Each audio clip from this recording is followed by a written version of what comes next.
The following is a presentation of Baldwin Sports Live, your home for live coverage of the Baldwin Bulldogs.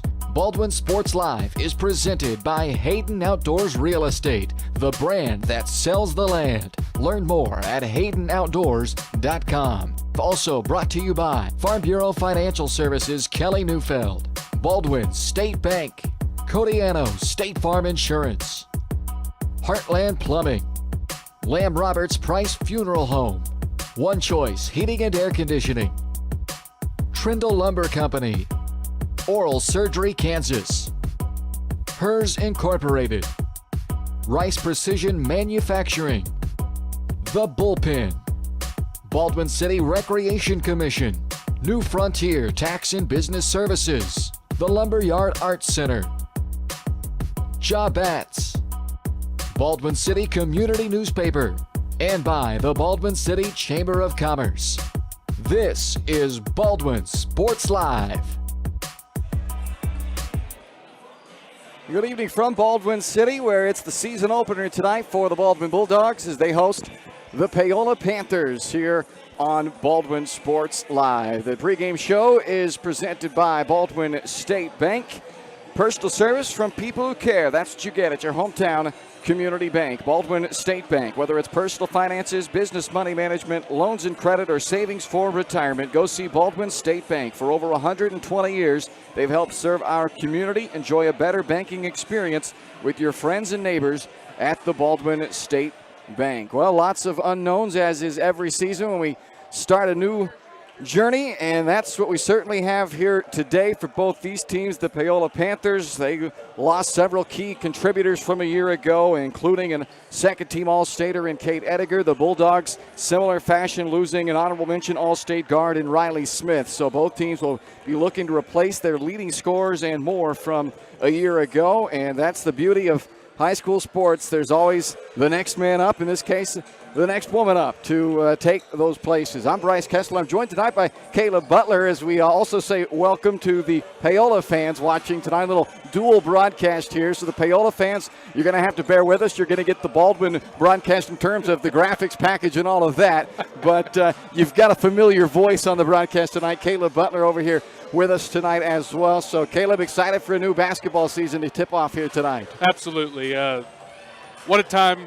After having all that football stuff, Paola has been off for a month. It's like, where'd everybody go? Well, we're back now.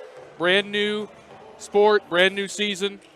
Beautiful night to get it started. Well, we'll talk a little bit more about the matchup as we keep rolling here on the Baldwin State Bank pregame show. It's Paola in town to take on the Baldwin Bulldogs tonight on opening night of the 2022-2023 high school basketball season. More of the Baldwin State Bank pregame show right after this.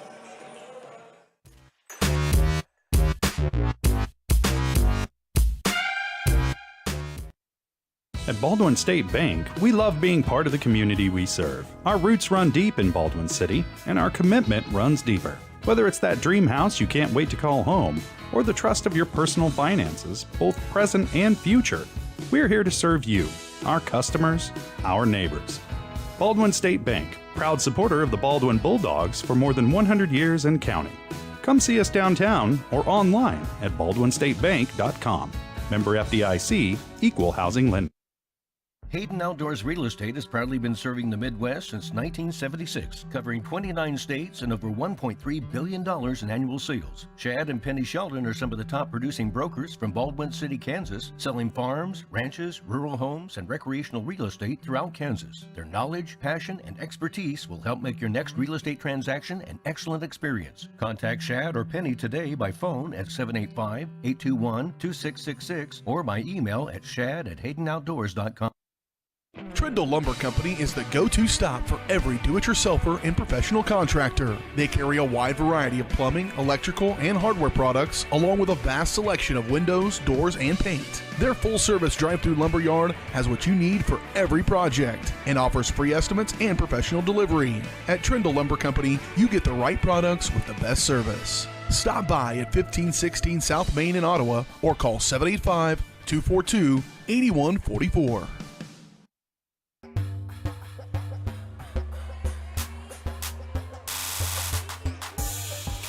Welcome back to the Baldwin State Bank pregame show as we get set for the opening tip of the first game of the season. Paola and Baldwin coming up here on Baldwin Sports Live as well as Paola Sports Live tonight. No previous game to look back on. We'll take a look back at the last season for these two teams. Paola 13-9 a year ago.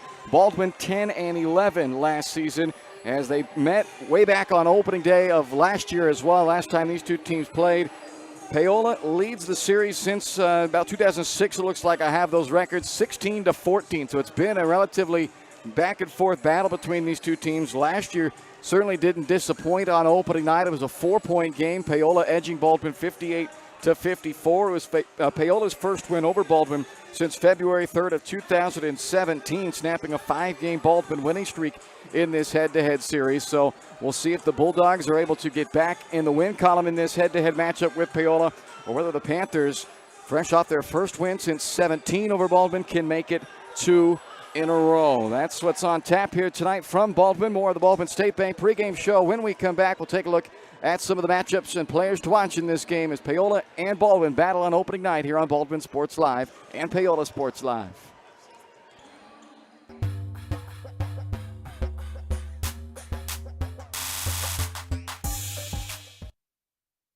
Lamb Roberts Price Funeral Home is honored to be your choice when the difficult time comes to plan a lasting tribute for your loved ones. There to guide you through the process from beginning to end with each family's unique traditions and beliefs in mind. Visit lamb-roberts.com to see all of the services offered, including their online pre-planning tool, or call 785-594-3644 to visit with the caring professionals at Baldwin City's only locally owned funeral service and cremation service provider, Lamb Roberts Price Funeral Home. Up your lawn care game at Hers Inc. in Spring Hill. We have one of the area's largest and most diverse selections of lawnmowers, including top brands like Altos, Bobcat, Gravely, Dixie Chopper, and Red Max. Quality built machines for any size job. And when you get your mower at Hers, we offer full service and repairs covered by your warranty. From the backyard to the back 40, the all-star lineup of mowers at Hers will make you the captain of the lawn. See the full lineup at hersinc.net. Call 913-247-3530 or just stop on by.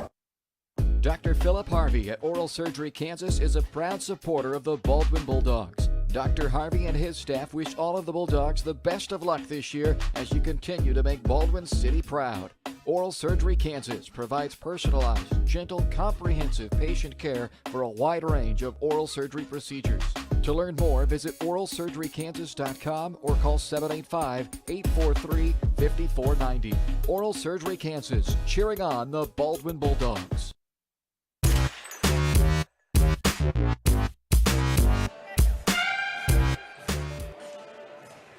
Welcome back to the Baldwin State Bank pregame show. It's Paola and Baldwin coming up here on Baldwin Sports Live. Simulcast tonight over on Paola Sports Live as well.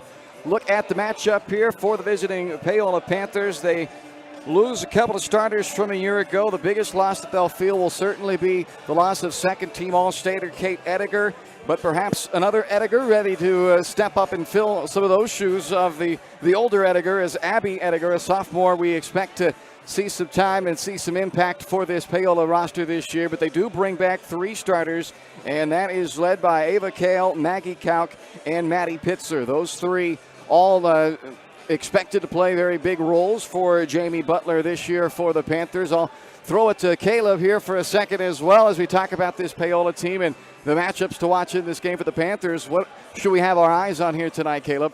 Well, you should obviously have your eyes on those 3 returning senior starters for the Panthers. Ava Kale is a beast down low. She can really body people around. She can make some stuff happen.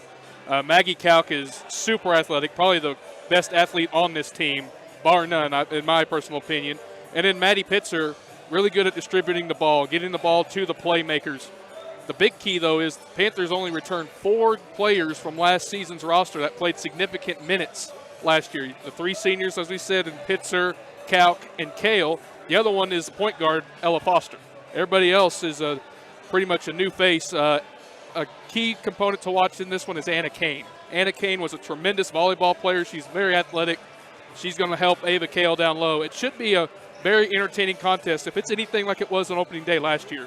you're in for a treat. Yeah, it was a good one last year, 58-54. Paola on their home floor, the victors in that one. Meanwhile, the Baldwin Bulldogs, they also lose their leading scorer from a year ago in graduated senior honorable mention All-State guard Riley Smith, also gone to graduation.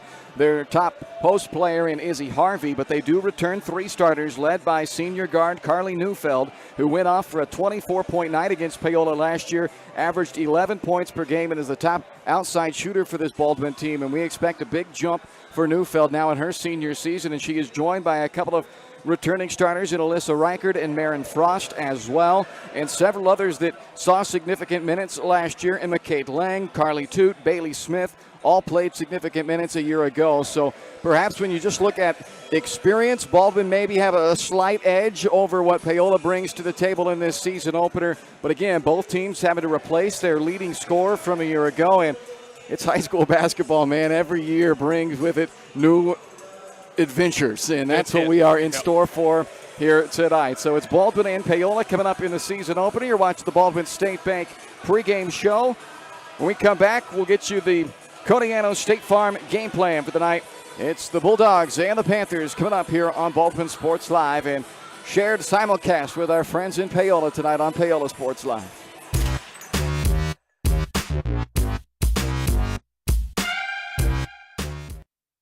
With Heartland Plumbing, you get full-service plumbing from a real plumber, not a sales guy who's just there to fix a leak. Heartland Plumbing sets appointments they hold true to, not an inconvenient block of time they might be there. With a strong reputation and years of quality service, Heartland Plumbing has the tools and the people to get your plumbing job done on time the first time. Give them a call at 913-856-5846. Serving every big town and small town around, residential and commercial. That's Heartland Plumbing, the plumber you can open your door to.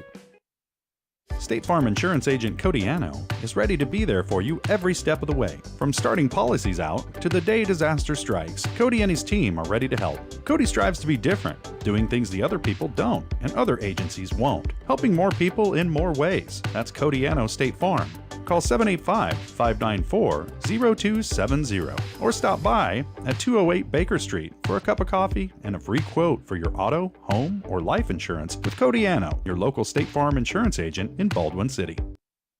For unbeatable service from a company you can trust, there's only one choice. Clint Davis and the One Choice Heating and Air Conditioning team have the expertise you need when it comes to the comfort of your family. Not only will they get the job done right, but they'll explain the preventative maintenance needed to avoid those costly emergency repairs. To schedule a free quote, call 785-393-9329 and join the Preferred Maintenance Club for special discounts. One Choice Heating and Air Conditioning, the one and only choice for the comfort of your family.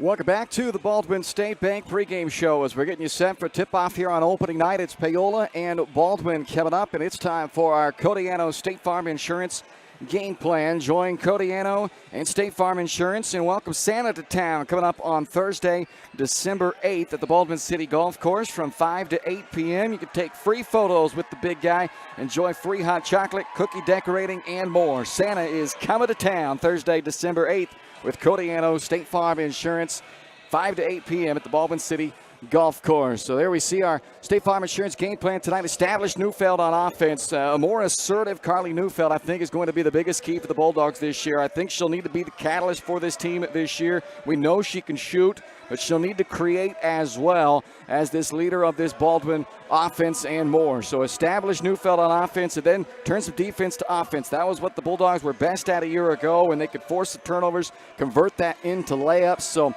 those are our keys tonight for the Bulldogs and our State Farm Insurance Codiano game plan. That's going to do it for the Baldwin State Bank pregame show. Pregame show brought to you by your friends and neighbors down at the Baldwin State Bank. Personal service from people who care. That's what you get at your hometown community bank at Baldwin State Bank. Personal finances, business money management, loans and credit, or savings for retirement. For over 120 years, they've helped serve our community, and they're going to be there for that and more at the Baldwin State Bank. Your starting lineups and the opening tip-off coming up next here on Baldwin Sports Live. It's Paola and Baldwin, the season opener, coming up next.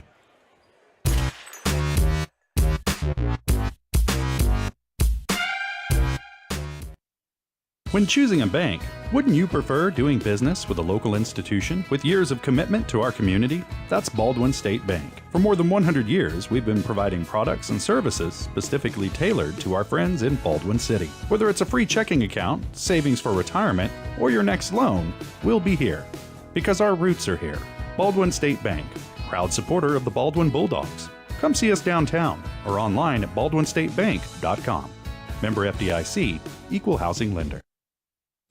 Kelly Neufeld and his team at Farm Bureau Financial Services are there to help you protect what matters most in your life. From insurance plans customized to fit everything you need covered to comprehensive financial planning to help you achieve your goals both present and future. Kelly works uniquely with you face to face to gain confidence in your financial well-being. Call 785-594-1055 to set up a meeting with Kelly Neufeld at Farm Bureau Financial Services in Baldwin City. It's your future. Let's protect it.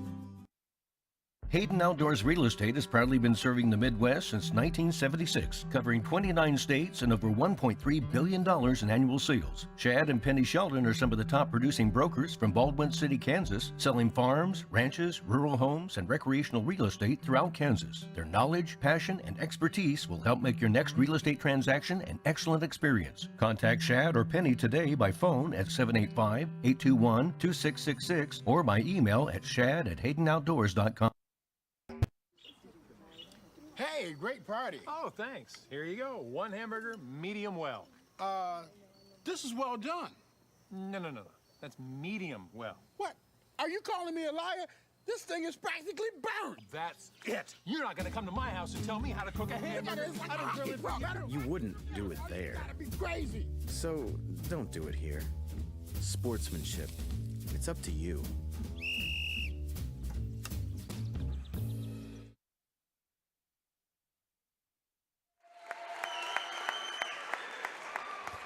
Welcome back inside Baldwin City High School. We are in town for the season opener tonight, the Paola Panthers and the Baldwin Bulldogs. It is time for tonight's starting lineups. They are brought to you by the Lumberyard Arts Center. As you take a look there, it'll be Foster, Pitzer, Kauk, Kale, and Mead for the Panthers. Pitzer, Kauk, and Kale, all three returning starters from a year ago. And for the Baldwin Bulldogs, Frost, Neufeld, and Smith. The guards, Reichard, a versatile player, inside, outside, very athletic, and Imikate Lang will start in the middle for the Bulldogs. Neufeld, their top scorer from a year ago, averaged 11 points per game. Reichard was their third leading scorer a season ago.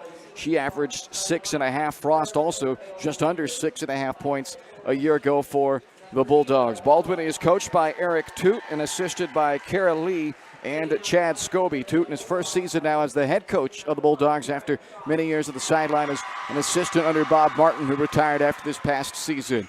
For the Panthers, head coach is Jamie Butler, assisted by Tate Schumert and Megan Roth. Those are your starting lineups. They are again brought to you by the Lumberyard Arts Center. As you take a look at their upcoming lineup, don't miss out on all of these great events. Live music, arts and crafts, unique experiences, youth and adult classes, and so much more offered at the Lumberyard Arts Center. Check it out at lumberyardartscenter.org. Create, play, and innovate at your creative home in Baldwin City, the Lumberyard Arts Center.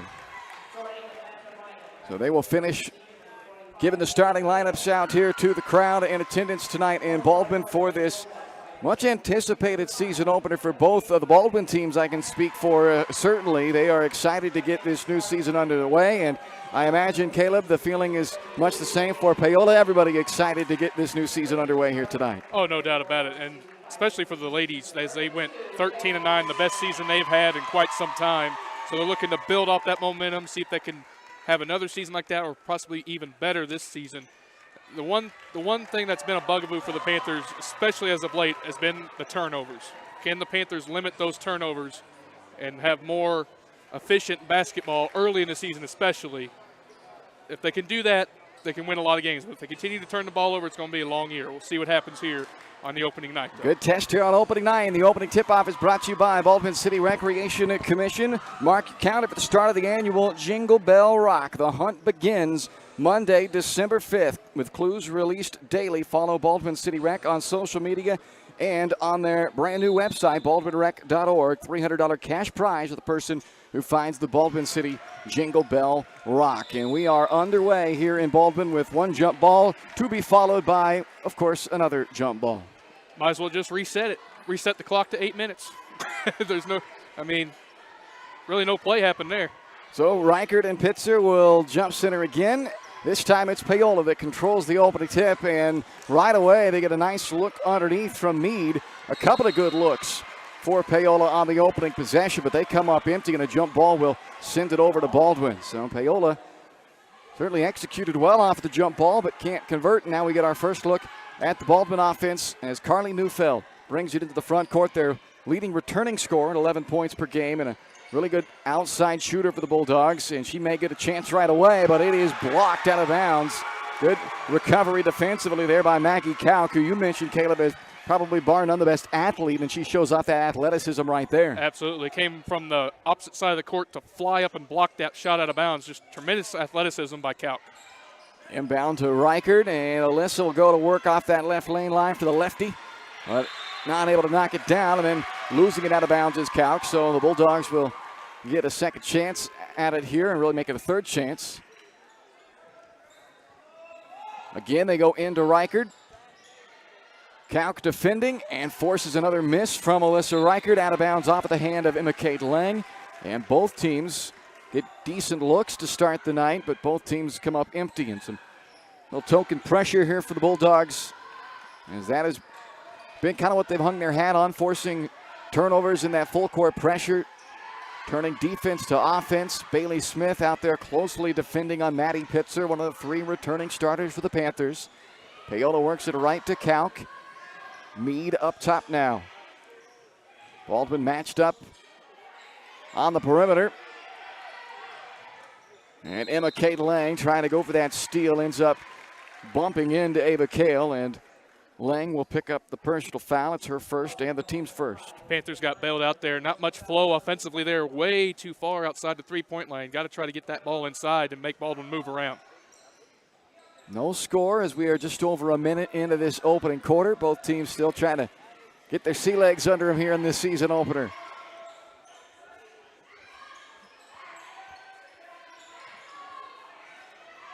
Foster now from the left wing. Poked free a moment there by Frost and deflected out by Reichert. It stays with Paola. And again, that was a common theme right there last year. Just tough passes. Got to try to do some back doors or try to move around a little bit better. See if you can get more efficient offense. Got a dual broadcast for you tonight. We're on both Baldwin Sports Live and Paola Sports Live, as this three is teed up from straight away by Kale. Reichert the rebound for Baldwin.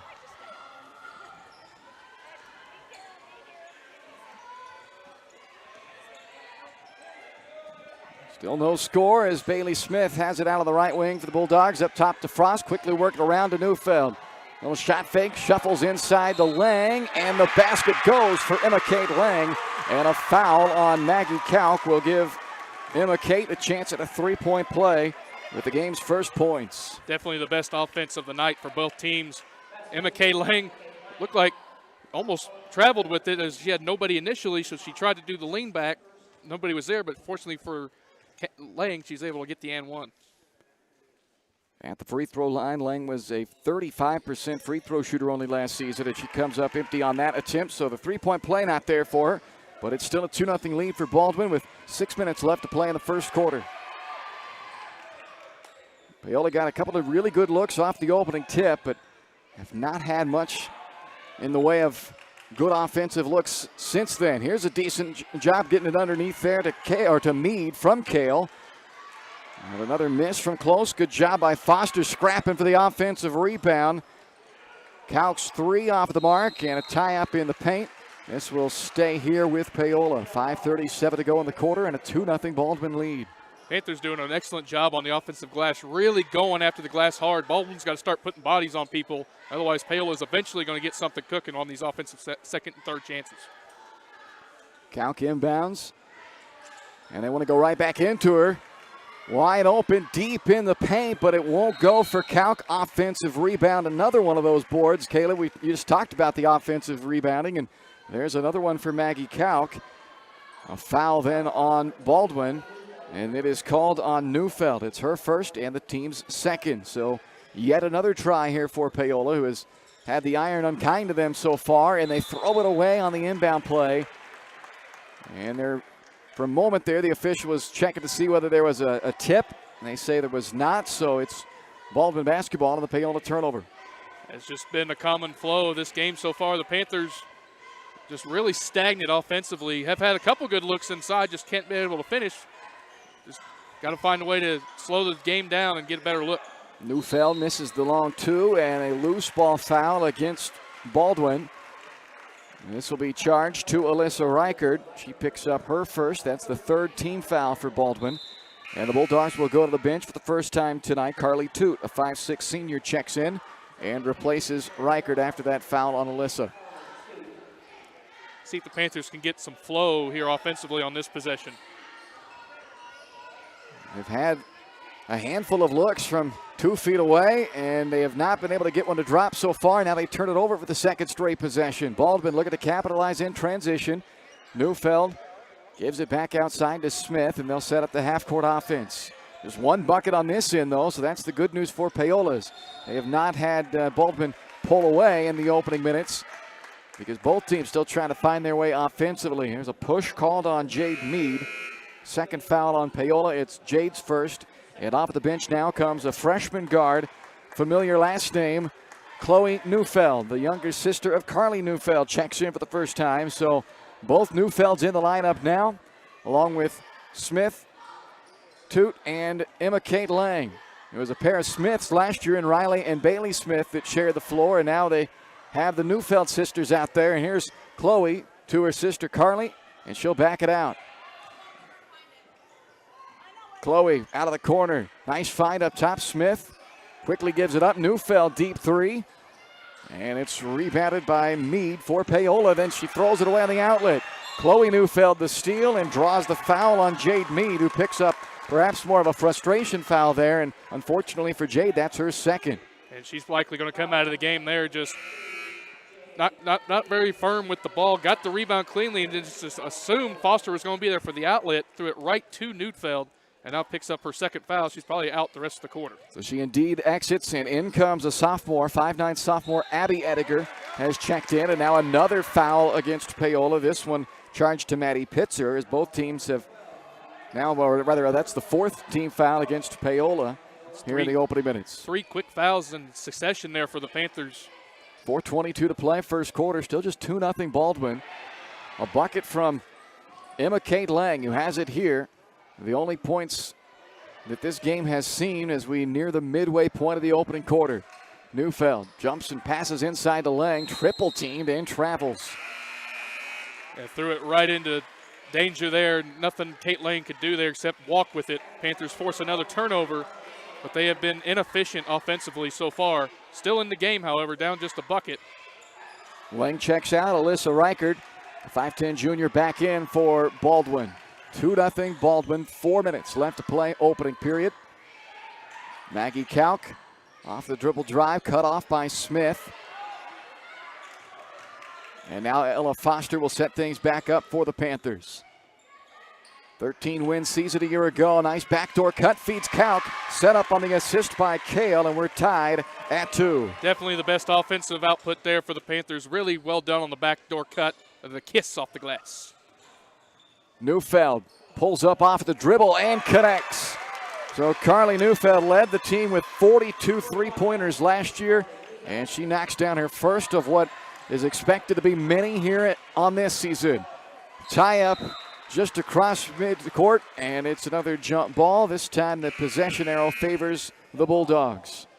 And Ediger a little slow getting up, holding her head a little bit. Looked like collided heads with another Baldwin player there. Hopefully she's all right. She looks okay for now. And this day and age of head injuries and everybody's so cautious, you hate to see any type of head contact, but it appears that she is going to stay in the lineup. And now Maggie Kalk is going to come out because I think she may have gotten scratched, has some blood perhaps. Looked like they were looking at her shoulder, and they're going to maybe get a little tape on her there to stop some bleeding from a scratch. So back in for the Panthers, or in the first time I should say, comes Jocelyn Fuller. Now Frost out of the corner, 3 off the back iron. Battle for the rebound and a strong takeaway by Kale for the board for Paola. That's one thing the Panthers do well for themselves. They rebound the ball effectively. It's just offensively they're so out of sorts right now. You need to slow the game down and get into a flow. Foster travels to turn it over for the 4th time in this opening quarter for Paola. 5-2 Baldwin lead. Three-pointer, a couple of trips back for Neufeld, and now Frost trying to dial up a 3 out of the corner. Rebounded by Jocelyn Fuller. And Paola turns Baldwin away, 1 and done.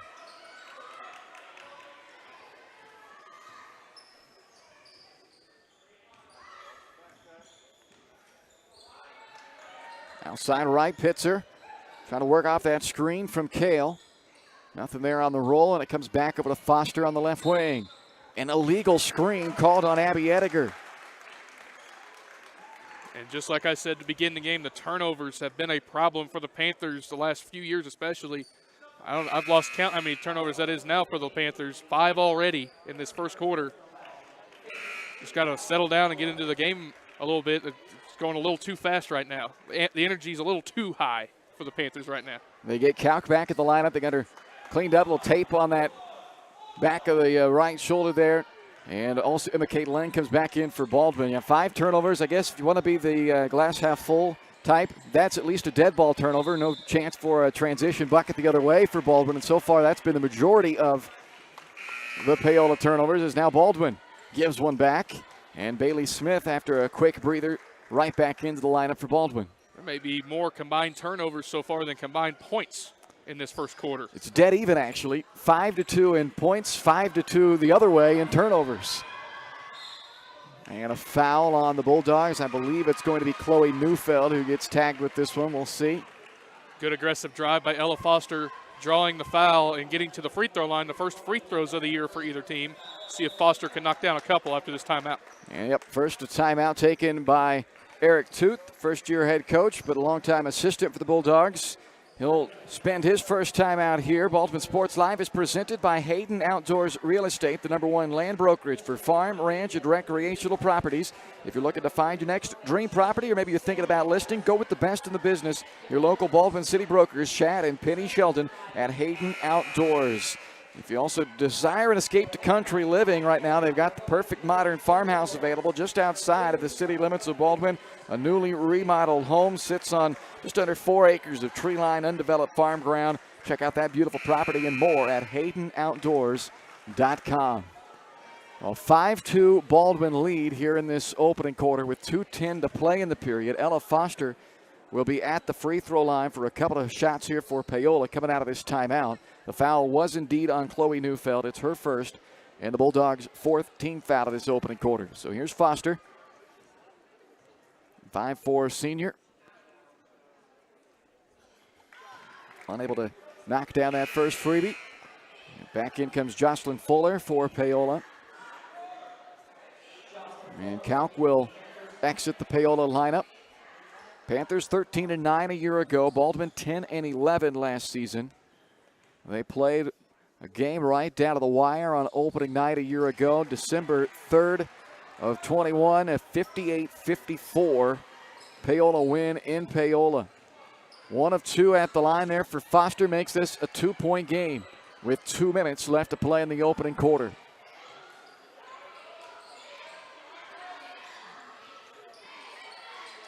Baldwin has Carly Neufeld on the bench right now, their leading returning scorer, so see where they go to try to create some offense. Here's the younger Neufeld, Chloe, with a quick first step, but perhaps too quick as she is called for the travel.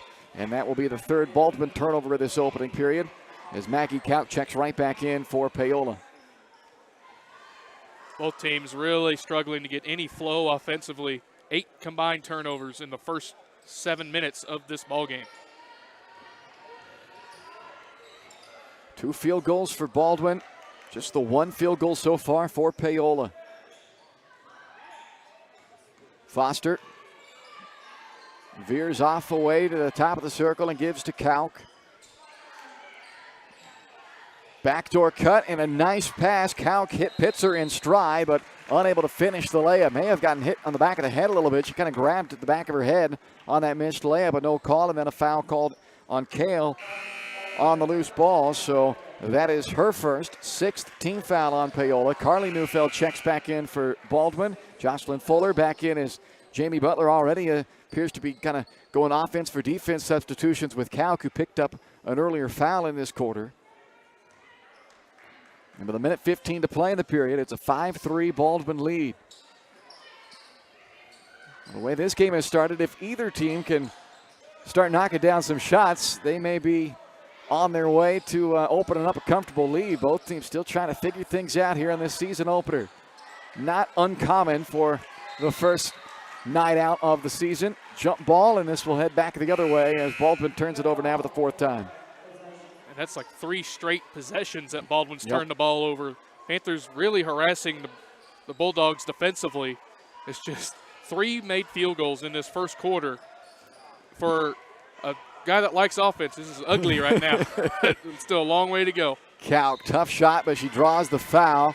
And Maggie will go to the free throw line for Paola. Yeah, both teams, you feel like probably right now are sitting there saying, gosh, we've had our chances. Paola's had numerous attempts down near the bucket and haven't been able to convert. Baldwin, their forced early 5 Paola turnovers, a chance to capitalize off turnovers. Couldn't do it. Now they've got on their own kind of turnover string or run here. So both teams kind of asking themselves, maybe what if so far in this first quarter. It's like both teams are trying too hard to get a comfortable lead right now. Both teams really struggling offensively. But we got a 5-5 game after 2 big free throws there for Kalk. So Kalk with 4 of the 5 now for Paola in this first quarter as Carly Toot checks back in for the Baldwin Bulldogs. Kalk replaced once more by Fuller for Paola. So right where we started, all even with under a minute to play in this opening period.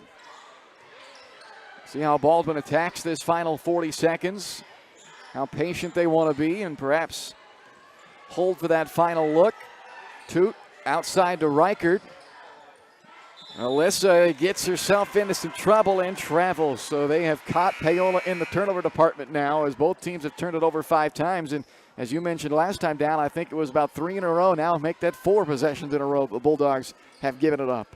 And here's an opportunity for the Panthers to get their first lead of the night with the last shot here if they can run efficient offense and get a good look before the quarter ends. Kalk has 4 of the 5. She has it here on the right elbow. And knocked free by Frost. A Paola turnover will give that final opportunity of the quarter. Now back to Baldwin, under 10 seconds to go. Smith on the wing, down to 5. Wants to get it back to Neufeld. It's knocked out of bounds with 2.4 on the clock. So plenty of time here for Baldwin to run something good off the sideline inbound and get a decent look as Jamie Butler will bring off the bench Brylan Wicker. And Ediger also comes back in for Paola to defend this final play. 2.4 to go in the quarter. Inbound to Reichert, deflected away from behind by Pitzer, and that's how the quarter ends. Even in the turnovers, even on the scoreboard. 5-5 after 1 here in Baldwin on Baldwin Sports Live and simulcast tonight on Paola Sports Live. Up your lawn care game at Hers Inc. in Spring Hill. We have one of the area's largest and most diverse selections of lawnmowers, including top brands like Altos, Bobcat, Gravely, Dixie Chopper, and Red Max. Quality built machines for any size job. And when you get your mower at Hers, we offer full service and repairs covered by your warranty. From the backyard to the back 40, the all-star lineup of mowers at Hers will make you the captain of the lawn. See the full lineup at hersinc.net. Call 913-247-3530 or just stop on by. For unbeatable service from a company you can trust, there's only one choice. Clint Davis and the One Choice Heating and Air Conditioning team have the expertise you need when it comes to the comfort of your family. Not only will they get the job done right, but they'll explain the preventative maintenance needed to avoid those costly emergency repairs. To schedule a free quote, call 785-393-9329 and join the Preferred Maintenance Club for special discounts. One Choice Heating and Air Conditioning, the one and only choice for the comfort of your family.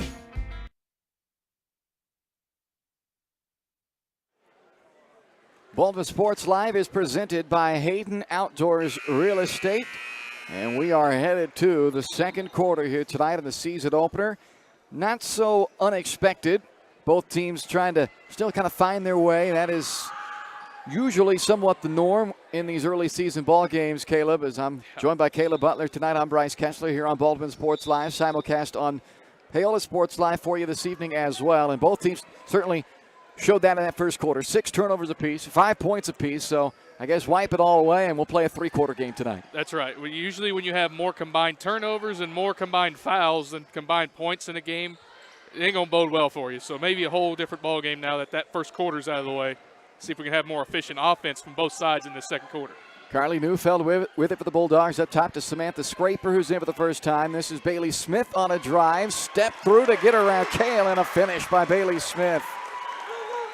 Tremendous body control by Bailey Smith, going up and under and spinning that ball off the glass to get the first points of the second quarter for the Bulldogs. 7-5 lead to Baldwin, Kauk, Ediger, Foster, Pitzer, and Kale, the 5 of the floor for Paola. Three-pointer is strong out of the corner by Foster, rebounded by Carly Toot.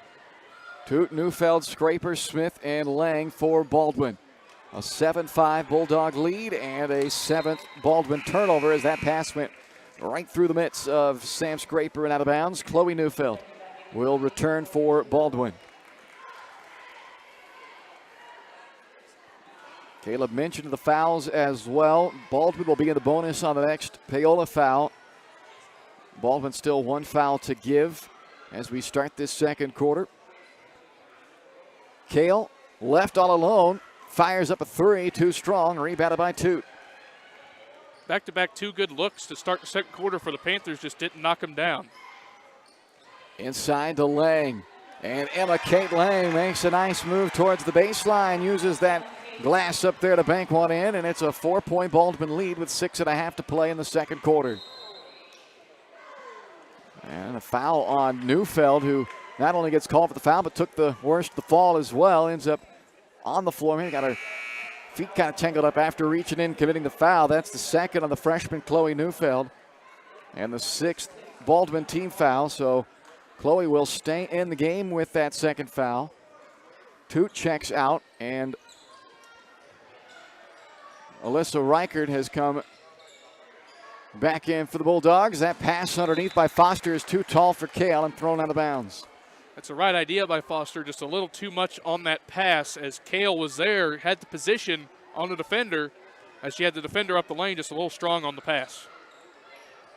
It's a 9-5 Baldwin lead. We were tied at 5 after the first quarter, but the Bulldogs have had a couple of nice offensive possessions to start this second quarter. Smith, drive and kick. Chloe Neufeld out of the corner, and she is fouled on a 3-point try as Abby Ediger fouls the 3-point shooter. The Cardinals' sin of defending on the perimeter, and 3 shots coming up for Chloe Neufeld. Like you said, the cardinal sin of a defensive player. You cannot foul a jump shooter, especially shooting a 3. Now she gets 3 free ones at the free throw line. First trip to the line for Chloe Neufeld, and the first varsity points for the freshman guard as she knocks down that free throw.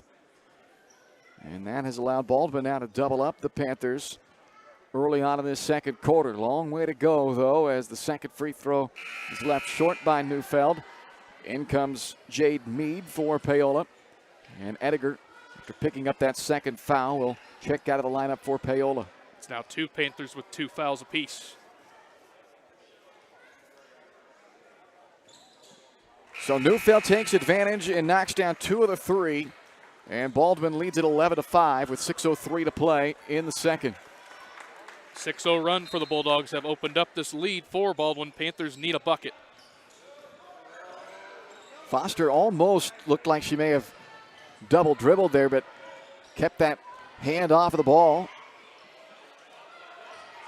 Both teams have had their fair share of turnovers early on, as there's a nice offensive possession and a 3-point opportunity coming Paola's way as Kale made the nice high-low pass into Maggie Kauk, who converts and a chance to make it a 3-point play for the senior Kauk. That was definitely the best offensive possession for the Panthers tonight. Tremendous high-low from Kale to Kauk, just couldn't convert the 3-point play. They end that 6-0 Baldwin run, though, with the bucket. And it's 11-7 with 5:40 left to play in the second quarter. Reichert into the corner to Smith. And now Carly wants Reichert to come out and set a screen for him. Lob back to Smith in the corner. Frost. Pass inside to Reichert is deflected and stolen. Kalk leads the break. Does not take it all the way in, though. Stopped on the perimeter, and now they'll swing it around to Foster. Good shot fake by Ella Foster to get a nice lane to drive through, but can't finish the layup. Frost the rebound for Baldwin. Marin will push it the other way. Reichert from the foul line. Ended up dribbling into traffic. May have been better suited taking the shot on the initial catch at the foul line there. And instead, it's another Baldwin turnover, their 9th of the game. And there was the presence of the big body Ava Kale down low, went right into the trees, and Kale stuffed that back into play there and forced the turnover.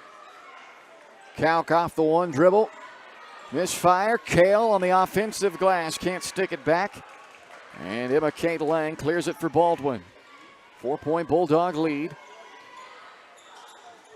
Frost into trouble.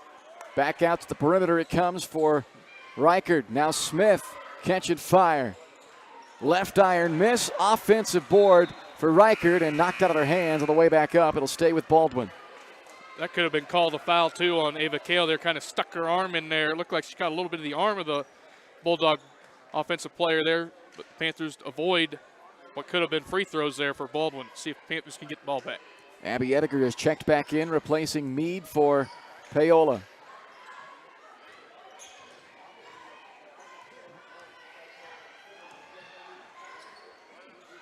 Inside Reichert, turn and face. Kick out, back up top it comes. Now Lang posting on Kale. And this time Kale does get whistled for the foul as she picks up her second. Yeah, Kate Lang with a really nice move, getting around Ava Kale, getting Kale caught on her hip. And Kale had no choice but to foul Kate Lang and send her to the free throw line.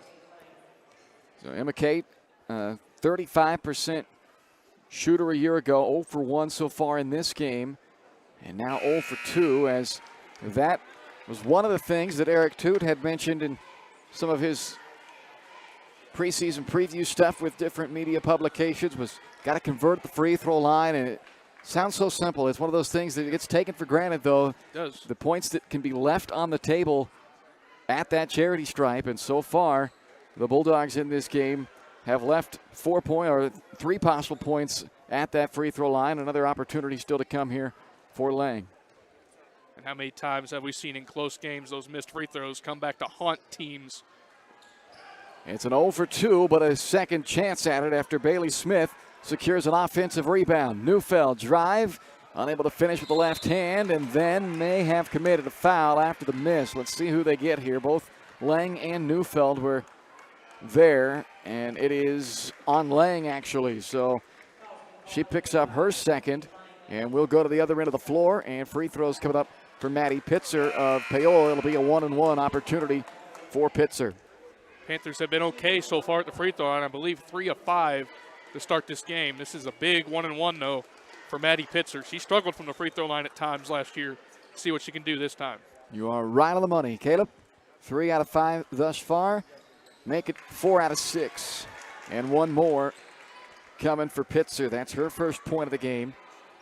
Man, it's still a one-possession game here with 3:48 left in the quarter. Baldwin opened up this second quarter with a 6-0 run to take an 11-5 lead, but they have failed to extend it any further. And now an offensive rebound by Kalk. Another offensive rebound by Ediger, and she gets hammered by Neufeld. So 2 more free throws coming up for Paola, as both teams have done a pretty good job tonight on the offensive glass. The Panthers haven't been able to capitalize much off those offensive boards, but they're both working hard on the glass. The Panthers have been sensational on the offensive glass so far in this first half. Really kept the Panthers in the game, but just the missed free throws for both teams is why it's not a higher scoring game.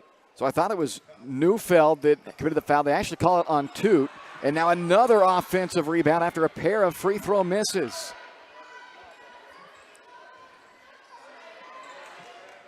And they're going to get yet another opportunity at it. Down by 3 with 3.5 to play in the second. Off the top corner of the backboard on that shot by Hazel Downham.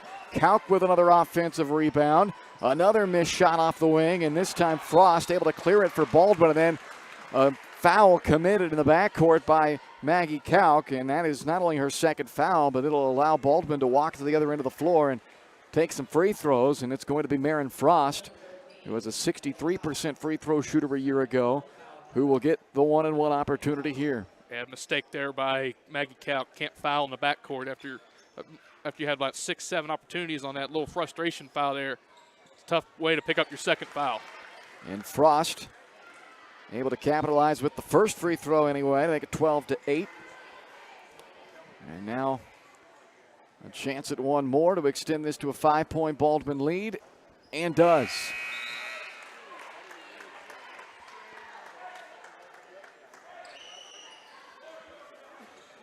Neufeld back in. That's Chloe Neufeld back in. And it looked like Lauren Berg was checking in for the first time as well. She come on the floor and then came right back off the floor. A little confusion there between coach and player. Turnover underneath. Here comes Baldwin leading by 5 with 3 minutes to go in the second quarter. Nearly gave it right back. Neufeld out to Smith. Up top to Frost. Once again to Reichard. Alyssa, pull up mid-range, rattles off, and Pitzer collects it for Paola. Blocking foul out near midcourt on Chloe Neufeld, and that's her third. And that puts them over the limit of the double bonus now. So the 10th team foul will mean 2 free throws coming up for Maddie Pitzer, who went 1 out of 2 at the line a moment ago. And that's a mistake by the young freshman, Chloe Neufeld there. You can't pick up your third foul at the mid-court stripe. And now she's going to have to come out the rest of the game and possibly most of the third quarter as well. Pitzer knocks down the first free throw as Meade checks back in for Paola. And as expected, Chloe Neufeld checks out. Samantha Scraper back in for Baldwin. 13-9 with 2:44 left to play in this first half. Pitzer knocks down both of the free throws. All 3 of her first half points have come at the charity stripe, and it's a 2-point, or make that a 3-point game with 2:40 left to play in the half. Dangerous window to try to fit that pass into from Scraper. She gets bailed out on the kick ball. Well, Baldwin avoids a turnover. They'll have a baseline inbound coming up with 2:33 left at the half, leading by 3. Frost quickly into Reichard. Deflected by Pitzer, and then an offensive rebound by Scraper will earn her a trip to the free throw line as she got fouled on the putback try. And the Panthers fell asleep defensively there. Quick inbound pass. Panthers were scrambling, got the weak side offensive rebound and drew the foul. And now 2 free throws coming for the Bulldogs. And 3 fouls on Jade Meade. Scraper misses everything on that first free throw. Teammates with a chuckle, give her a pat on the back and say, it's okay, we've all been there. Oh, yeah. Happens to the best of them. Even happened to Luka Doncic the other night in an NBA game. See, like I said, and he's arguably one of the best 2 or 3 players in the world. So That's it. And that one did everything but go in for Scraper. Rebounded by Ediger.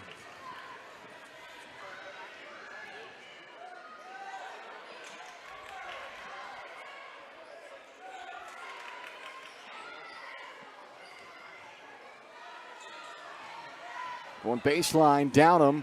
Ran out of real estate, though. Baldwin back the other way. Smith shuffles it to Reichard and then gets called for the offensive foul. Abby Ediger standing in there strong to draw the charge. First foul on Smith. It'll go as the 10th turnover of this first half against Baldwin.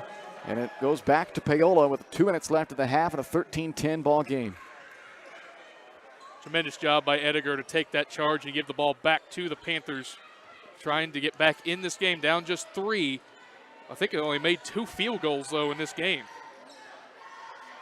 Shot partially blocked from Kale, but it ended up in the lap of Kauk, and then a foul is called on Kauk, I believe, after a miss. So that's not only her third, but the last 2 have both been kind of that frustration variety. They both happened in the backcourt. And that's not good. You got 2 starters now with 3 fouls apiece for the Panthers in Meade and Kauk. Be interesting to see what Coach Butler does the rest of this half. Scraper just missed a couple of free throws a moment ago, and now 0 for 3 at the line. As Kauk will come out, and Jade Meade, who is the other player Caleb just mentioned who has 3, comes back in.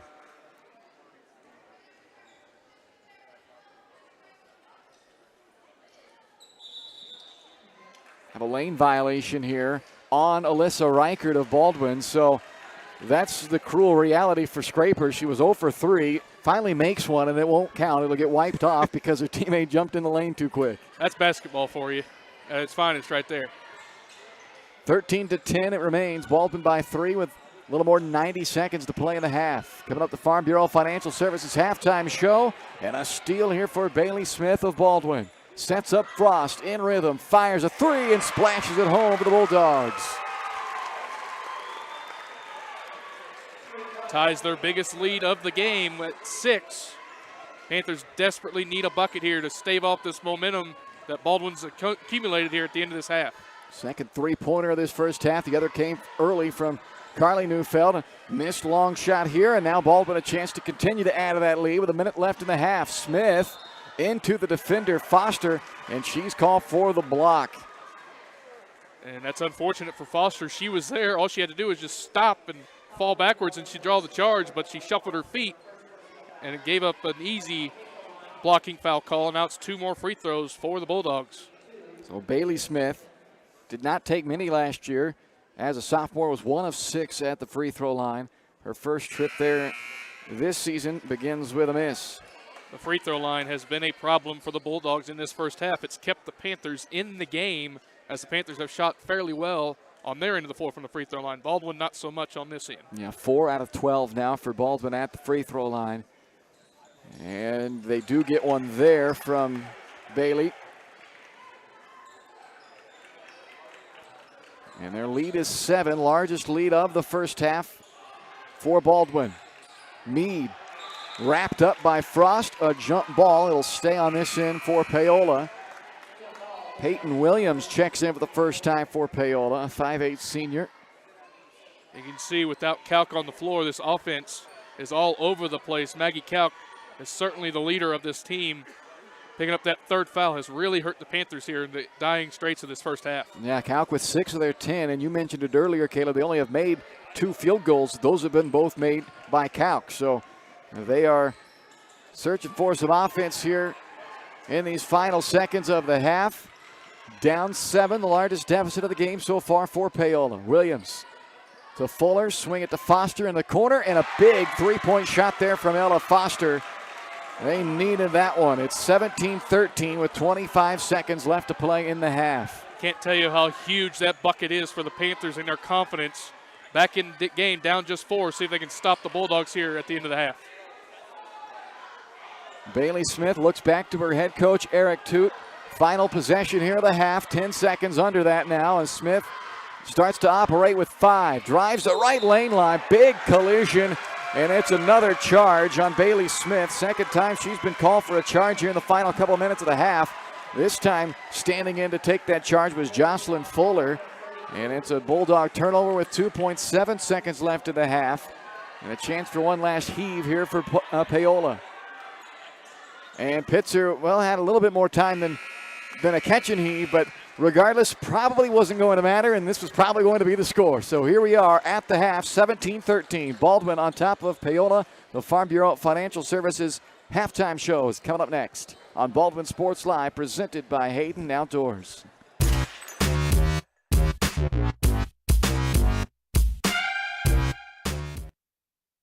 Kelly Neufeld and his team at Farm Bureau Financial Services are there to help you protect what matters most in your life. From insurance plans customized to fit everything you need covered to comprehensive financial planning to help you achieve your goals both present and future. Kelly works uniquely with you face to face to gain confidence in your financial well-being. Call 785-594-1055 to set up a meeting with Kelly Neufeld at Farm Bureau Financial Services in Baldwin City. It's your future. Let's protect it.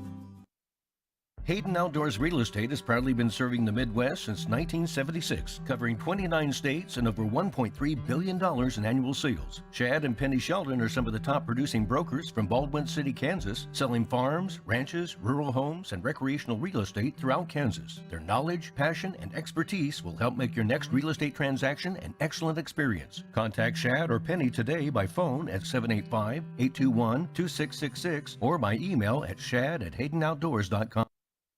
At Baldwin State Bank, we love being part of the community we serve. Our roots run deep in Baldwin City, and our commitment runs deeper. Whether it's that dream house you can't wait to call home, or the trust of your personal finances, both present and future, we're here to serve you, our customers, our neighbors.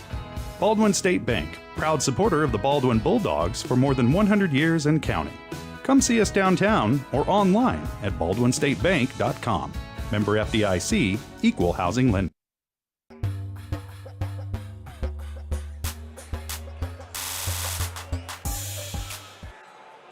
Halftime in Baldwin, 17-13. The Baldwin Bulldogs on top of the Paola Panthers as we welcome you in to the Farm Bureau Financial Services halftime show. Brought to you by your Farm Bureau agent in Baldwin City, Kelly Neufeld, there to help you protect what matters most. That's Kelly Neufeld and his team at Farm Bureau Financial Services. Call 785-594-1055 to set up a meeting and see how Kelly and his team can help you achieve your financial goals, both present and future. It was a 5-5 game after one. Both offenses were a little bit better in the second quarter of this game as they started to kind of find their way, but both still leaving some areas for improvement into this second half of the ball game. But when it all boils down, we've got a tight, competitive ball game as we thought we would here tonight. 2 ties, no lead changes in that first half. A large lead of 7 for Baldwin. Paola never did lead in the half. The Bulldogs' largest lead came there just moments before the half. It's 17-10 after they were tied at 5 after 1. It was a 6-0 Baldwin run to start the second quarter to take an 11-5 lead before Paola trimmed that back down to a 3-point margin at 11-8. It would remain a 3-point game all the way into the final minute and a half of the first half before a 3-pointer from Marin Frost pushed it up to 6. A free throw by Bailey Smith made it 7, but a big 3 from Ella Foster there in the final 30 seconds of that first half out of the left corner for Paola to take a 7-point deficit and trim it back down to 4. May not feel like a whole bit of a difference, 7 to 4 points, but in a game that's been tough to come by some offense, that 7 to 4 point difference, that's a difference maker. Oh, it's significant. It takes a possession off the lead that Baldwin would have had if they would have held the Panthers scoreless there the last couple minutes, but it's just a big-time momentum shift by Ella Foster. Somebody other than Maggie Kaut got a field goal in that first half. Just 3 made field goals for the Panthers in that first half, but much better from the free throw line than the Bulldogs, and that's why this is a close game right now. The good shooting from the free throw line for the Panthers compared to the disappointing shooting, to say the least, for the Bulldogs from the free throw line in that first half, but just a ton of inconsistencies for both teams. Too many turnovers for both sides, too many fouls for both sides. Usually when you have more fouls and more turnovers than you do points, it don't end well for you. Yeah, 20-plus fouls, 20-plus turnovers in that first half, but it's a 17-13 ball game at the break. We'll check the first half numbers when we come back here on the Farm Bureau Financial Services halftime show. Kelly Neufeld and his team at Farm Bureau Financial Services are there to help you protect what matters most in your life. From insurance plans customized to fit everything you need covered, to comprehensive financial planning to help you achieve your goals both present and future. Kelly works uniquely with you face-to-face to gain confidence in your financial well-being. Call 785-594-1055 to set up a meeting with Kelly Neufeld at Farm Bureau Financial Services in Baldwin City. It's your future. Let's protect it. Here are the first half numbers for you. The first half numbers brought to you by New Frontier Tax and Business Services at 608 High Street in Baldwin City, where they'll help you confidently tackle tax season, even highly specific situations. They'll help make sense of it all and meet your critical business needs with minimal investment, timely, accurate, and reliable services at an affordable cost to help your business grow and succeed. Visit newfrontiertbs.com or call 785-594-1204. to learn more. 17-13 game here at the break. The Baldwin Bulldogs in that first half led by Marin Frost, 5 points. A couple of free throws, a 3-pointer as well from Frost. She has 5. The rest of the Bulldogs scoring. Carly Neufeld with 3. That came on a 3-pointer back at the 3.5-minute mark of the first quarter, but the only bucket of that first half for the Bulldogs returning leading scorer. Emma Kate Lang with 4 points. Chloe Neufeld with 2 points, her first varsity points for the freshman. Both came at the free throw line, and Bailey Smith with 3 first half points for Baldwin. Leading the rebounding category was also Frost. 3 first half boards for Marin. Reichard, Toot, and Smith pulled down 2 boards apiece, and it was Bailey Smith and Carly Neufeld with 1 assist apiece to lead the Bulldogs. For Paola, Maggie Kauk, their top scorer in that first half with 6. Ella Foster added 4. They make up 10 of the 13 for Paola. The other 3 came from Maddie Pitzer at the free throw line. On the glass, Maggie Kauk led the way there. 5 first-half rebounds, including 4 offensive rebounds for Kauk. That was one thing that Paola really did a good job of, was hitting the offensive glass. Not only did they have the 4 offensive boards from Kauk, but they had an offensive rebound from Foster, 1 from Pitzer, 1 from Ediger, and a couple from Kale as well. All in all, though, they weren't able to capitalize for many second-chance points off of those offensive boards, but they were hitting the glass. So the 5 boards by Kauk leads all players in this game. Maddie Pitzer with 3, Ava Kale with 3 rebounds as well. Kale with a team-high 2 assists in that first half as she hooked up with Maggie Kauk on a couple of nice backdoor feeds for layups. So those are your first half numbers. They're brought to you by New Frontier Tax and Business Services. The halftime show is brought to you by Farm Bureau Financial Services as we get set to head to the second half of this ball game. Both teams will try to settle in a little bit. Rounding out those stats for you as well. Caleb mentioned the free throw line. Baldwin just 5 of 13 at the stripe. Paola 6 out of 10. So both teams not where they want to be, but Paola definitely was more efficient there. Both teams double-digit turnovers in that first half. 11 from Baldwin, 10 from Paola. So whichever team perhaps Caleb settles in a little quicker in this second half, perhaps be the one that pulls away and opens up some space here in this second half. Yeah, it certainly feels that way. If one team can just go on a 4 or 5 minute stretch of having clean basketball, not turning the ball over, getting good looks, knocking them down, can separate, can certainly have the upper hand in this one, but it's just a matter of execution and just slowing the game down, because right now the game seems too fast for both of these teams right now. Like you said, 21 combined turnovers in that first half. You just got to say, hey, that half is over. We got a new half here. Score 0-0. Pump the brakes a little bit. Let's slow down. Let's run some efficient offense, get a good look, and not try to force stuff. Paola's done that more, I feel like, on their end than Baldwin's had. Baldwin's had a couple charging fouls that have led to turnovers, have had a couple misplayed passes. Just Paola's gotten a lot of good looks, just hadn't been knocking them down. But Paola seems to be trying to force the ball into the middle a little too much. Well, 16 minutes down, 16 to go. 17-13, Baldwin on top of Paola. You've been watching the Farm Bureau Financial Services halftime show on Baldwin Sports Live.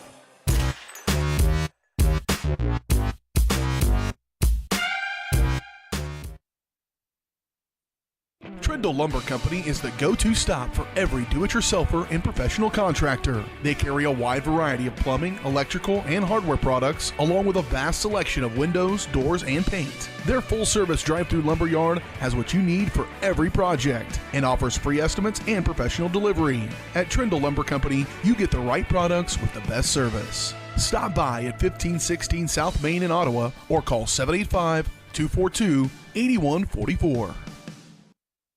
With Heartland Plumbing, you get full-service plumbing from a real plumber, not a sales guy who's just there to fix a leak. Heartland Plumbing sets appointments they hold true to, not an inconvenient block of time they might be there. With a strong reputation and years of quality service, Heartland Plumbing has the tools and the people to get your plumbing job done on time the first time. Give them a call at 913-856-5846, serving every big town and small town around, residential and commercial. That's Heartland Plumbing, the plumber you can open your door to.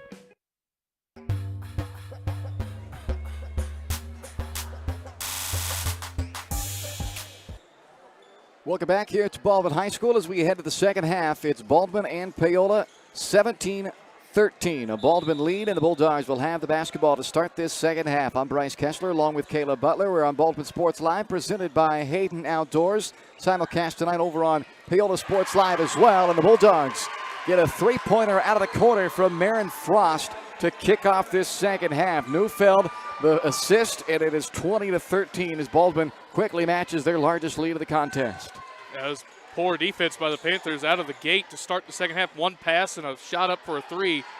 Don't usually end well for you, but see if the Panthers can answer. They will try from the wing from Pitzer, and she's found shooting the three. Bailey Smith commits her third, and that will put Pitzer at the line for 3 shots. We saw Baldwin get a three-point shooter fouled back in the first half, and now Pitzer a chance to make the Bulldogs pay for the same mistake here. And that rattles in for Pitzer. Take a look. Soft shooting touch right there for Pitzer on that first one.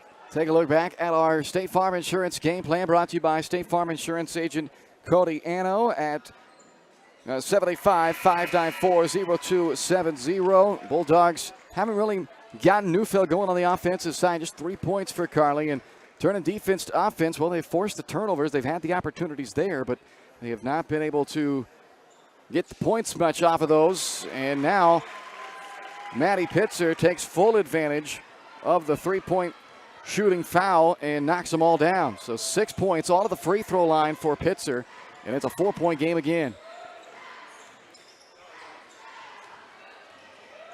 Carly, crossover dribble, step back three, missed it. Rebounded Foster.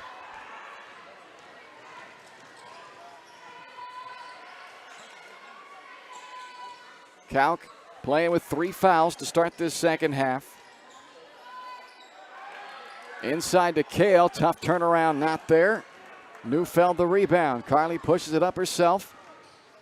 Has her younger sister Chloe out of the wing. One-hand pass inside the lane, and she is fouled by Ava Kale, who will join Meade and Kalk with 3 personal fouls after that one. Yeah, that's unfortunate there. That's now 3 starters for the Panthers with 3 fouls apiece. Got to really be careful now. I do not want to pick up that 4th foul for either of them, especially early in this third quarter. That could prove costly for the Panthers as this game goes along. Emma Caitlin 0 for 3 at the free throw line tonight, and now 0 for 4.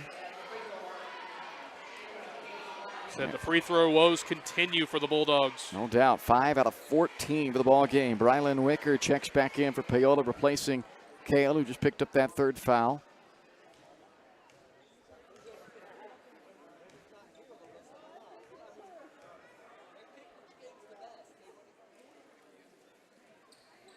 And Lang unable to extend the Bulldog lead.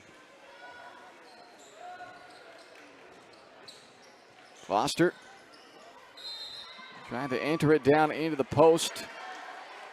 And it's knocked out of bounds. It looked like Frost touched it last, so it'll stay with Paola. Kalk will inbound with 6:37 to play in this third quarter, a 20-16 ball game.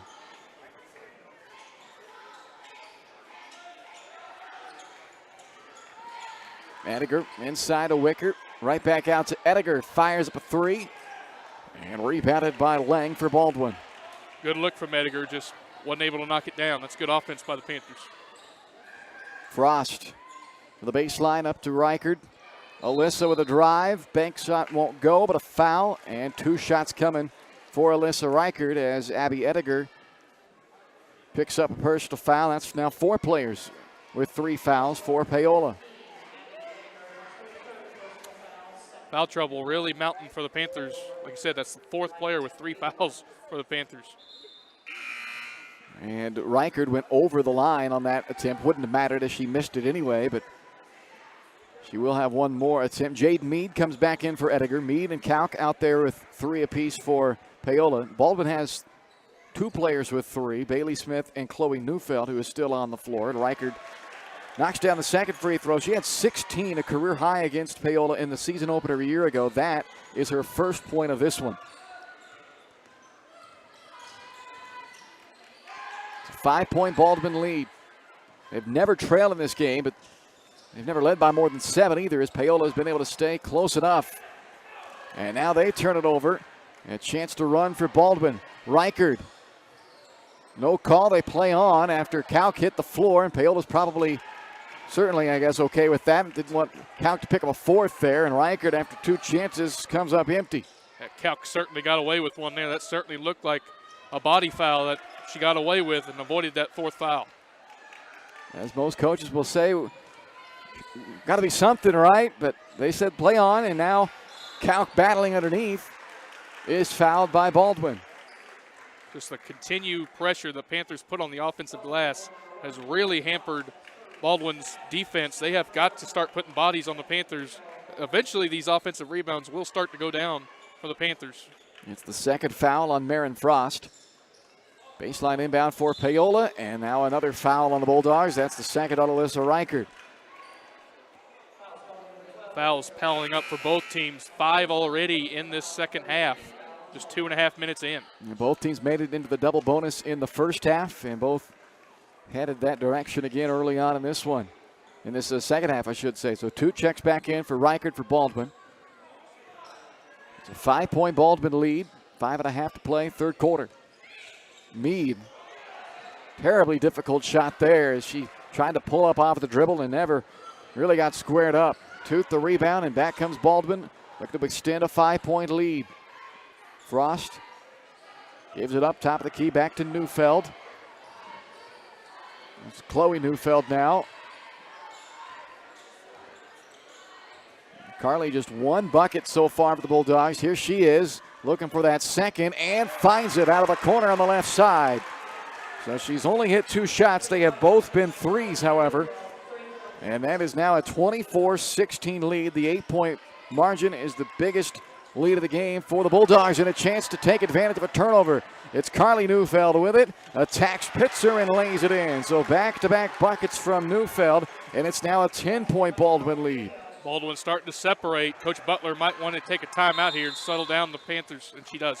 On cue, there it is, as Jamie Butler will try to stem the momentum a little bit here as the Bulldogs get 5 quick points from their top scorer coming back, Carly Neufeld. A 3, then the steal resulting in 2, and it's 26-16 Baldwin with 4:25 left in the third here on Baldwin Sports Live, presented by Hayden Outdoors. Also brought to you in part by Rice Precision Manufacturing. If you're looking for a great job with a growing family-owned company right here in Baldwin City, then check out Rice Precision Manufacturing. Actively looking to fill positions for skilled CNC machinists and CNC operators. Excellent pay, competitive benefit packages, a climate-controlled work environment, and a friendly support staff dedicated to the betterment of their employees. Send an email to jobs@riceprecision.com to schedule an interview. So 4:25 left to play in the third. And the Paola Panthers now trailing by 10, a 6-0 Baldwin run over the last nearly 2 minutes. And has opened this lead up to the widest margin of the game at 10 points. 2 ties, no lead changes so far in this one.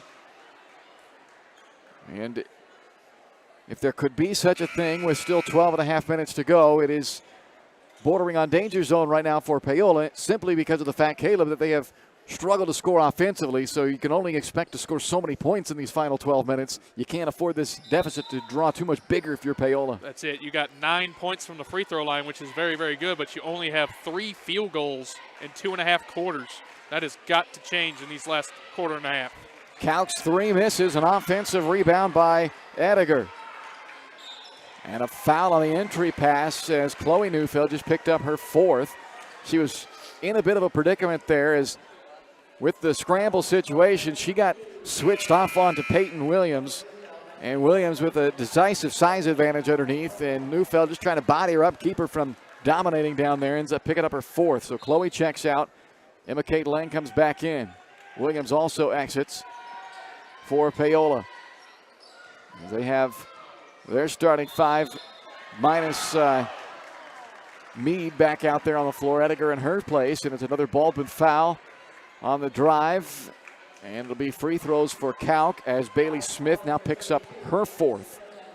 So the Baldwin Bulldogs as a team aren't much at foul issues, but now they've got 2 with 4. Outside of that, everybody's sitting pretty good. Absolutely, and it looked like that could have been called either way there as Kauk tried to make something happen, drove in, and looked like she put all her weight into Smith there, but the refs called a blocking foul, and it saved Kauk from picking up her 4th, but it did give Bailey Smith her 4th as she's out of the game now as well. Alyssa Reichert back in. The first free throw rattled in and out. The second one draws iron only.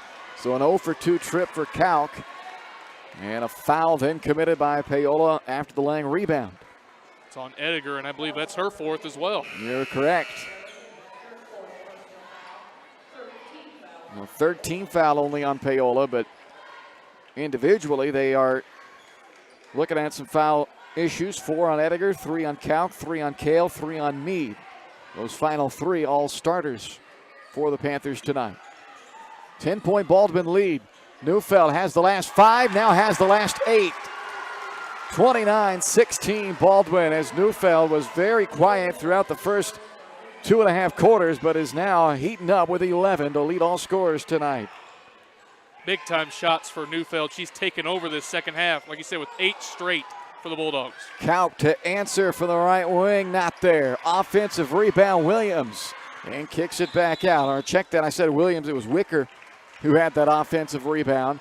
And another timeout will be taken by Paola. So offensive rebounds continuing to be a plus for Paola in this game, but they are, for the most part, unable to capitalize off of those offensive boards. 29-16 with 3:26 left to play in this third quarter. You're watching Baldwin Bulldog basketball on Baldwin Sports Live, brought to you in part by The Bullpen, your locally owned sports bar in downtown Baldwin City. Open 11 a.m. through 2 a.m. Monday through Saturday, and 10 a.m. to 8 p.m. on Sundays. A perfect place to go before, during, or after the ball game.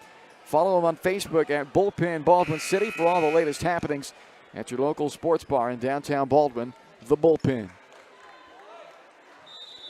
13-point Baldwin lead. The Bulldogs on a 9-0 run right now with 8 of the 9 coming from their senior guard, Carly Neufeld. Foster, good look from the elbow. Gets it back, then had it knocked away. Down onto the floor she goes, and a tie-up. The jump ball will keep it here with Paola. A good, really good look by Foster, wide open from the elbow, just way too strong off the glass. Fortunately, able to keep the possession alive, forcing the tie-up. Can they capitalize off yet another offensive rebound?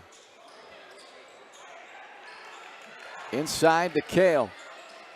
Double down, kicks out, high arcing three, misfired. And a loose ball foul against Paola. And I think it's going to be on Wicker. It is. Yeah, much better box out there by the Bulldogs. Wicker had no choice but to go through the back of the Baldwin defender and picks up the foul. Neufeld has it here for Baldwin. She has scored the last 8 and has helped open up this lead. Now Frost for 3. Foster the rebound. Nice pass to the backside for Kaup, who lays it in. Beautiful feed by Foster to set up Maggie Kaup for her 8th point of the game. That's a tremendous fast break by Foster and a nice pass over to Kaup for the left-handed kiss off the glass. Reichert with the shot fake, the drive, and a foul on Maggie Kaup as she picks up her 4th. And that's trouble for the Panthers. Best player potentially for the Panthers now has 4 fouls with over 10.5 minutes to go in the game. Well, she has certainly been their best offensive player tonight. She has 3 of the 4 made field goals in this game for Paola, and she heads to the bench with 4 personal fouls with still 2:26 to go in the third quarter. Jocelyn Fuller will check back in for her. So you certainly can't disagree with the decision of Jamie Butler to take Kaup out here with 4 fouls and 2:26 to go in the third after Toot can't finish on an offensive rebound. Wicker took it right back away from her. But you also, I would think, at a certain point, if you're Paola, depending on what happens in this final 2 minutes, you might have to throw caution to the wind and just say, Kaup, you got to play even with the fouls because we need the offense. Oh, absolutely. Eventually you got to be like, all right, hey, we're down double digits here. If you foul out, you foul out. If not, we have a chance to get back in this game. But now the Panthers have a costly turnover there as an offensive foul is called on the charge. So Jocelyn Fuller picks up the foul and the turnover to send it back to Baldwin, a 29-18 Bulldog lead. Frost was open to the corner, but she was open because of an illegal screen set by Alyssa Reichert, who picks up her 3rd. And both teams now have 6 fouls apiece, so we'll be shooting free throws for the rest of this ball game, the final 10 minutes of it. Paola with the basketball, trailing by 11, and they turn it over. Neufeld up top for Reichert. Now Frost in the corner. And Reichert travels. Well, there is that thing that people like to talk about, the announcer's jinx, as Sam Scraper checks back in.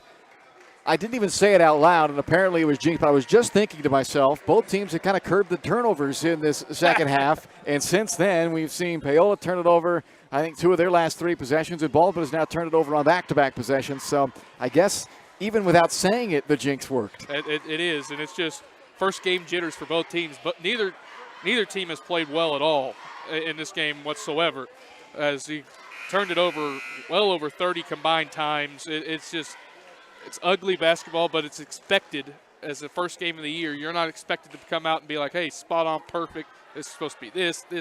You're going to have these hiccups. Yep. And fortunately for both teams, nowhere to go but up. From here on out, it's been one struggle fest, yeah, to say the least. They've had spurts where you think, okay, it's going, but then it's kind of just tumbled back the other way as they both continue to try to find their way here in this season opener. Good news if you're a Baldwin fan, it's been slightly better, and the Bulldogs lead by 11. For the Paola fans who are watching tonight, they're just hoping their team can knock down some shots here in these final now 9.5 minutes to play.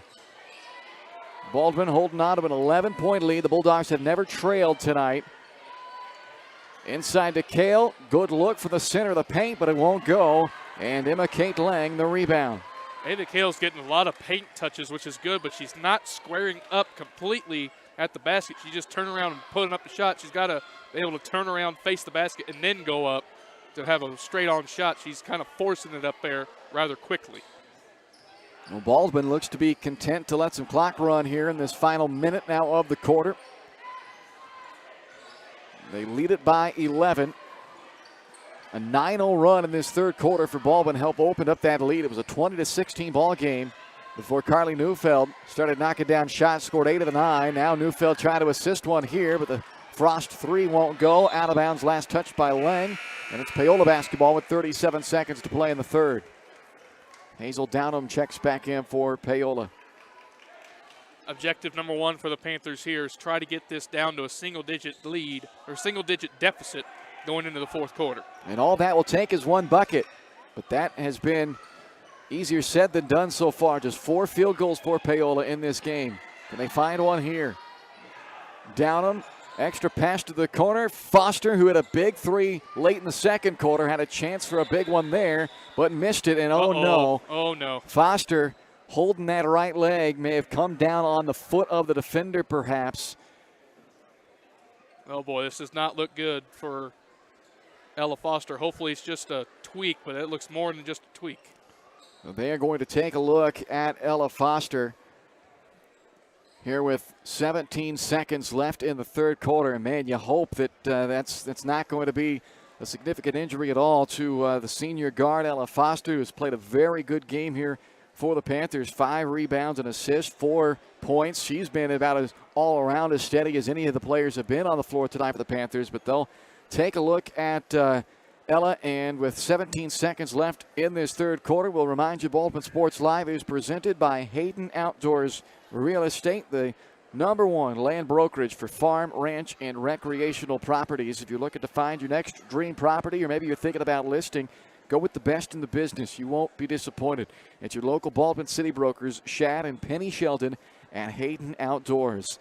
And right now they've got the perfect modern farmhouse available just outside of Baldwin city limits. A newly remodeled home that sits on nearly 3.8 acres of tree-lined undeveloped farm ground. See that beautiful property and more online at HaydenOutdoors.com. Well, great sight here as Ella Foster, after getting looked on by Gary Stavanis, athletic director and head athletic trainer here at Baldwin High School, she hopped up and ran back to the bench. So that is certainly what you like to see after a player goes down. And she will come out of the lineup, obviously, here, but the way she jogged off the floor, I wouldn't be surprised to see Foster back into this game to start the fourth quarter. Oh, not at all. The way it looked like initially, it looked like it was pretty significant, but the way they were working on her over there, she wasn't really grimacing at all or showing much pain at all. So hopefully it was just a little tweak, a little scare, and now it's nothing to worry about. But we'll see what happens in that fourth quarter. Frost to Neufeld with 5 on the clock. Neufeld's 3 misses, rebounded by Wicker, and that will do it for the third. 29-18 Baldwin after 3.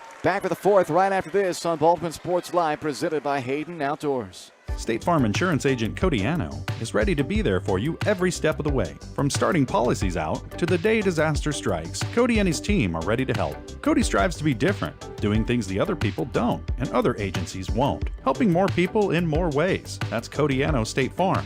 call 785-594-0270 or stop by at 208 Baker Street for a cup of coffee and a free quote for your auto, home, or life insurance with Codiano, your local State Farm insurance agent in Baldwin City. Dr. Philip Harvey at Oral Surgery Kansas is a proud supporter of the Baldwin Bulldogs. Dr. Harvey and his staff wish all of the Bulldogs the best of luck this year as you continue to make Baldwin City proud. Oral Surgery Kansas provides personalized, gentle, comprehensive patient care for a wide range of oral surgery procedures. To learn more, visit oralsurgerykansas.com or call 785-843-5490. Oral Surgery Kansas, cheering on the Baldwin Bulldogs.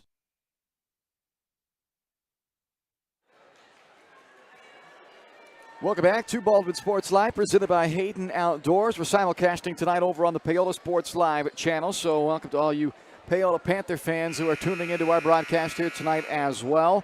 It's been a ball game that's seen kind of what you expect in a season opener, some ups, some downs, and certainly still anybody's ball game, but Baldwin leads it by 11 as we start this fourth quarter. The Bulldogs outscoring Paola 12-5 in that third period to help give themselves a little breathing room here to start this final period. Carly Neufeld into the corner to Frost. It was Neufeld that really opened that lead up with an 8-0 run herself, and now a turnover resulting in then a foul, I think, on Baldwin after the giveaway. It is, and that's now 7 team fouls on the Bulldogs. Panthers shooting a 1-and-1. Well, Frost turned it over and then compounds it with a foul, so it will lead to those free throw, at least one attempt for Hazel Downham. Junior at the line and knocks it down.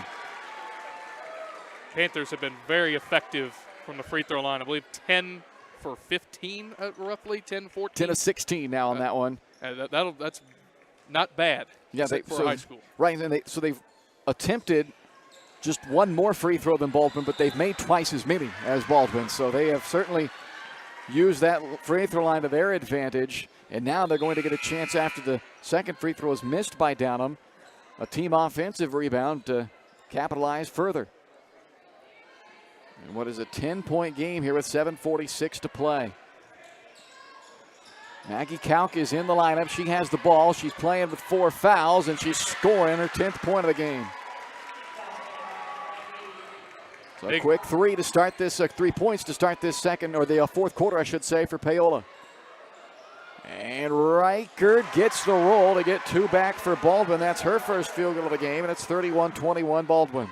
It's a big bucket for Baldwin there. Panthers got it below 10 and starting to feel a little bit of momentum, but a big bucket there puts it back to 10, and now a costly turnover on this end. Wicker travels, gives it up, and Baldwin will have it up 10 with 7:16 to go. Paola will be home to host Prairie-LeCompton in their home tournament this next week. Baldwin will be on the road to take on Anderson County this coming Tuesday. And now a Baldwin turnover to give it right back over to Paola as Reichert gets called for the travel. Abby Ediger checking in for Paola, replacing Brylan Wicker. Just seems like when Baldwin wants to get on a run to really open this game up, they have bad possessions back-to-back, have turnovers after turnovers, keeping the Panthers in the game if the Panthers can somehow find some sort of offense. That has been their best offense, that high 1-4 high backdoor cut from Kalk. They've worked that for a couple of buckets. This time Kalk will have to earn them at the free throw line. Kale with a couple of assists off that same exact play. And that foul is charged to Alyssa Reichert, so now she picks up her 4th. That's 3 Bulldogs with 4 fouls to join the 2 now Panthers with 4 fouls. The Panthers got there earlier, but the Bulldogs have now caught them in the foul trouble as Reichert checks out and Toot comes back in. And a pleasant sight to see Ella Foster's back on the floor for the Panthers. No doubt. And a missed free throw will lead to another offensive rebound. Kalk leans in and banks it in. Maggie Kalk trying to force her way to get the Panthers back in the game, down just 7. 31-24 with 6:42 to play. And they take advantage of another offensive rebound to give them that second chance bucket there by Kalk. Smith rejected by Kale. Kalk brings it the other way for Paola. Down 7. Foster bobbles it. And then a timeout taken by Paola as Jamie Butler could maybe sense a potential turnover happening there after that bobble by Foster, so wisely spends one of her remaining timeouts. Paola will have 2 remaining timeouts. Baldwin still with 3 with 6:22 left to play in this fourth quarter. Baldwin Sports Live brought to you in part by Rice Precision Manufacturing, a family-owned company in Baldwin City that services many different industries from food processing to heavy and light industrial, oil and gas, and many more. With state-of-the-art machine tools, a great work environment, excellent pay, and competitive benefits, it's the perfect place to start your next career. Find out more by emailing jobs@riceprecision.com. Still have another game to go tonight. Game 2 of our doubleheader, the boys game, featuring a Baldwin Bulldog team that had a 6-win improvement year to year from 2 seasons ago to last, and a lot of that contribution is back this year, so they have high expectations coming in to this 2022 season. And for Paola, if you watched Paola basketball last year and you come to watch Paola basketball this year, you may think you went in a time warp and you missed something, because it's going to look like a whole brand new team out there. A whole new starting 5. All 5 starters for the Panthers are gone off of last year's team. It would be interesting to see how the boys react to a new generation of players. So that game coming up following the conclusion of our girls game, which is still competitive, and it's been all night. It's 7-point Baldwin lead. Bailey Smith nearly coming up with a steal.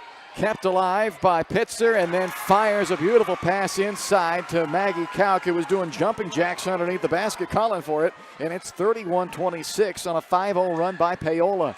Neufeld, shot fake and drive, gets herself a nice look but can't hit it. And Pitzer clears it for Paola. Maggie Kauk trying to do her inner Kate Ediger, trying to take over the game, got the Panthers back in this one. 5-point game with 5:40 to go. A long way to go. Ediger, 3-pointer on the way. Offensive rebound. Kale, another offensive rebound. Knocked to the floor. Ediger, tie up. And a jump ball will keep it with Paola. Well, the Panthers' energy has been excellent in this fourth quarter, really getting to the boards again. They have all night, but they're finishing more, and they're getting back in this game. Like I said, Maggie Kauk channeling her inner Kate Ediger, trying to take over a game that the Panthers were down by 11 just a few moments ago. By my count, that's 13 offensive rebounds now for Paola in this game, compared to just 4 for Baldwin. If they start capitalizing on some of those offensive rebounds at a higher clip, Baldwin could be in trouble in this final 5 minutes. Bulldogs holding the lead, but it's getting smaller by the possession. Another offensive rebound, and 2 more points are trimmed off of that lead as Ava Kale picks up her first bucket of the game, and it comes off the offensive board. 31-28. Down to a 1-possession game. Bulldogs need a basket. Well, Carly Neufeld has been their go-to player when they really need one. She has it here, top of the key. Can they get her an open look? Laying out to set the screen. Neufeld on the drive, relocate, kick to 2, 3-pointer, missed everything, and it will go back over to Baldwin, and now Foster has gone back down onto the floor, and I believe it's a cramp that she's dealing with, which would explain why she went down in pain and then was able to get stretched out and run off the floor, and now she has again gone down to the floor, and they will stretch out that left calf. So that's the good news. It appears that Ella Foster's just dealing with cramps. I say just. Calf cramp is painful. Everyone who's had one knows. But the good news about that is that's typically not something that is going to be a long-term type of a deal, which it scarily looked like it may have been at the very first incident. But they are stretching out Ella Foster right now, and it's a 31-28 ball game. This game has been completely flipped around, Caleb, from about the 3-minute mark of the third quarter. Baldwin was on a 9-0 run. They had gone up 29-16, and it looked like they had finally kind of found their rhythm and they're going to pull away with this thing. But since that moment, it's been all Paola. They've outscored Baldwin 12-2 since that moment, and we're back down to a 3-point game with 4:40 to go. And a big key to that has been Maggie Kauk. Maggie Kauk has come alive in this fourth quarter, I believe, with 10 of those 12 points in this run, if I'm not mistaken, in this 12-2 run. Maggie Kauk playing with 4 fouls, so she's taking caution to the wind, just going right after it. She's saying, if I foul out, I foul out, but if not, I have a chance to get my team back in this game. She's certainly done that so far. See if the Panthers can come all the way back and actually finish the game. but it all depends if Maggie Calc can stay on the floor. The Panthers' offense has been really ineffective without Maggie Calc on the floor. Well, 31-28 the ball game, or the score here in the ball game, as Foster has to come out for a moment anyway. Need to get her some fluids and see if she can get that cramping issue resolved. Baldwin holding on to a 3-point lead. It was as many as 13. It was an 11-point lead at the end of the third quarter, but it's been a 10-2 advantage for Paola in this fourth quarter. It's already the Panthers' highest scoring quarter of the game with still over half of the quarter to play. Ediger working off the right wing. Or check that. Oh, yeah, it was Ediger. And now this is Kale for three. Follows her shot and gets the offensive rebound. Up to 15 offensive boards in the game now. It sets up Calc for the tie off to the right side. Meade had a chance at that board, and instead it's Neufeld down to the floor with it, and a timeout is given to Baldwin. Eric Toot hollering from the sideline to get the timeout here with 4:06 to play in the fourth. And I'll tell you this right now, Neufeld got away with one there. She was slapping at the Paola defenders trying to get her arms off of there. She got away with it with the timeout called just before she started slapping at the Panther defenders. Got to watch that. So fortunately for the Broncos, for the Bulldogs, they saved the possession while taking the timeout. So a 31-28 lead. The Bulldogs will have possession as we take a look here at our upcoming broadcast schedule for you. Tuesday next week on the road with the Bulldogs at Anderson County. Back home Friday to host Burlington. And then they'll continue the following week at Lewisburg. So you can see there the upcoming broadcast. You can also check out our upcoming broadcasts in your local community newspaper, the Baldwin City Community News. Local paper with the latest news, opinions, sports, ads, and more. Subscribe for just $5 a month and stay up to date with the latest local news for the Baldwin City Community Newspaper. They got a special holiday price going on right now as well. So stop by downtown at the Nook, 703 8th Street, to find out how you can subscribe to the Baldwin City Community Newspaper. 4:06 to play. Baldwin 31, Paola 28. Baldwin basketball, both teams in the bonus, both teams with 2 timeouts remaining. Chloe Neufeld, the freshman, brings it up, kicks it out to her senior sister, Carly Neufeld. Back to Chloe for 3. And off the hand of Paola. Last touch by Pitzer, so Baldwin will have another chance at it.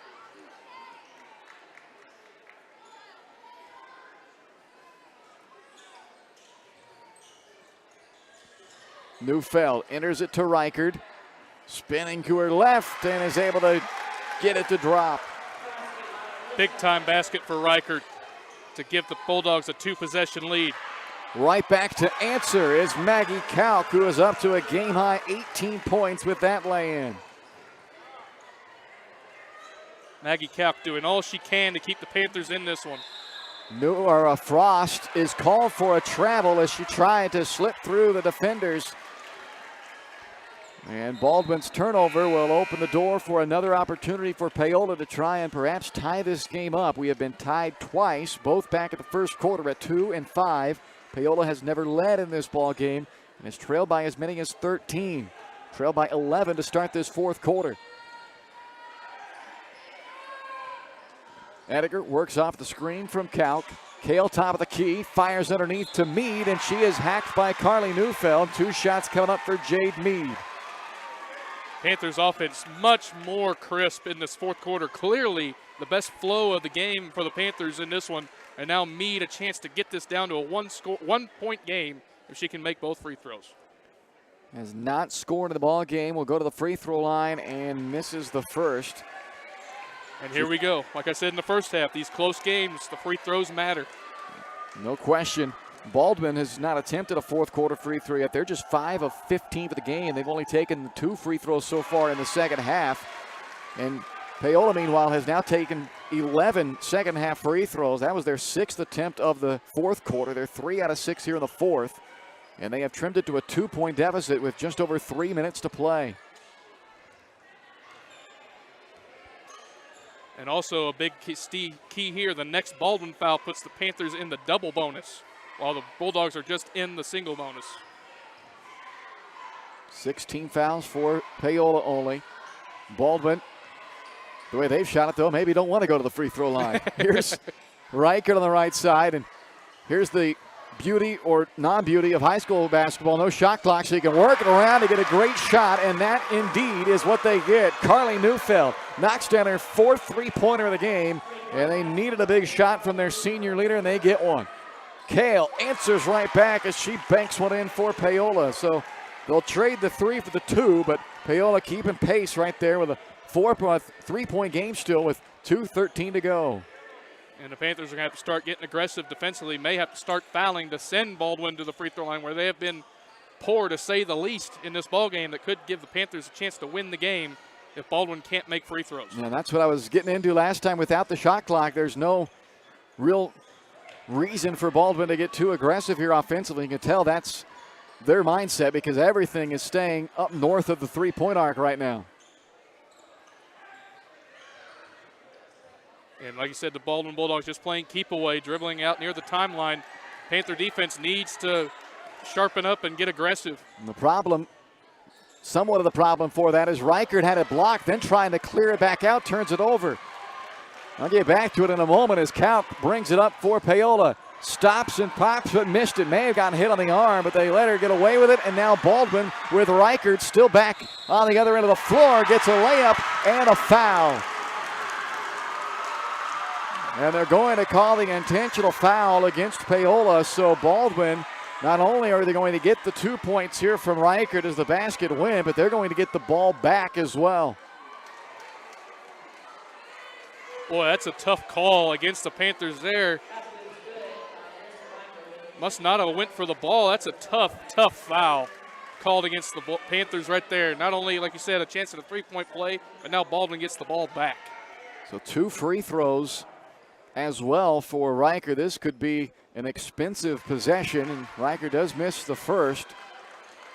Well, what I was going to say as we have a moment here is Paola does need to start thinking about having a foul, but the problem is 3 of your 5 on the floor have 4 fouls, so they can't foul. And Reichert unable to capitalize on those free throw opportunities as Baldwin's woes continue at the stripe, now 5 of 17. But more importantly, is the ball still is possessed by Baldwin because of that intentional foul. So another timeout is taken here by Paola. That will leave the Panthers with just 1 remaining with 1:16 to go. 38-33. We're back for the finish. Actually, no 30-second timeout, so we're going to keep it right here. So Baldwin will have the ball up 5 and only 1:16. So as you mentioned, Caleb, you have to start thinking about fouling now if you're Paola, putting Baldwin at the line, especially since they've only gone 5 of 17. But you have to be somewhat cognizant of who fouled because 3 of your 5 on the floor have 4 fouls. Right. And at this point, as long as your best player is on the floor, Maggie Kalk, I think that the Panthers can live with other players fouling. Like you said, the free throw woes have kept the Panthers in the game as Baldwin has just been poorest shooting the free throws.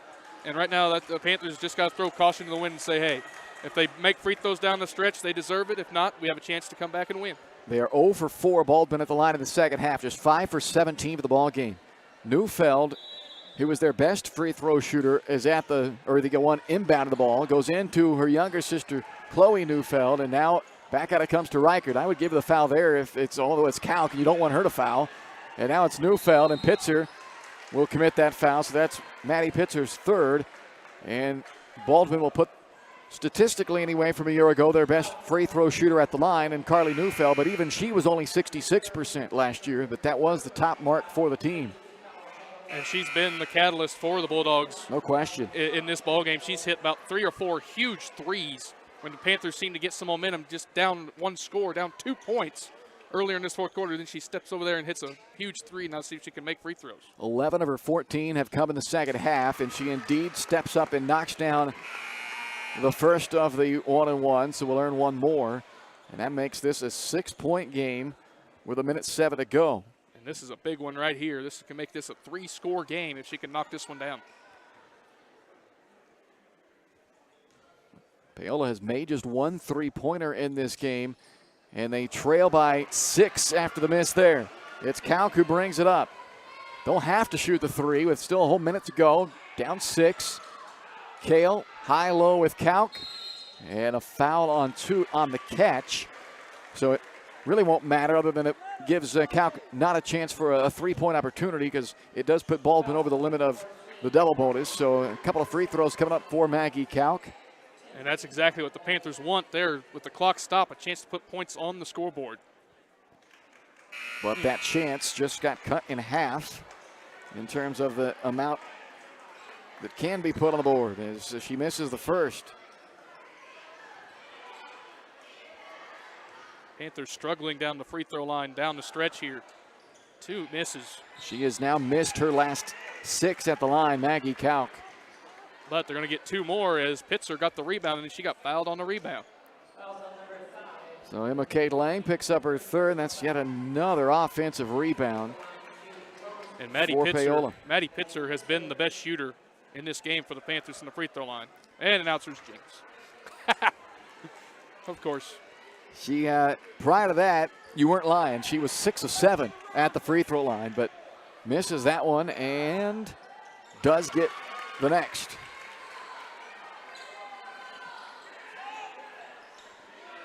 Five-point game, 55 seconds to go. Chloe Neufeld, a freshman with it. They don't foul the freshman, and now it's Reichard. They don't foul her either. Now they eventually do, but that's Maggie Kalk's 5th. So that, unfortunately for Paola, you can't put your best offensive player in a position where she has to be the one to commit that foul. That's unfortunate, but a tremendous fourth quarter, especially for Maggie Kalk. Got the Panthers back in this game. It's just unfortunate that her game ends about 45 seconds sooner than it should have been. 18 points, 8 rebounds tonight from Kalk.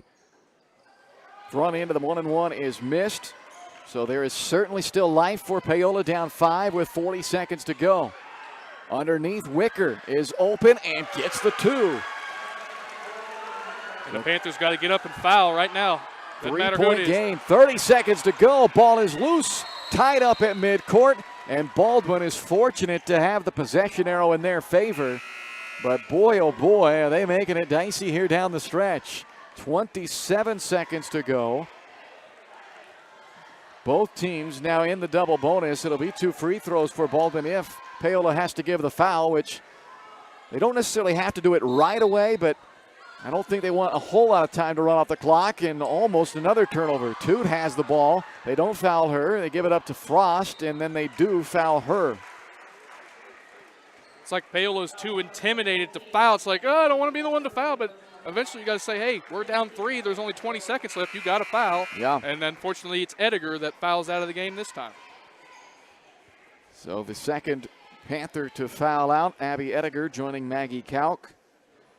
And now it's Marin Frost with 21 seconds to go. Does have 2 shots. That was the 10th team foul, so it's a 2-shot foul here for Frost. And Marin knocks down that first free throw. That's big. Makes this a 2-possession game.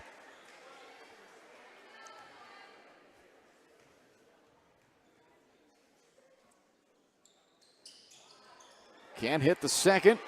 Kale the rebound. Paola's got to go in a hurry. Down 4 with 15 seconds to go.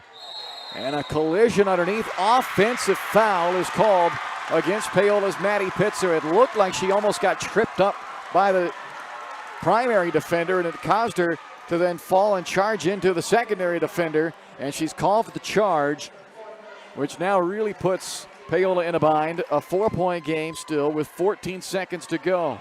Reichard to inbound. Baldwin has 2 timeouts if they're in trouble. They get it into Chloe Neufeld, and then she is grabbed by Wicker. So a couple of free throws coming up for Chloe with 12 seconds to go.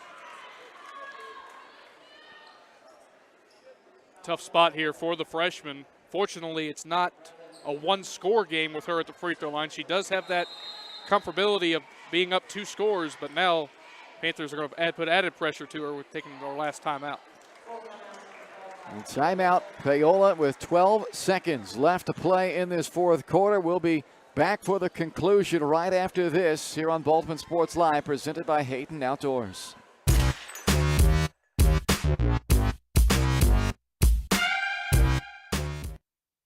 Hayden Outdoors Real Estate has proudly been serving the Midwest since 1976, covering 29 states and over $1.3 billion in annual sales. Chad and Penny Sheldon are some of the top producing brokers from Baldwin City, Kansas, selling farms, ranches, rural homes, and recreational real estate throughout Kansas. Their knowledge, passion, and expertise will help make your next real estate transaction an excellent experience. Contact Chad or Penny today by phone at 785-821-2666 or by email at shad@haydenoutdoors.com. Thank you. Can I help you today? No thanks. I'm just looking. Oh, this is cute.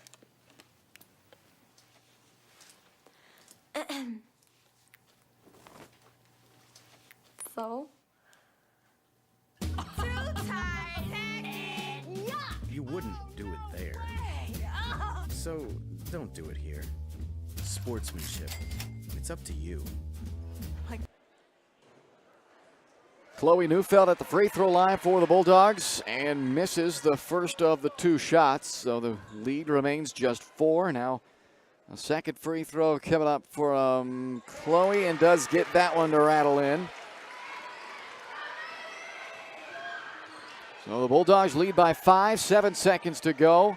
Hoisting one up is Hazel Downham, rebounded by Neufeld, and she is fouled with 0.9 to go, but it is all moot at this point after Baldwin will hold on to win here on opening night. It'll be their 8th win in the last 9 season openers. The only exception was that 4-point loss last year down in Paola for the Bulldogs. And both teams are going to have plenty to work on following this season opener. Paola dominated the offensive rebounds, dominated the glass as a whole in this game, but struggled to get the offense going until this fourth quarter, when they doubled their scoring output for the game. They had 18 points through 3 quarters. They scored 18 here in the fourth quarter. Baldwin, free throws became a big issue, but they did knock down several here to close out this ball game and hold on to win this one. They never trail. It was tied twice early, and Baldwin wins it on opening night, 43-36 your final. The Baldwin Bulldogs start the year 1-0, and the Paola Panthers drop to 0-1 to start the new season. We're back to wrap things up in our girls game, including our Farm Bureau Financial Services player of the game right after this here on Baldwin Sports Live.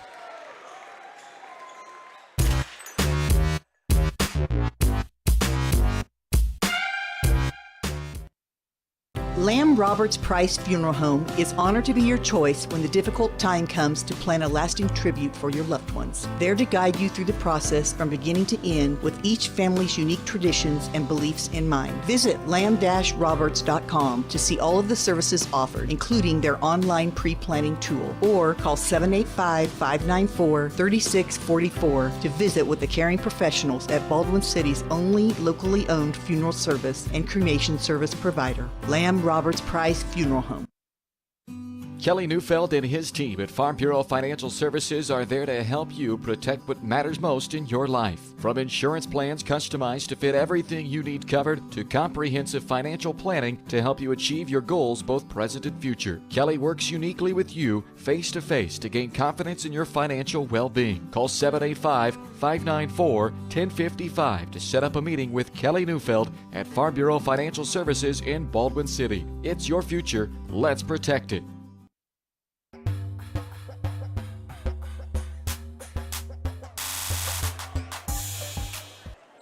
Welcome back to Baldwin. The girls' game official tonight, 43-36 your final. The Baldwin Bulldogs with the victory over the Paola Panthers. It is time to name tonight's Farm Bureau Financial Services player of the game. And she got off to a bit of a slow scoring start in this one, but really got things going in the third quarter to help open up a lead. And how important was that space that they opened up? Well, we found out as it got close after that, but today's player of the game, senior guard Carly Neufeld with a team-high 15 points to go along with a team-high 3 assists for the Bulldogs, with 12 of her 15 coming in the second half. Tonight's Farm Bureau Financial Services player of the game. From insurance to investments, wealth management, and financial planning, Farm Bureau Financial Services is there to help you protect what matters most. Call today and set up a meeting with your local Farm Bureau team at 785-594-1055. It's your future. let's protect it. Well, the final numbers in this ball game for both teams in what was a competitive game, no doubt. But in the end, it's a 43-36 win for Baldwin. The leading scorer on the night was Maggie Kauk for Paola, 18 to lead all scores, along with 8 rebounds. She was very good for the Panthers, especially in the second half. A dozen of her 18 came in the second half. The only player in double figures for the Panthers. Rest of the scoring, Foster with 4, Hazel Downham with 1, Maddie Pitzer with 7, Ava Kale with 4, Jade Mead with 1, and Brylan Wicker with 2. Kauk and Kale each had 8 rebounds to lead the way for the Panthers, and Ava Kale with 3 assists led the way for Paola. For Baldwin, top scorer was Carly Neufeld, 15 points in this one. Marin Frost added 9, 4 from Emma Kate Lang, 7 from Alyssa Reichard, 5 from Chloe Neufeld in her Bulldog debut, and 3 from Bailey Smith. It was Lang and Toot who led the way in rebounding with 4 apiece, and Carly Neufeld with a team-high 3 assists for the Bulldogs. They shot just 12 of 25 at the free throw line, but it was just enough in the end as they win this one 43-36, led by as many as 13 in the third quarter. That lead was down to as little as 3 or as little as 2 in the fourth quarter, but they never did trail as they end up winning this one tonight 43-36. Up next for the Panthers, they are home to host their home tournament this next week on Tuesday against Perry Lecompton, and for Baldwin, they are on the road next Tuesday to take on Anderson County, and they will host Burlington next Friday as well back here at home. You can catch both those games here on Baldwin Sports Live, and I don't have the Paola Sports Live scheduled. I assume that the games next week will be on Paola Sports Live, so you can check those out tonight, and thanks for putting up with me tonight here on the Baldwin Sports Live channel for the Paola fans who had to tune in. We were able to simulcast that game for you. So a loss, unfortunately, for Paola fans, but it was an entertaining game nonetheless. And now we've got another entertaining one coming up. The boys' game is next. You're watching Baldwin Sports Live, presented by Hayden Outdoors.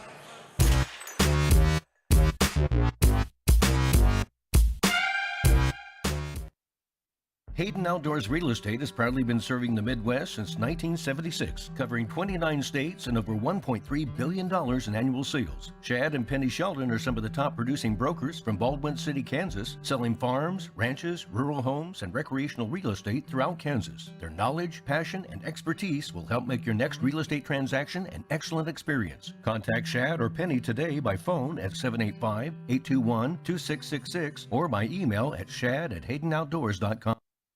Dr. Philip Harvey at Oral Surgery Kansas is a proud supporter of the Baldwin Bulldogs. Dr. Harvey and his staff wish all of the Bulldogs the best of luck this year as you continue to make Baldwin City proud. Oral Surgery Kansas provides personalized, gentle, comprehensive patient care for a wide range of oral surgery procedures. To learn more, visit oralsurgerykansas.com or call 785-843-5490.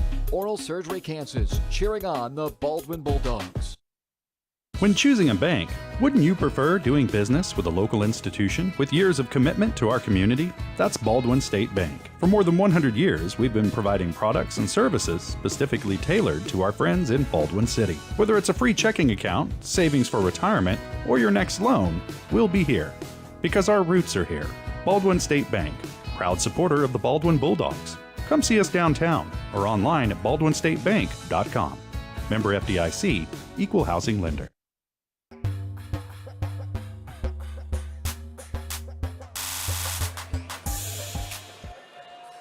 Welcome back, and we are now into the Baldwin Sports Live Baldwin State Bank pregame show for Game 2 of our doubleheader here tonight, following a 43-36 Baldwin girls victory in Game 1. And now we are set for Game 2, the boys' game tonight between the Baldwin Bulldogs and the Paola Panthers. Paola coming off of a 15-8 season a year ago, but it is a brand new look for the Panthers this year. All 5 starters gone for Ryan Oshel. He'll replace them all, and it may take a bit to figure out that new rotation and figure out the who's and the roles on this team for Paola here in 2022. And unfortunately for them, they get a team who has quite a bit back from last year in their opener, as the Baldwin Bulldogs return 4 of their 5 starters from an 8-13 team a year ago. That was an improvement after a 2-win season the year prior, and they have their sights set on another big jump forward this year. They are led by all-league returning guard, honorable mention, All-State Caleb Carr. The senior averaged 18 points and 4 assists along with 3 steals per game a year ago, and he is the headliner on this group that's back for the Bulldogs. Also, senior Sam Darnell, who is the enforcer inside, second of the team last year at 6 rebounds a game. He's back to front line for the Bulldogs, and guards Joey Zembecki and Riker Grossner return as well as starters from that 8-13 team a year ago for Baldwin. The big question, who will be that secondary scoring option to replace Cole Mahaffey, who averaged just over 15 a game last year for the Bulldogs? So we'll find out who that may be in this one, but the Bulldogs certainly have a little bit more continuity to work with coming into this year than what the Panthers do. But you never know. It's a brand new season, and who knows? Paola may come out firing on all cylinders despite the fact that they lost 9 seniors from a year ago, including All-State do-it-all player Trey Mawalling. You just never know, and that's why these games are so fun. So it's Paola and Baldwin coming up here in moments. You're watching the pregame show brought to you by Baldwin State Bank. Personal service from people who care at your hometown community bank. Baldwin State Bank. For over 120 years, they've helped serve our community. Enjoy a better banking experience with your friends and neighbors at the Baldwin State Bank. More to come right after this here on Baldwin Sports Live.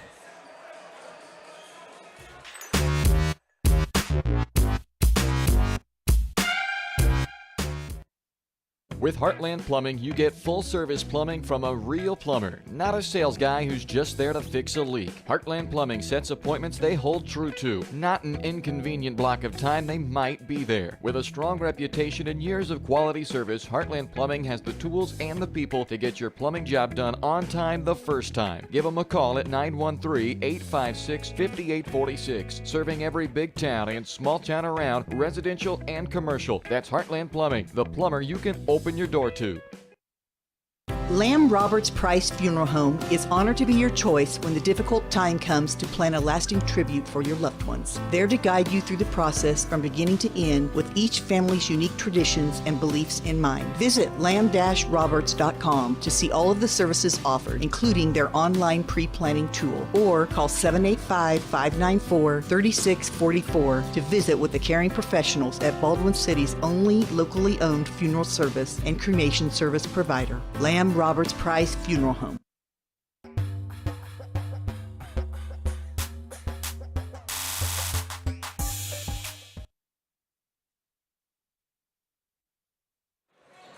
Back on the Baldwin State Bank pregame show, the Bulldogs and the Panthers getting set to battle here on the season opener tonight. It's time to take a look at our State Farm Insurance game plan, brought to you by your local State Farm Insurance agent, Cody Anno, as the Bulldogs hope to start the year 1-0, something they were unable to do a season ago. And in fact, the last 2 seasons, their season opener has been spoiled by the Paola Panthers. Last year, they dropped a 66-49 final. They did rebound and win their next 4 after that season opening loss, but they're hoping tonight that they can start out the year 1-0. And here's our State Farm game plan for the Bulldogs. Take control early. Baldwin, as we talked about, the more experienced team coming back and have a chance to perhaps take control of this game before this new lineup for Paola finds their way. So that's our first key for the Bulldogs, and then establish your roles. Every team, even when you bring guys back and you have 4 of your 5 starters returning, it's still a new season. Guys have made improvements, games have changed, gotten better, whatever the case may be, over the last 7-8 months since you were on the basketball floor. So establish your roles. The earlier you can accomplish that, the quicker you can take off, and that's what the Bulldogs are hoping to do this year, is take off. We'll see if they can do it here on opening night. That's your State Farm Insurance game plan, brought to you by your local State Farm Insurance agent, Cody Anno, who invites you to join them at the golf course on Thursday next week, December 8th. No, not to golf. They're not going out for evening golf this time of year. That would be quite chilly,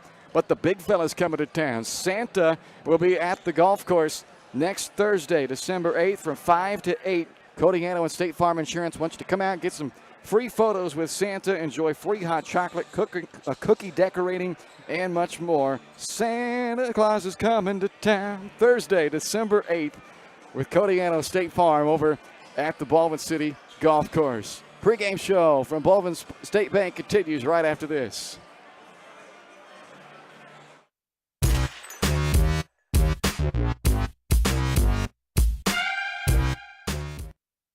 Hayden Outdoors Real Estate has proudly been serving the Midwest since 1976, covering 29 states and over $1.3 billion in annual sales. Chad and Penny Sheldon are some of the top producing brokers from Baldwin City, Kansas, selling farms, ranches, rural homes, and recreational real estate throughout Kansas. Their knowledge, passion, and expertise will help make your next real estate transaction an excellent experience. Contact Chad or Penny today by phone at 785-821-2666 or by email at shad@haydenoutdoors.com. Thank you. Can I help you today? No thanks. I'm just looking. Oh, this is cute.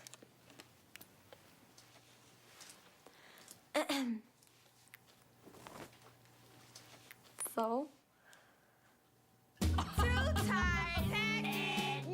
You wouldn't do it there. So don't do it here. Sportsmanship. It's up to you. Like they're the fashion police.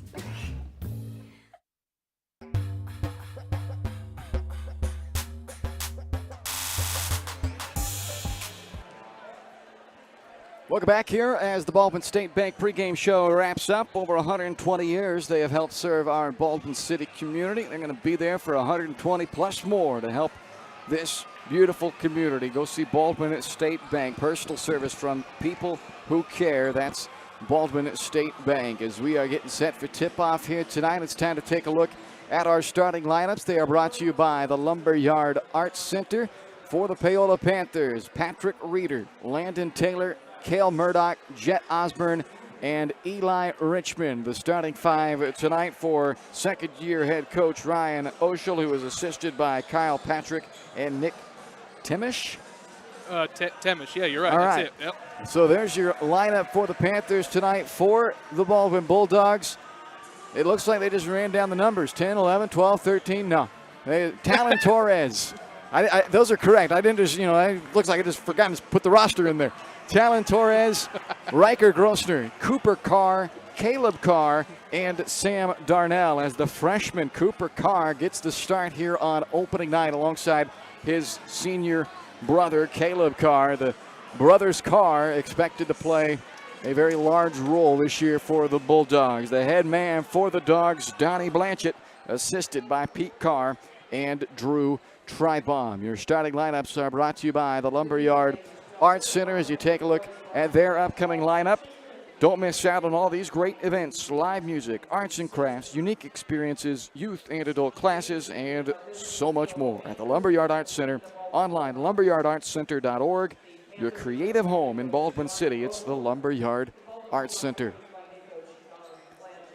All right, so we are set for hoops here in game 2 of the night. Game 1 went right down to the wire. The Baldwin girls, a 43-36 winner in the opener. And now the Baldwin boys are going to try to make it a sweep for the Bulldogs here tonight. But the Paola Panthers aren't going to go down easy. The Panthers have won each the last 2 season openers against the Bulldogs, and they lead the all-time series since 06. 16-14 has been very competitive overall, but it's come in stretches. It was Baldwin who dominated, and now recently it's been Paola who has dominated. The Panthers have won 12 of the last 13 since the start of the 2014-15 season.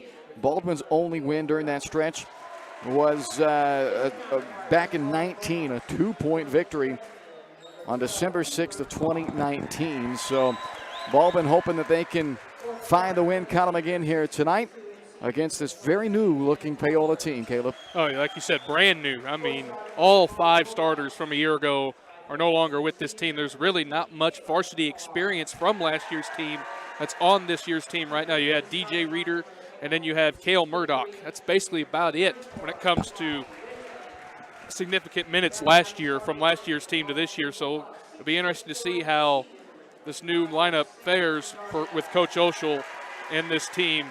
But you can't take away athleticism. There's certainly athleticism on this Panther team. All 5 were significant players in football team as well. So the athleticism's there, but we all know football's a completely different sport than basketball. There's a lot more what's the word I'm looking for? There's a lot more wind sprinting in basketball than there is in football. You can take 30 seconds to be like, oh, You can settle down. You can't do that in basketball. Opening tip is brought to you by the Baldwin City Recreation Commission. Sign up today for Biddy Basketball Youth Clinic for kindergartners through second graders. Learn basketball skills and drills alongside these same Bulldogs you're watching on the floor tonight. The Biddy Basketball Clinic from BCRC with the Baldwin High School basketball teams. Registration deadline is December 31st. Each kid gets their own basketball to keep as well. Register at baldwinrec.org or stop by the office downtown at 705 High Street. It's Darnell for Baldwin, Richmond for Paola, and here we go. Paola controls the opening tap, and the Panthers, a dominant win on opening night a year ago against the Bulldogs.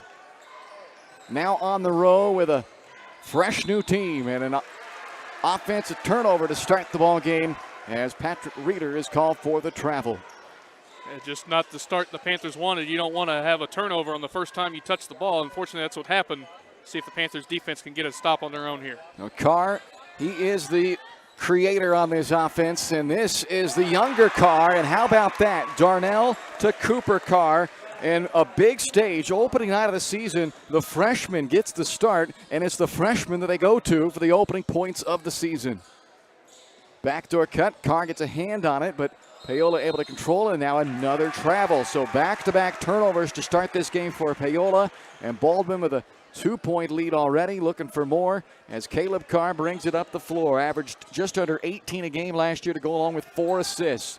Darnell works down the left lane line into some contact, and a foul on it. Looks like Richmond will put Darnell at the free throw line. Yeah, Panthers' disastrous start to start this game. 2 turnovers on the offensive end, give up a layup, and now a free throws opportunity on the next possession. Just not a good start at all for the Panthers. Brilliant start for the Bulldogs. And this is what I had talked about in the Bulldogs State Farm game plan tonight.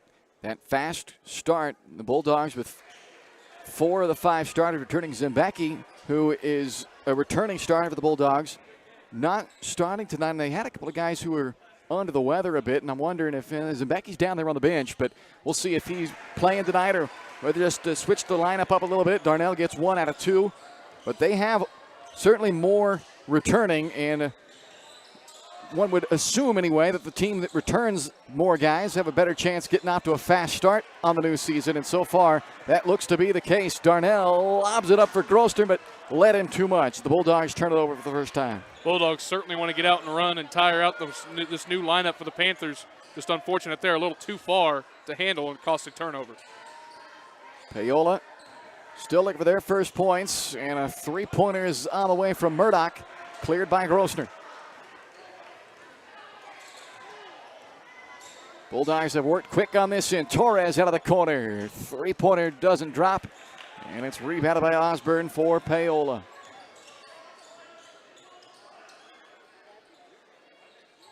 Three-0 lead early for Baldwin. A bucket for the freshman Cooper Carr. A free throw from Darnell. Shuffled inside to Murdoch. A tough angle as he tried to contort his body to get that ball up on the rim. It comes back down on his shoulder, but he was standing out of bounds. So Baldwin basketball with 6:11 to go in the first quarter and a 3-0 Bulldog lead. Bulldogs defense has been superb the first 2 minutes of this game, forcing 3 turnovers in the first 5 possessions for the Panthers. Panthers just really discombobulated offensively right now. But credit to Baldwin, that's superb defense so far. Led by one of the best on-ball defenders you'll find in Caleb Carr, and the rest of the group kind of having that intensity rub off on him. Here's Cooper Carr into the corner to Grosner. Cooper back up to his older brother Caleb. He'll direct traffic as he does so well. Up top to Cooper. Pass deflected. Loose, and it ends up in the hands of Paola. Murdoch gets fouled by Cooper Carr. Much needed turnover there for the Panthers. Not a shooting foul, however, but it is a foul nonetheless. See if the Panthers can do on an out-of-bounds play under the basket. Baldwin Sports Live presented by Hayden Outdoors. Opening night here of the basketball season. The Baldwin girls with a 43-36 win already. The Baldwin boys leading 3-0 early on. Osborne swinging all the way around to the left corner now to Richmond. Catch and shoot 3 from Taylor is banked in, and we're tied at 3. What time is it? The bank is open at what time? 5:28 left in this first quarter. Talon Torres runner misses. Nearly taken away by Cooper in the backcourt. Coach Oshel furious with Jed Osborne there. He got the rebound, but then didn't turn all the way around to throw the outlet pass. Fortunate for the Panthers, they maintain possession. And he will go to the bench, does Osborne. Micah Sanders checks in for him, and now Joey Zimbecki checks in for the first time tonight for the Bulldogs. Zimbecki last year started for the Bulldogs as a sophomore, averaged 4.5 points, 2.5 boards a game. He replaces Torres here in the opening minutes. It's a 3-3 game. Murdoch, little head fake, steps into a nice mid-range jumper there. Offensive rebound is stuck back by Richmond. Nice job by Richmond on the offensive blast to put the put back in, and the Panthers with their first lead of the season. 5-3 advantage as Zimbecki fires one up out of the corner. Off the leg of Darnell, it looks like, so it will be Paola basketball as the Bulldogs scored in the opening possession. Got a free throw then on the second possession, but have gone cold since. A couple of turnovers mixed in there as well, and Paola has settled in to take a 5-3 lead as J.D. Troutman checks in for the Panthers. Fast pace to this game so far. Leading the way for the Panthers so far. Now pressure by the Bulldogs. Reeder picks it up on the baseline. They'll bring it back up top as Troutman swings it right. Open on the wing. Sanders missed three. Offensive rebound. Taylor and a putback. So the last two buckets now for Paola have come on second chance opportunities as Taylor then commits a foul and just across half court. But using back-to-back offensive rebounds and stickbacks to make it 7-3 Paola. 4:29 left to play in this first quarter. Paola boys taking a page out of the Paola girls by crashing the offensive glass. The only difference is the boys have made the second chance points, unlike the girls in that first game. So far, so good for the Panthers. Bulldogs need a basket. Caleb Carr goes to work, and an offensive foul will send it the other way. Murdoch leaps up off the hardwood after drawing that charge. First foul on Caleb Carr with 4:22 to go in the quarter, and Paola gets it back up 7-3. Coach Oshel appreciates the charge by Murdoch, but he doesn't like his little antics afterwards. You don't want to showboat in front of your opposing team that could fire opposing team up. Here's that pressure by Baldwin. Trying to use some defense to get the offense jump-started again. Troutman out of the corner for Sanders. And around and out, that three-pointer goes. Darnell the rebound for Baldwin. Well, Caleb so far now will fire three. I was going to say has so far become more of a distributor and hasn't really looked to score yet.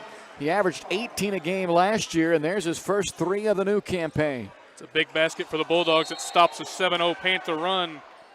Get them back within one. A foul on Darnell. Unfortunate there for Sam, trying to intercept that pass and just got a piece of the hand of Taylor, who was also jumping in the air and knocked him to the floor. So Darnell picks up his first, third team foul of the Bulldogs. Talon Torres back in for Baldwin. And for Paola, Landon Taylor has re-entered. Paola trailed 3-zip early, then a 7-0 run has given them the lead. They still have it by one. Backdoor bounce pass to Taylor and a left-handed finish off of the feed by Richmond. Tremendous play by Richmond and an even better back cut by Landon Taylor. Good offense by the Panthers early in this one. Darnell at the high post. Spots Torres out of the corner. Three ball is short. And Richmond the rebound, and Grossner goes through his back to commit the foul. So 4 of the 5 Bulldog starters have now picked up a personal foul in this opening quarter. Both teams are getting good looks offensively. Paola has just taken advantage of them a little bit more so far, and the Panthers have done very, very well on the glass. No second chance opportunities that I recall yet for the Bulldogs. And the Panthers' looks have come from about 5 feet and in. The Bulldogs, albeit open, good looks at three. Most of their looks have been coming from the outside. That's 3 off the mark by Troutman. And it will go to the Baldwin Bulldogs with 3:07 left to go in the opening quarter and a 9-6 Paola lead.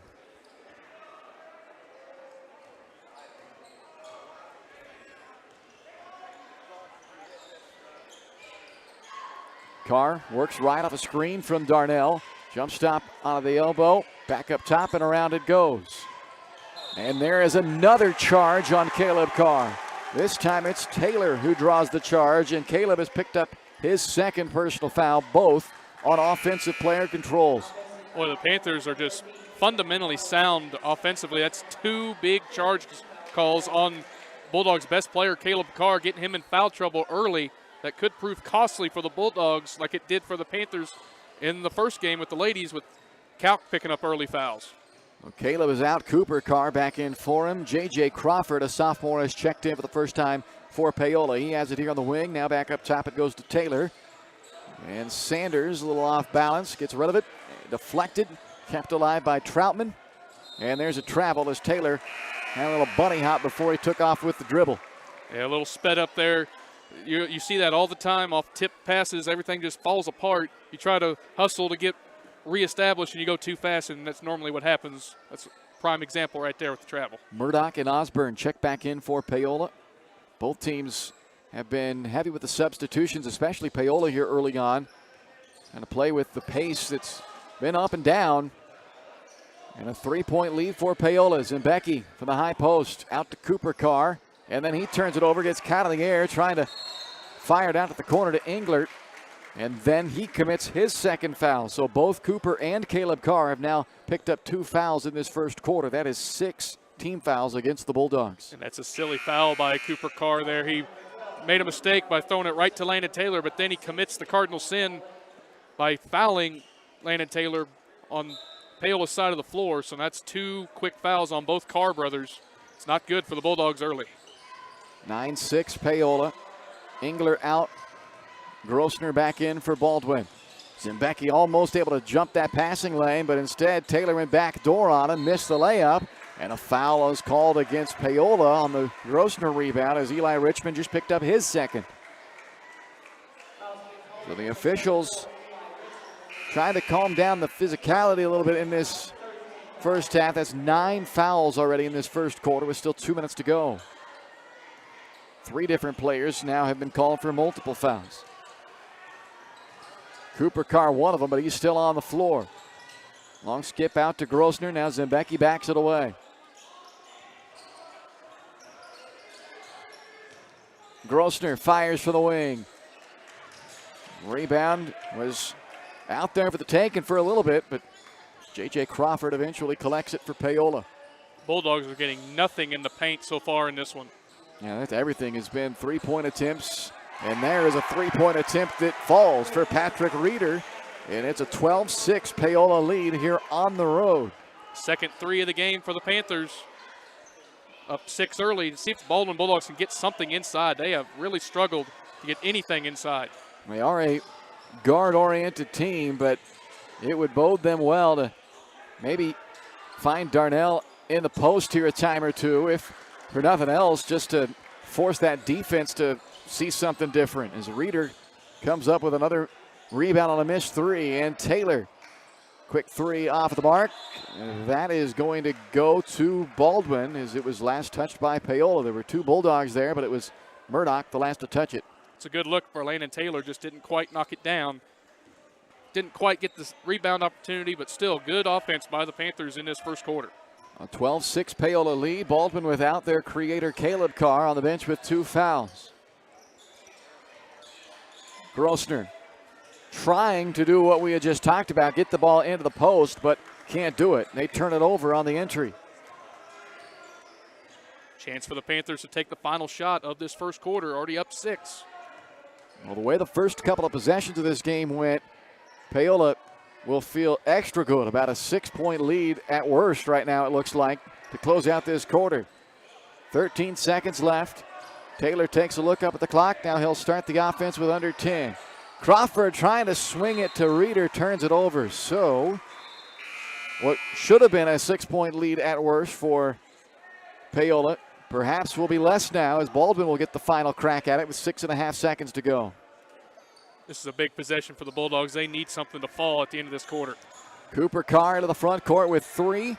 puts up an off-balance three, and it's not there for him. After one, 12-6 Paola here on Baldwin Sports Live, presented by Hayden Outdoors. When choosing a bank, wouldn't you prefer doing business with a local institution with years of commitment to our community? That's Baldwin State Bank. For more than 100 years, we've been providing products and services specifically tailored to our friends in Baldwin City. Whether it's a free checking account, savings for retirement, or your next loan, we'll be here.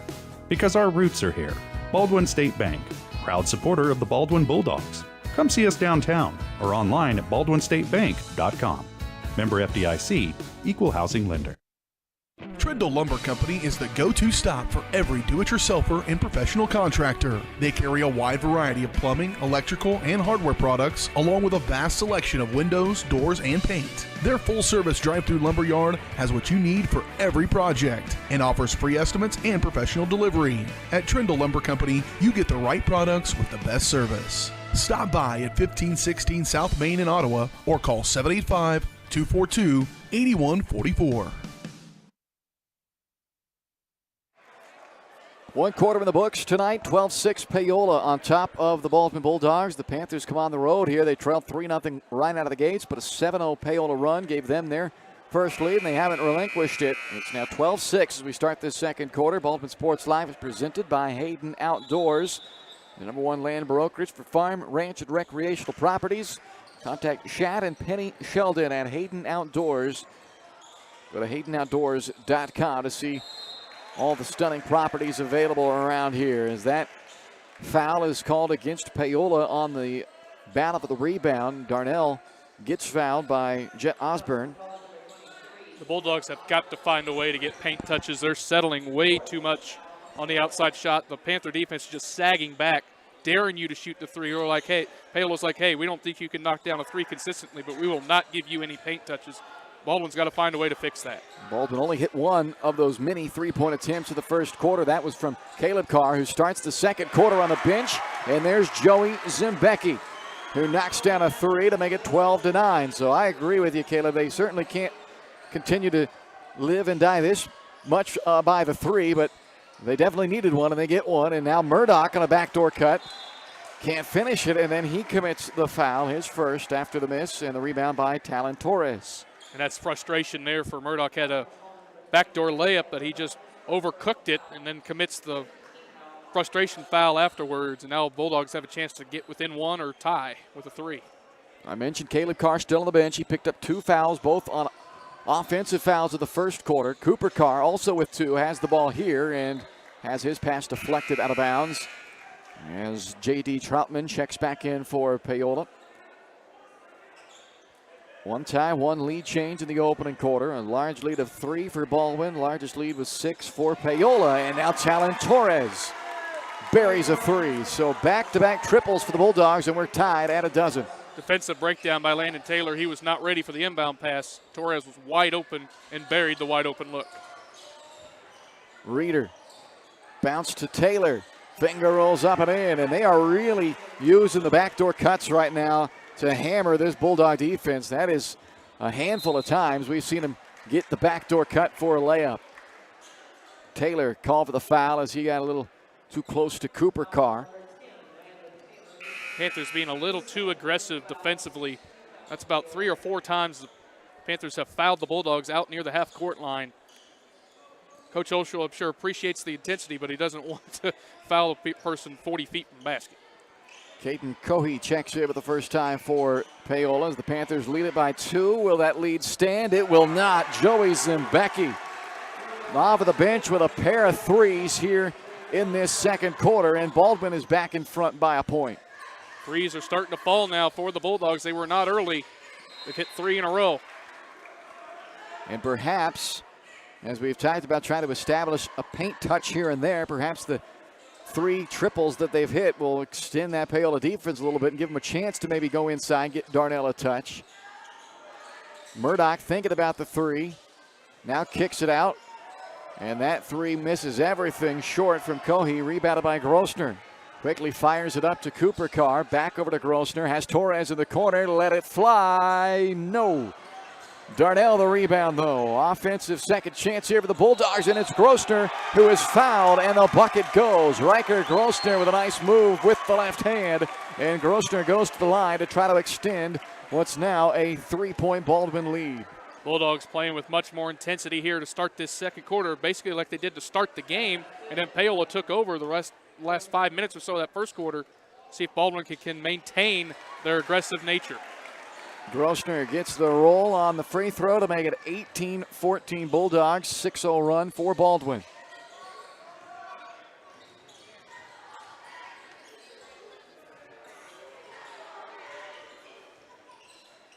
Murdoch angling in, flips it over his head to Cohey, and he's rejected by Darnell. Outlet up to Grosner, nice find to Zimbecki, and Joey Zimbecki with a big second quarter going. That's 8 for Zimbecki in the period. 8-0 run Baldwin, timeout Paola. 20-14 Bulldogs as the Baldwin offense comes alive here in this second period, spurred by Joey Zimbecki. Bulldog basketball on Baldwin Sports Live, brought to you in part by Rice Precision Manufacturing. If you're looking for a great job with a growing family-owned company, then check out Rice Precision Manufacturing, actively looking to fill positions for skilled CNC machinists and CNC operators. They offer excellent pay, competitive benefit packages, a climate-controlled work environment, and a friendly support staff that's dedicated to the betterment of their employees. Send an email to jobs@riceprecision.com. 5:38 left to play in this first half.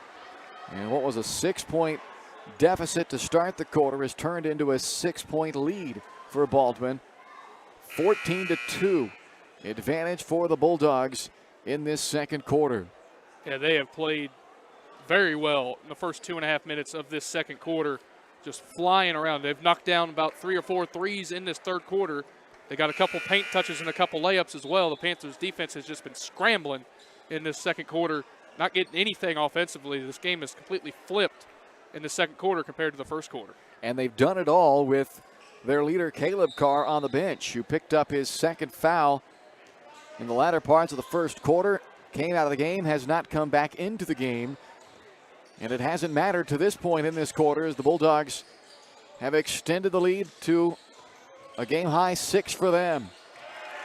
Good finish there by Micah Sanders. Looked like he either kind of lost the handle on that or got hit on the arm, perhaps. Either way, it was a little bit funky looking, but it goes in, and Sanders ends that 8-0 Bulldog run with that bucket. That's a big bucket for Sanders and the Panthers. Maybe that'll settle them down, try to get them back in the game. Dumped into Darnell. He is triple-teamed. And get it back outside now. Torres, quick ball movement to Grosner. Missed the 3. And rebounded by Sanders for Paola. And then they turn it over in the backcourt. Zimbecki to steal. Carr, nice little hesitation. Drive, kiss, and an offensive foul on Cooper Carr. That's his third. That's the third charge that Landon Taylor has taken in this ballgame. What a big play defensively that is for the Panthers. Instead of an and-one free throw opportunity for Cooper Carr, now he picks up his third foul in this first half, and that could be troublesome for the Bulldogs. So he goes to the bench. Ryder Nye comes in. Now, it's not a rule in high school basketball. There is no restricted area. You can draw a charge anywhere on the floor. Had we be playing any other level of basketball, that's an automatic block. He was a little bit deep, I thought, but there is, again, that's not a rule. So as long as the defender's set and he's positioned himself, you can draw a charge right underneath the bucket. And it's a tough break for Cooper Carr on what was otherwise a very nice move to the bucket. Here's a foul on the Bulldogs' Talon Torres, and that will put Reeder at the line for Paola for a 1-and-1 as the Bulldogs commit their 8th team foul. First free throws of the game for the Panthers. And Baldwin's only attempted 3, so it has been a relatively clean game in that regard. We've had some fouls, but both teams were in a hurry, it seemed like, to get up towards that bonus, and then they just stopped fouling after that, and all the fouls prior to getting to the bonus were of the non-shooting variety for the most part, as Reeder misses the second, so 1 out of 2 makes this a 20-17 ball game.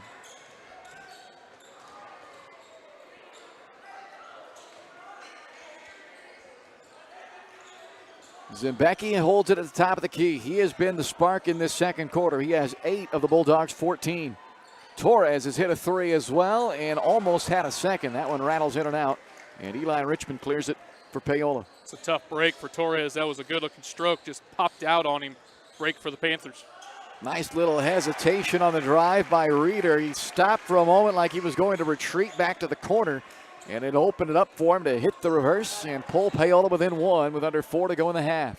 That was a pretty little up and under move by Reeder to get the Panthers back within a point, like you said. Zembecki almost got himself caught in the air, but found his outlet in Groston. That's deflected out of bounds, and here comes Caleb Carr back into the lineup. So that was nearly a quarter break for Carr. He went out about this time in the first quarter, and now he's back in here with 3:45 to go in the half, but they really need Caleb to play clean. Englert also joins him in the lineup. Carr 3 points so far in this game on a 3 back at the first quarter, but has not had a chance to really get a rhythm going yet because of the early charges called against him. Zembecki open top of the key, and Joey Zembecki with 11. It's a career-high scoring performance already from Zembecki, and we haven't even reached halftime.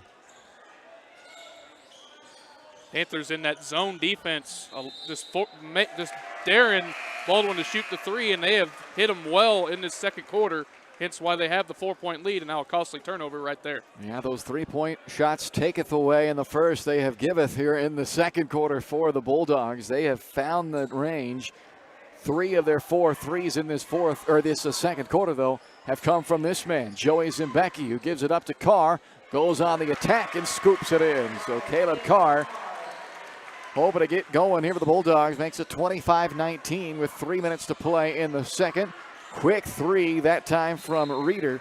And a long rebound out of bounds to the Baldwin cheerleaders. The Bulldogs take over up 6 with 2:58 to play in the half. That's an ill-advised shot by Patrick Reeder there. Quick 3. Not what Coach Olschel wants offensively, especially with the run that Baldwin's been on the last minute or so. Working for the high post, Caleb Carr out to Nye, into the corner to Zembecki. Skip to Englert. Now Carr will retreat, directs traffic. Loves to penetrate, attack the basket, but now with 2 fouls, maybe have to pull off a little bit on that. And Joey Zembecki, no reason to pull off going to him. Zembecki with 4 first half triples. 14 in the half, all in this quarter for Zembecki, and it's 28-19 Bulldogs. Missed 3, coming back the other way. Baldwin a chance. It's Carr, chased down from behind and knocked away by Taylor. Good hustle play there by Landon Taylor to allow his defense a chance to at least set up and force the Bulldogs to execute in the half court. Tremendous hustle play by Landon Taylor. Bulldogs had 2 guys up ahead of the Panther defense, but Landon Taylor made a tremendous effort to knock that ball away, prevent a basket. Now a timeout's been called. A second 8-0 run in this first half for Baldwin. They opened up a 20-14 lead. Paola trimmed it all the way back down to 1 at 20-19, and now another 8-0 spurt by the Bulldogs. And yet again, it's Joey Zembecki leading the way. 14, a career high for Zembecki with 2:13 still to play in the first half. Bulldog basketball brought to you in part by the Bullpen, your locally owned sports bar in downtown Baldwin City. Open 11 a.m. through 2 a.m. Monday through Saturday, 10 a.m. to 8 p.m. on Sundays. It's the perfect place to go before, during, or after the game. There's always game time down at the Bullpen. Follow on Facebook at Bullpen Baldwin City for all the latest happenings at your local sports bar in downtown Baldwin City, the Bullpen. We have 2 minutes and 13 seconds left to play in this first half. A game that Paola led by 6 at the end of 1, but they now trail by 9 with 2:13 left to play in this first half. Inbound to Zembecki.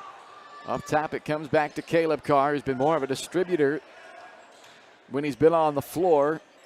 And here he goes on the attack off the dribble.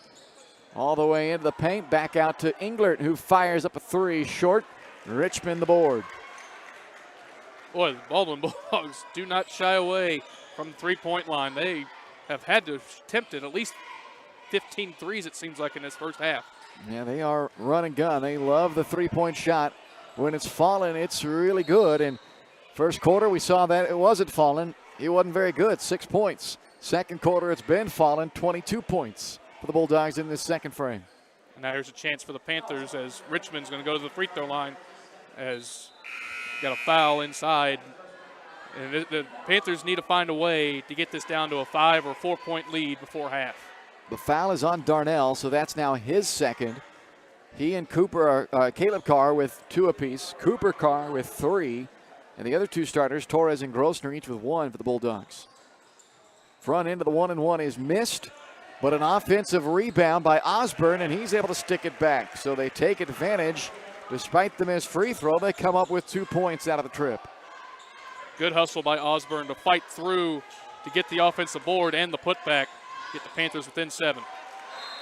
That ball knocked out of bounds by Taylor. Grossner checks back in for Baldwin. Cohee checks back in for Paola. Landon Taylor has been a pest defensively for the Bulldogs. He is so quick with his hands. He's got really good hands. He's the DeJuan Harris type for this Panther defense. Yeah, he and Caleb Carr are kind of one and the same in that regard. So it's interesting that they're both guarding each other because they both make a habit of wreaking havoc on their opponents on the on-ball defense, and they're both giving each other a taste of their own medicine here tonight. And so far, Taylor the more effective. And here is Taylor with a steal. The lay-in makes it a 5-point game with 1:16 left in the half. 11 first-half points for Taylor. That's not what you want to do as a Baldwin player. You don't want to have a lob pass back towards your own basket.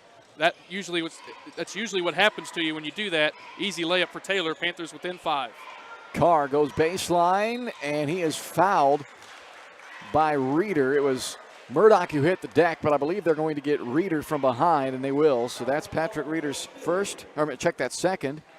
And the 8th team foul. It'll be a shooting foul. 2 shots coming up for Caleb Carr, who was a 70% free throw shooter a year ago for the Bulldogs.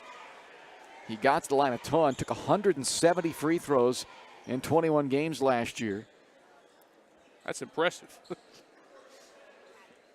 Shot 70% of the line on his way to scoring just under 18 points per game for the Bulldogs.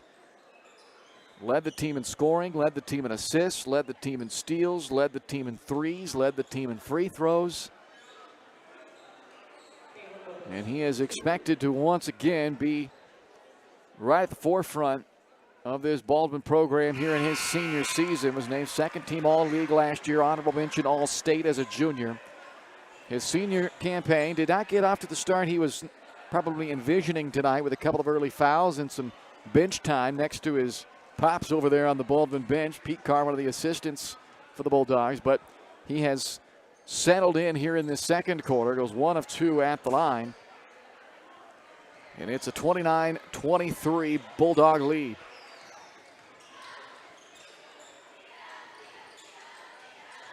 Contested long 2 is good for Jed Osborne. Not really the most high efficiency type shot there.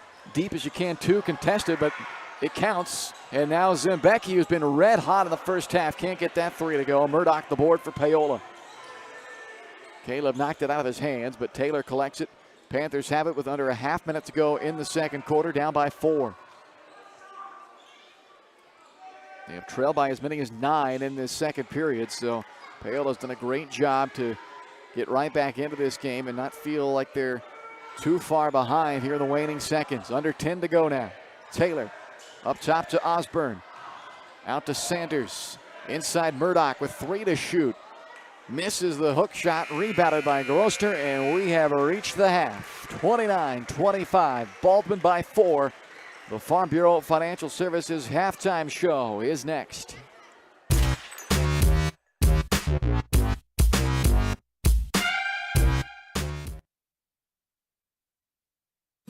Kelly Neufeld and his team at Farm Bureau Financial Services are there to help you protect what matters most in your life. From insurance plans customized to fit everything you need covered, to comprehensive financial planning to help you achieve your goals both present and future. Kelly works uniquely with you face-to-face to gain confidence in your financial well-being. Call 785-594-1055 to set up a meeting with Kelly Neufeld at Farm Bureau Financial Services in Baldwin City. It's your future. Let's protect it.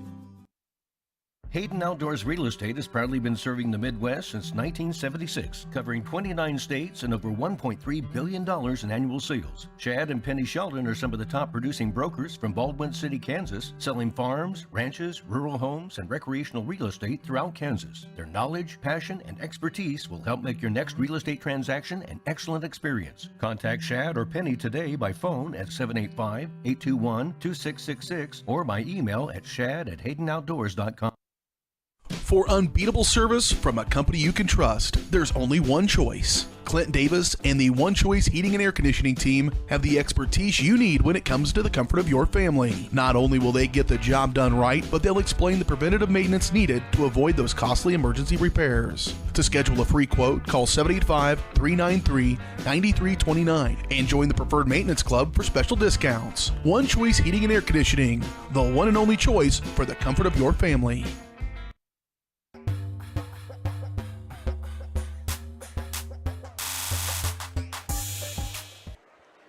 Welcome into the Farm Bureau Financial Services halftime show.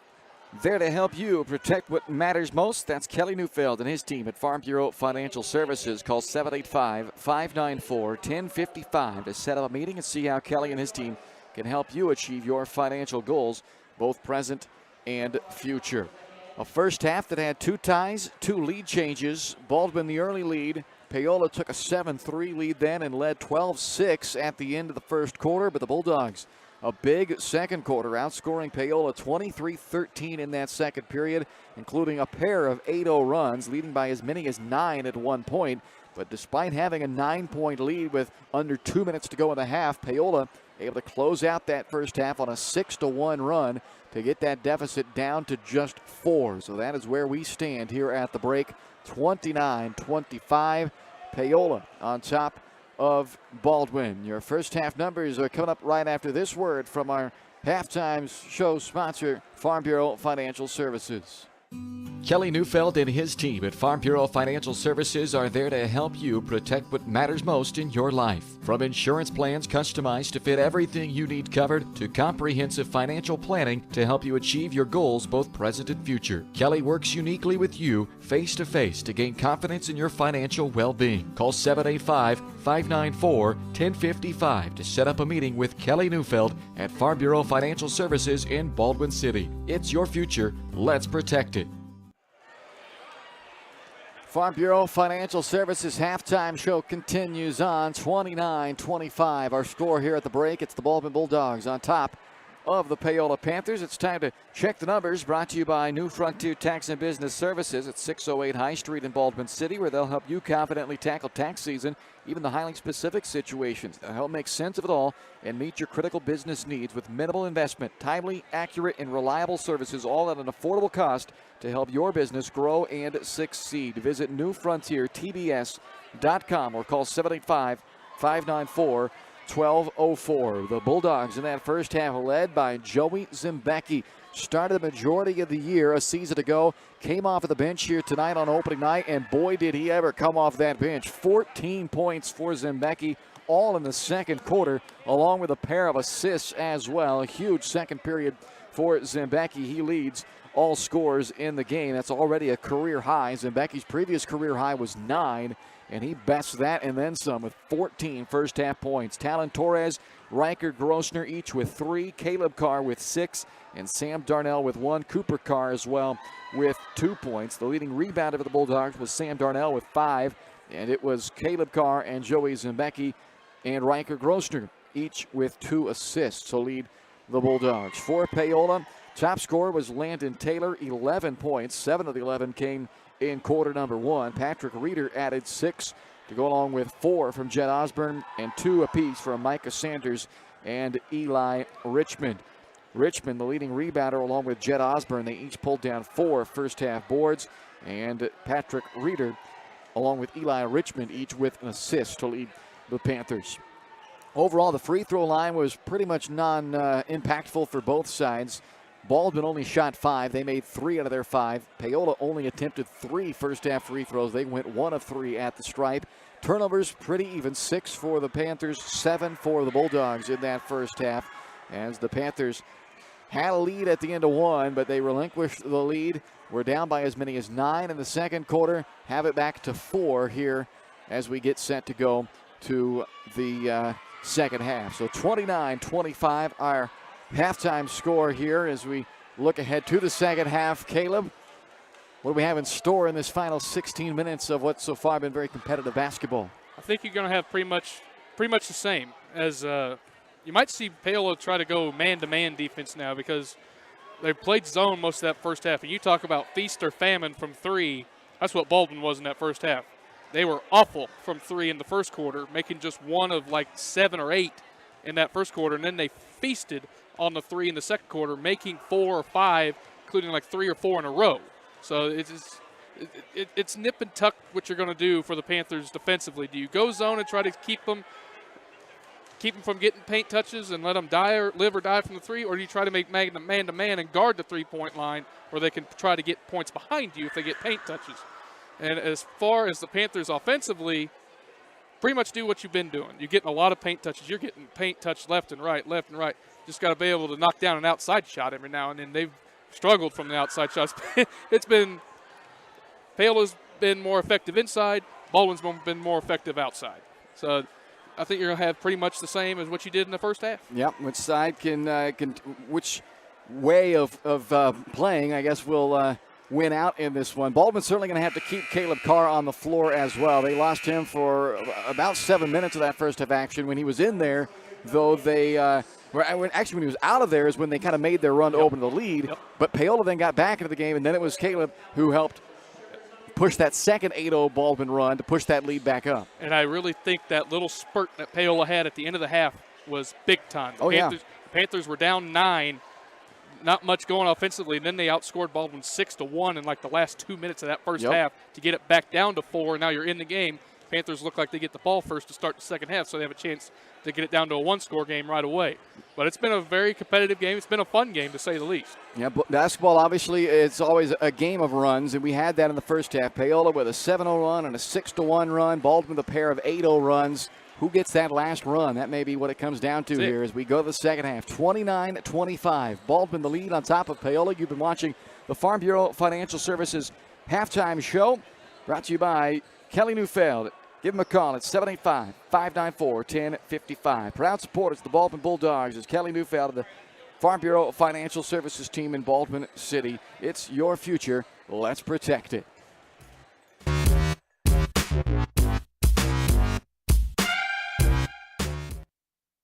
Hers Incorporated in Spring Hill is your area's premier small engine repair shop. Before you replace that faulty trimmer or mower, let our experts get you back to work. And if you are in the market for a new handheld, we carry Maruyama and Red Max trimmers. Plus, Hers is still the best place for hydraulic hoses, cylinder repair, and mechanical control cables. If that's not enough, we're also a UPS drop-off location. To learn more, visit us at hersinc.net, call 913-247-3530, or just stop on by. Dr. Philip Harvey at Oral Surgery Kansas is a proud supporter of the Baldwin Bulldogs. Dr. Harvey and his staff wish all of the Bulldogs the best of luck this year as you continue to make Baldwin City proud. Oral Surgery Kansas provides personalized, gentle, comprehensive patient care for a wide range of oral surgery procedures. To learn more, visit oralsurgerykansas.com or call 785-843-5490. Oral Surgery Kansas, cheering on the Baldwin Bulldogs.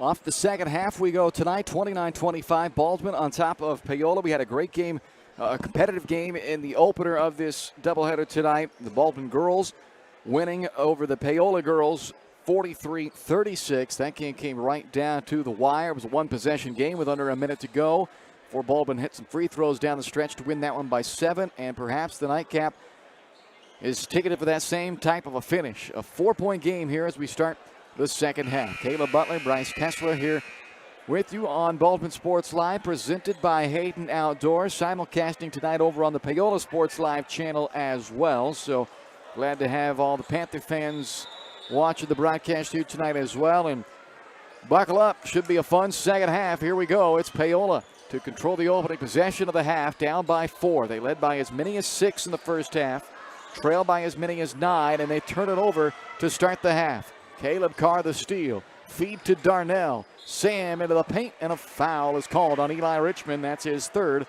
And early free throws to start the second half coming up from Sam Darnell. Darnell a little gimpy getting up after taking that bump, walking around gingerly back at the three-point line here, but basically the same carbon copy to the start of the game so far here in the second half. Panthers turned it over on the first 2 possessions in the first half, turned it over here. Free throws here for Baldwin. So you're saying I should expect a turnover next time down?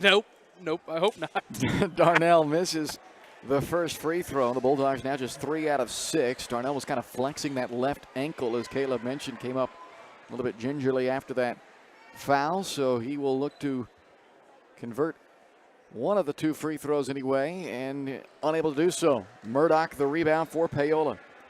The Panthers were a +4 on the glass in the first half.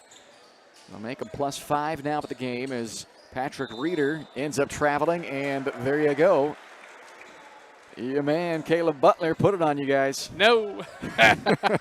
Yeah, carbon copy of the first half. 2 turnovers to start the half for the Panthers. Well, other than Baldwin didn't score on their first possession of the half like they did last time, and now a carry is called on Caleb Carr. No, they scored. They just didn't get a field goal.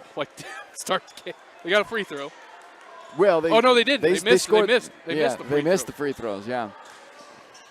So 29-25 it remains. 3 turnovers already in this opening 40 seconds. And a little floater from Richmond falls off. Torres, the board for the Bulldogs. Good look for Richmond, just kind of alligator armed it and shorted it.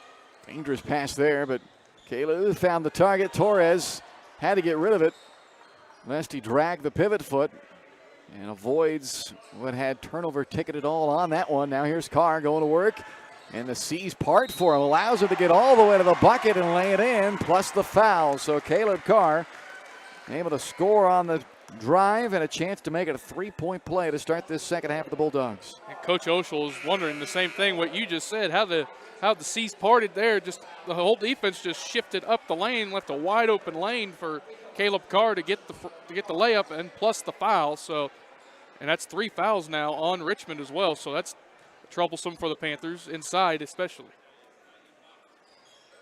Carr completes the 3-point play. 9 points now from Caleb, and it is 32-25. Baldwin, 6:40 to play, third quarter. A long way to go in this one. As Baldwin defense, pressuring Taylor out near midcourt, and they commit the foul, and that is Cooper Carr, who picks up his 4th. And he knew it right away. He had the hands to his head like, oh my goodness, what'd I do? That's 4 fouls on me. But he's got to stay in the game. The substitution didn't come quick enough. So the freshman making his debut started out oh so good. An opening possession bucket for Cooper Carr, but he has since found himself into some foul troubles as Grossner collects the rebound of the missed 3 from Paola. Good look from Osborne. It looked like a pretty good looking shot, just came up a little short on that. They'll give and go, and right to the rack goes Carr on a feed by Darnell. Caleb Carr's really starting to make his presence felt now. Ties the biggest lead of the game for the Bulldogs. Has a nose for getting to the basket, and that's one of the things he does so well is move after the pass. As a defender, a lot of times when your guy gives up the ball, for just that half second, you kind of take a pause as Taylor follows it up once, twice, 3 times, and the foul is on the floor. But if you fall asleep for any moment when you're defending Carr, he'll get by it to the rim, and Taylor, very similar type player on the other side for Paola, wondering, what do I have to do to get that darn nugget to go through that hoop? That's it. And another big part, that's Darnell's 3rd foul for the Bulldogs as well. So 2 players in foul trouble for the Bulldogs. Darnell with 3, Caleb Carr with just 2. I say just 2 because he had 2 in the first quarter, but has since played clean. And then, of course, Cooper Carr with 4. This is a nice little turnaround hook from Osborne, tapped out. Another chance for Paola. Floater is short. Reeder followed it up, and he is fouled on what was about the 15th field goal attempt of this trip down the floor, it feels like, for Paola. They continue to just crash the offensive glass hard. Yeah, they're certainly getting the offensive chances They're just not knocking them down. Maybe Reeder can knock some free throws down here at the line, but so many opportunities on that possession. Paola fans are saying, hey, we heard a lot about that in game one. The Paola girls had the same problems. They did not have any issue getting the offensive rebounds, but had a lot of issues converting on them. And Paola on the boys' side here, again, has won the battle of the glass in this game. But just 1 point to show for all of that as Reeder hits 1 of 2 at the line.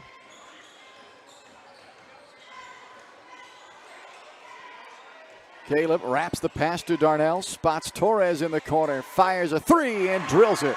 37-26 Baldwin. Kind of an unorthodox looking shot from Torres, but it goes in most of the time. Looking for the answer, but Troutman misses everything. Saved by Taylor into the hands of Reeder, and he fumbles it out of bounds, but it will stay here. Last touch by Baldwin.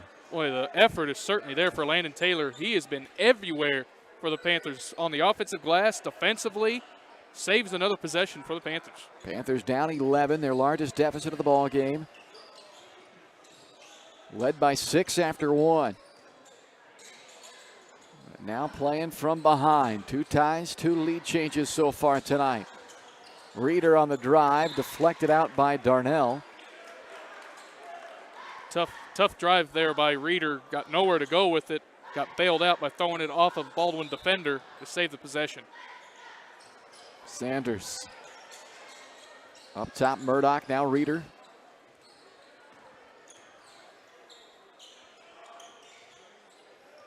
Sanders guarded by Zimbecki. Kick out to Troutman. Floater off left iron. Taylor again misses a putback try. Another opportunity, this time Reeder able to capitalize. Well, the Panthers were fortunate to get a bucket there. That was a gimme for Landon Taylor. He missed it, but right there to get the cleanup was Reeder to put it back in.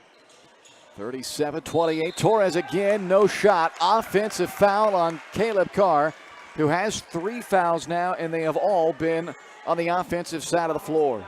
And just the aggressiveness getting to Caleb Carr there. That's, like you said, that's the 3rd offensive foul Caleb Carr has committed in this game. It has not hurt Baldwin yet, as it seemed like the run, like you said, really got started when he got those 2 fouls in that first quarter, and then Baldwin took off, but he's going to stay on the floor here, see if the Panthers can get some momentum back and get closer in this game.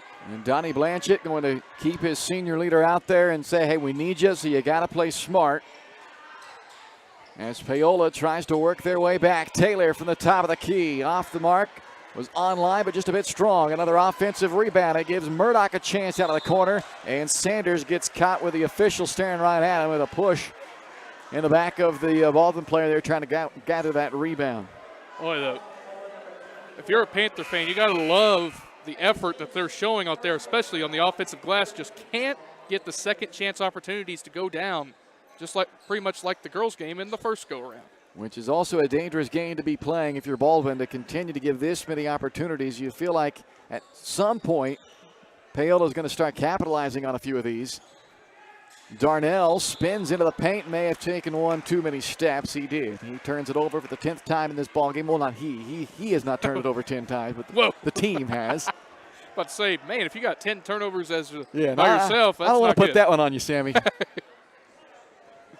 37-28. Baldwin by 9 with 3:43 to go in the third.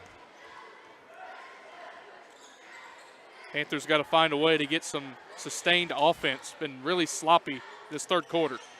Taylor doubled, trying to kick it out, but Darnell able to get the deflection and the steal. Up to Zimbecki, who was huge in the first half of the Bulldogs. There's his first bucket of the second half to continue to extend a career night with 16 points off of the bench. He's been fabulous tonight for the Bulldogs. He's been the spark plug. As good as Caleb Carr has been, Zimbecki's been the one that started this whole thing. Yeah, there's no doubt about it. Without Zimbecki's play in the second quarter, the Bulldogs, who knows where they would be at when Paola had the momentum in the lead. Sanders had that one partially blocked, it looked like, but it's Taylor yet again that keeps it alive. And Taylor with another beautiful offensive rebound, but it just won't go for him. Up to Darnell, lay it in to make it 41-28. As the effort and the ability on the offensive glass right now for the Paola Panthers is just simply not being rewarded. And the Bulldogs now up 13, largest lead of the game. And a timeout is taken by Paola with 2:44 left to go in the third quarter. It's the Bulldogs 41, the Paola Panthers 28. You're watching Bulldog basketball on Baldwin Sports Live, presented by Hayden Outdoors.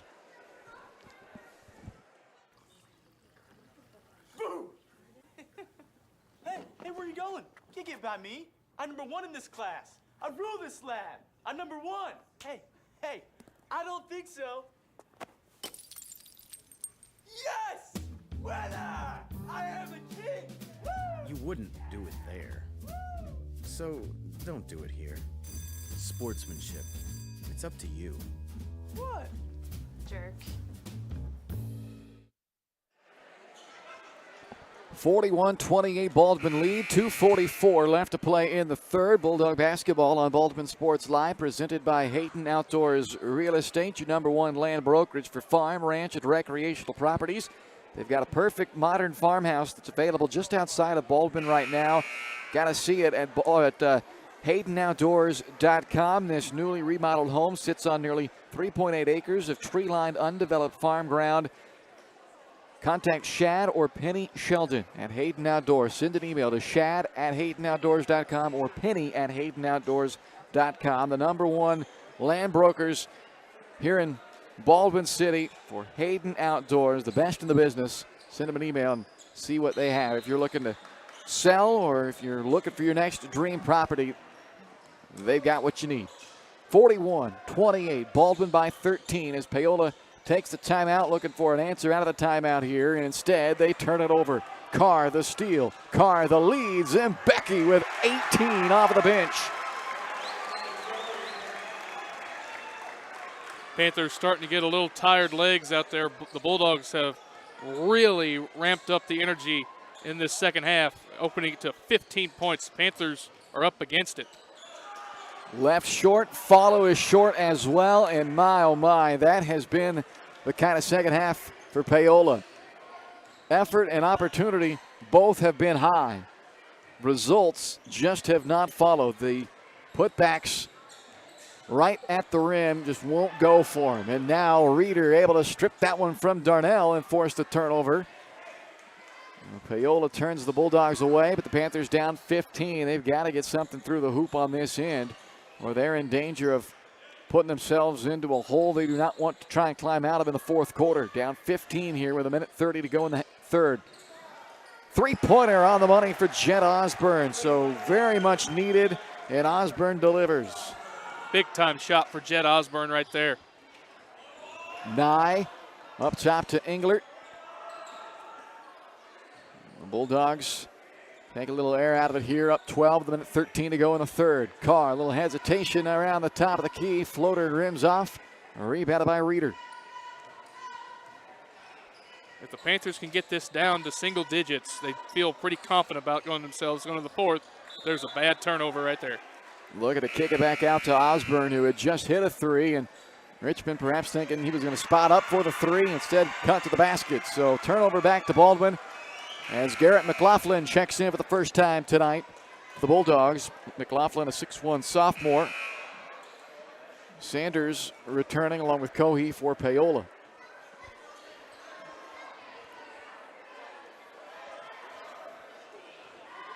Caleb Carr brings it into the front court for Baldwin. Up a dozen, under a minute to play in the third.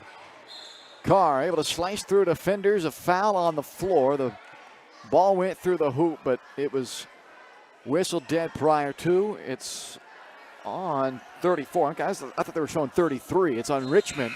That's his fourth, and he'll check out of the game. Patrick Reeder, who had just come out, comes right back in.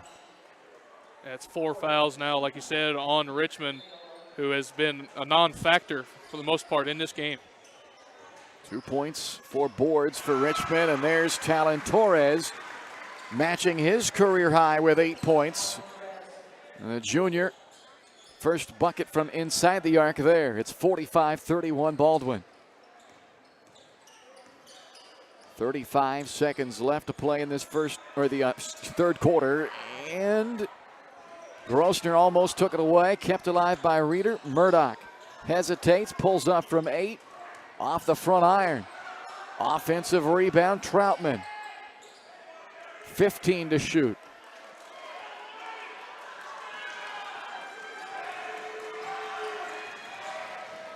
Down to 6 for Sanders. Floater, in and out. McLaughlin ties it up with Cohey into the quarter. 45-31. Baldwin will take a 14-point lead into the fourth here on Baldwin Sports Live, presented by Hayden Outdoors. State Farm Insurance Agent Cody Anno is ready to be there for you every step of the way. From starting policies out to the day disaster strikes, Cody and his team are ready to help. Cody strives to be different, doing things the other people don't and other agencies won't, helping more people in more ways. That's Cody Anno State Farm. Call 785-594-0270 or stop by at 208 Baker Street for a cup of coffee and a free quote for your auto, home, or life insurance with Cody Anno, your local State Farm insurance agent in Baldwin City. Trindle Lumber Company is the go-to stop for every do-it-yourselfer and professional contractor. They carry a wide variety of plumbing, electrical, and hardware products, along with a vast selection of windows, doors, and paint. Their full-service drive-through lumber yard has what you need for every project and offers free estimates and professional delivery. At Trindle Lumber Company, you get the right products with the best service. Stop by at 1516 South Main in Ottawa or call 785-242-8144. A 16-6 advantage in the third quarter for Baldwin has helped extend the Bulldog lead to 14 as we head to the fourth. It's 45-31 Baldwin on top of Paola here on Baldwin Sports Live, presented by Hayden Outdoors. Welcome our Paola Sports Live viewers as well, as we are simulcasting the one broadcast over on the Paola Sports Live channel tonight as well. And it is a 14-point Baldwin lead as we start this final period. Grossner, Zembecki, Caleb Carr, Torres, and Darnell for the Bulldogs. And Taylor, Reeder, Sanders, Murdoch, and Osborne for the Panthers. Grossner, three-pointer misfired, rebounded by Murdoch for Paola. Kind of an ill-advised shot there. I'm not sure you want to be taking three-point shots when you're up 14 points in the fourth quarter. Not sure that's what Coach wants for the Bulldogs. Or at least maybe not that early of a three-point shot. It's one thing to work the ball around, take an open three-point shot, after you've milked 30 seconds off the clock. One pass and fire, perhaps not.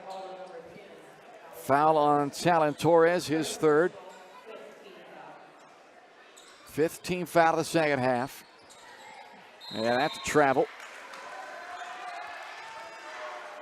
11 turnovers apiece. A little too quick for Reeder right there. He had the driving lane. He saw it open up. He just left too early. And it's a painful turnover for the Panthers. Yeah, right now, possessions is they're going to call an over and back here on Darnell. He never established himself back into the backcourt. The question here becomes, and I think the Bulldogs have a case to be made. I'm not sure the ball ever actually crossed half court. It was close. Regardless, doesn't matter. It's called over and back, and it's a 12th Baldwin turnover. Opportunity for the Panthers to get a bucket here to try to put a little bit of pressure on the Bulldogs. Time is running out, but Panthers still have an outside chance of getting back in this one. We saw the girls do it in the first game. See if the boys can do it in this one. It wasn't much of a different situation in that game, but every possession becomes important for Paola. Cannot afford many empty trips, or at least not empty trips followed by buckets on the other side. Osborne will have a chance at the free throw line to come away with some points here, as that foul is charged to Sam Darnell. It's his fourth. Osborne, 7 points, make it 8 points. Go along with 5 rebounds tonight. Solid debut effort here in the new season for the senior Jet Osborne.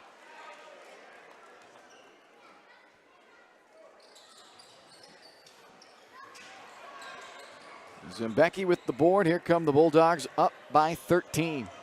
Man, how good has Zembecki been tonight for the Bulldogs? Whew, where would they be without him, right? He has been excellent. 18 points, a couple of assists as well. The Bulldogs will take a timeout here to avoid a potential turnover situation.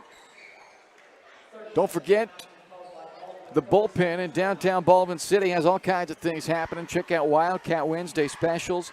Go out there and dust off the vocal cords on Karaoke Thursdays.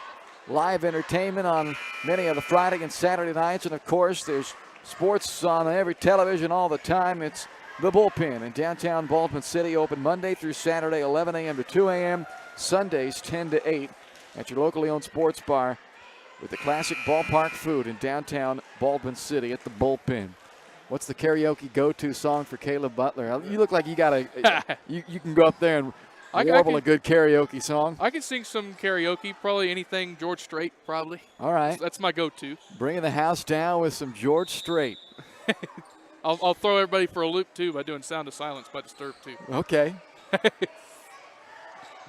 7 minutes left to play in this one. 13-point Baldwin lead. And the turnover is Zembecki. Wanted to go high post, but both Englert and Carr had vacated. Pull up from Murdoch off the heel. Englert comes away with the ball for the Bulldogs. Well, that could have changed the momentum of the game right there if Murdoch was able to knock that one down just a hair too strong. Yeah, great look for him. And on the other end, Torres leaves that three a bit short. Rebounded by Taylor. Taylor knocking on double-double territory now. 11 points, 8 boards in this one. Floater high off the window, drops in for Reeder, who puts himself into double figures on the night and makes this a 11-point game with still north of 6 minutes to go. Almost had another over and back there. And they do get a turnover nonetheless. Taylor with a steal, and Taylor can't finish it, but he'll have a chance at the line as Caleb Carr is going to be called for the blocking foul, and that is now Caleb's fourth. Panthers have thrown a little bit of a press defense on the Bulldogs. The Bulldogs have not handled it well yet. Panthers with an opportunity to get within single digits if Taylor can make both these. And now their starting point guard has 4 fouls as well when you talk about handling the pressure. Caleb Carr goes a long way to successfully doing that, but he has picked up, oh wait, they called that on Grossner? They did. Called it on Grossner. Well, that's a big break for Baldwin, as it's only number 2 on Grossner as opposed to number 4 on Caleb Carr. So that is significant. Huge. Can't tell you how huge that is. Taylor does make the first free throw. 12 points tonight. But in and out on the second attempt.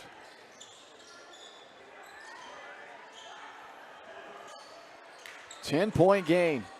Baldwin yet to score in this fourth quarter. Now 2 minutes played.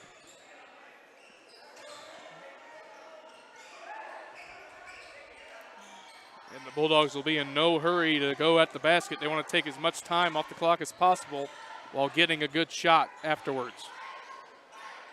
In that awkward phase, an awkward moment in a game where you don't want to just take the life out of your offense, but at the same time, like you're saying, you certainly don't want to just go helter-skelter and add possessions to this game. The fewer possessions remaining, the better if you're Baldwin. But sometimes when you start slowing the thing up and taking some air out of the basketball, you take all the momentum, all the rhythm out of your offense, and you struggle to find points. So far, Baldwin now 2.5 minutes into the quarter yet to score.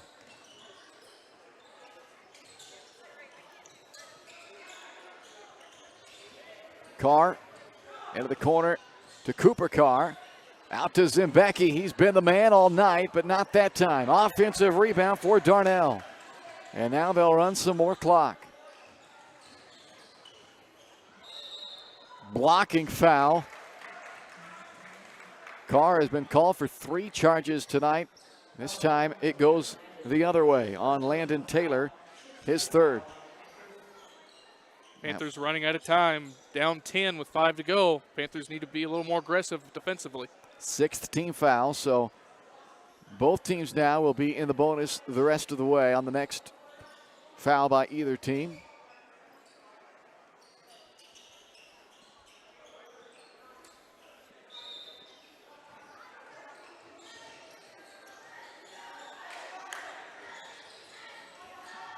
This is the freshman Cooper Carr with the ball.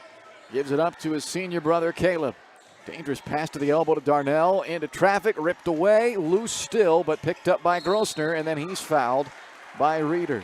So that will put Grossner at the line for a 1-and-1 on the 7th team foul charged to Paola. Riker a season ago was the Bulldogs' top free throw shooter at 79%.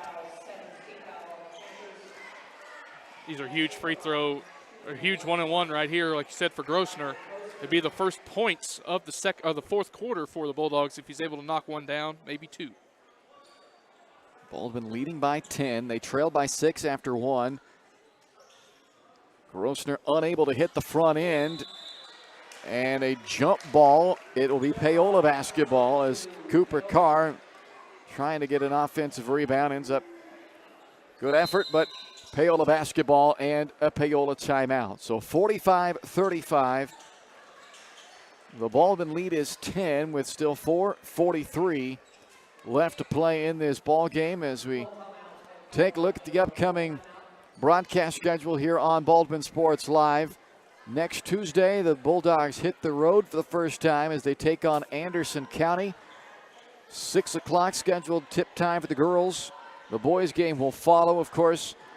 Start times for the broadcasts, they're flexible, we'll say, this time of year because we have to always wait for the JV game to conclude. So you never quite know when we'll be going on the air, but it'll be in that range of anywhere between 5:45 and 6 o'clock or so. We'll be on the air Tuesday night in Garnett, Baldwin at Anderson County, and then Friday next week, the Dogs back home to take on Burlington.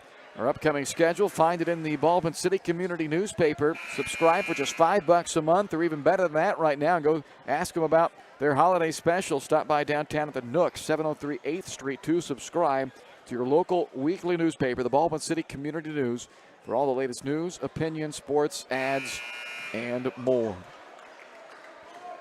Well, we are on the Baldwin Sports Live broadcast channel tonight. I know we're simulcasting over on the Paola Sports Live channel, so I don't have a graphic to show you the Paola Sports Live upcoming broadcast. But since we've got you all here, we will let you know they are going to be at home next week, of course, with their home tournament. It's annually this time of the year, and you can catch those games on the Paola Sports Live channel next week, starting with the Perry-Lecompton games for both the boys and the girls on Tuesday night.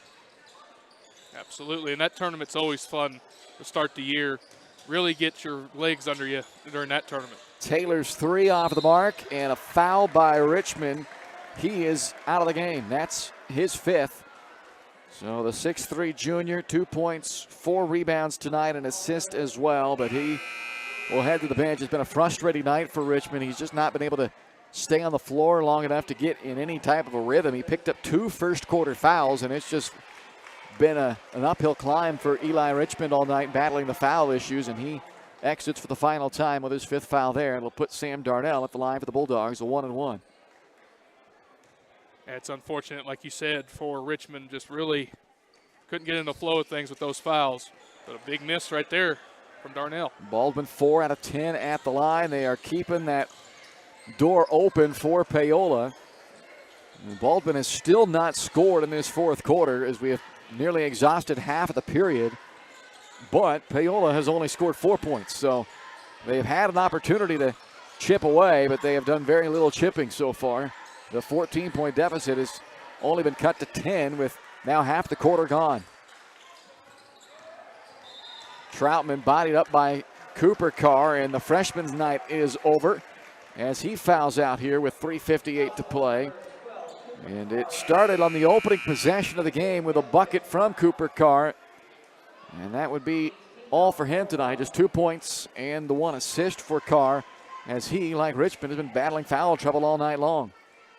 And like you said, just two players tonight that really couldn't get any rhythm whatsoever, being in foul trouble most of the night.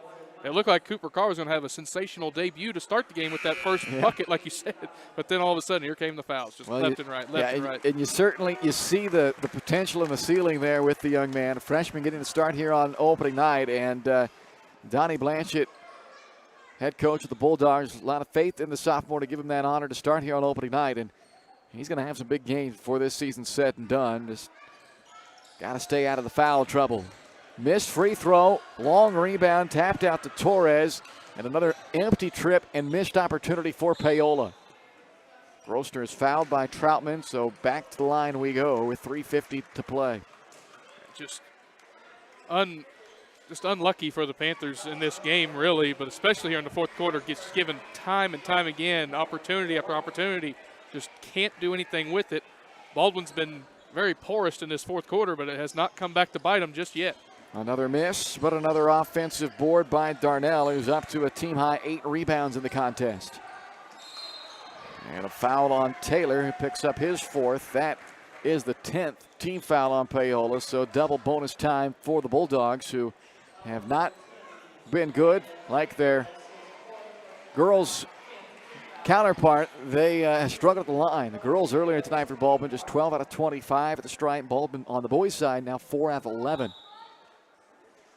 And Darnell is called for a lane violation as he backed off the lane. And I was getting ready to say, if there's one guy you do want at the line for the Bulldogs, it's your senior leader, Caleb Carr, but of course, a mistake by Darnell. So Caleb will get one opportunity instead, and he does convert that one opportunity. A dozen points in this one tonight from Caleb. It is 46-35 with 3.5 to go.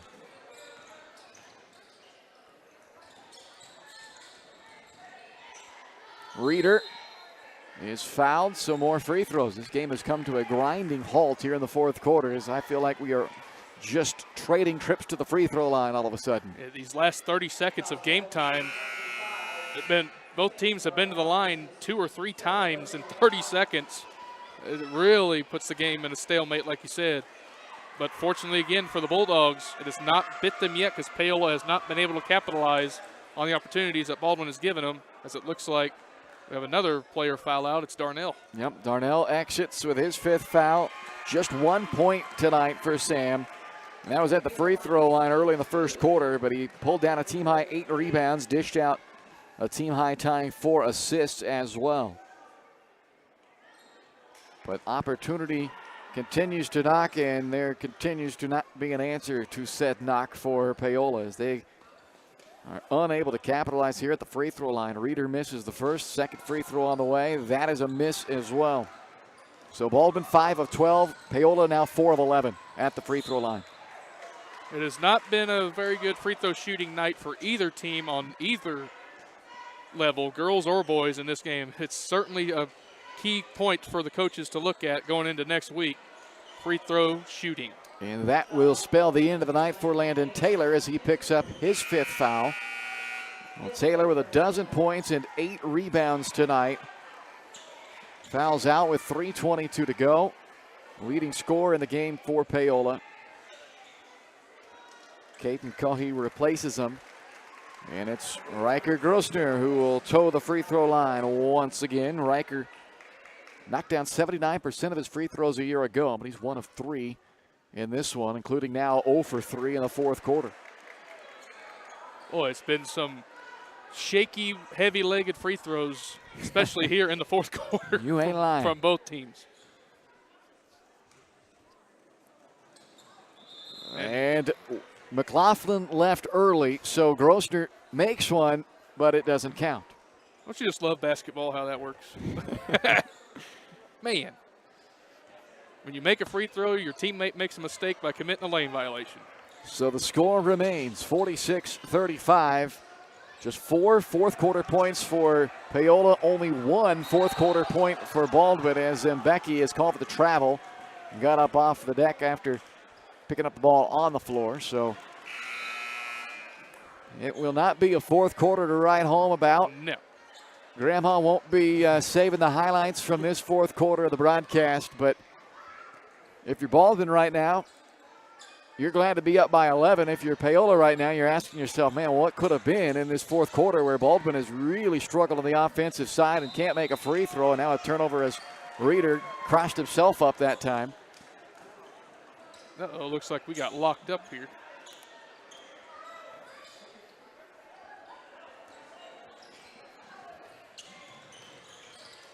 Well, we're going to continue on here, and I'll see if it looks like the video's still rolling on the stream. Maybe no, it's not either. So yeah, I'm not sure what happened to our stream here. Good news is for the fans, you're not really missing much action right now because it has become a walk to one side, shoot free throws, walk to the other side, shoot free throws. This is J.J. Crawford who picked up a foul, so it's Grossner back to the line for 2 more shots. And yeah, I'm not sure exactly where our and another miss. Video feed is gone for us here.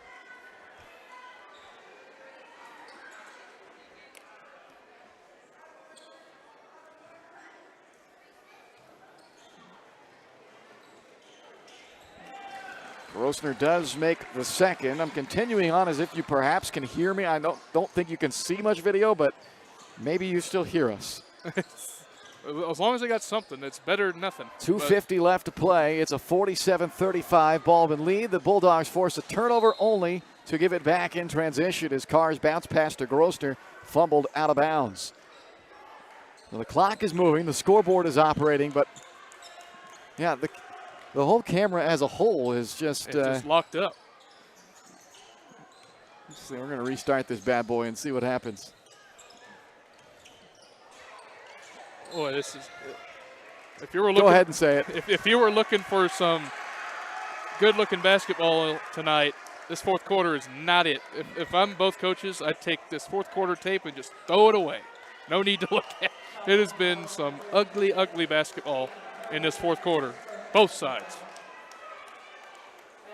McLaughlin will go to the free throw line after the foul on Cohey.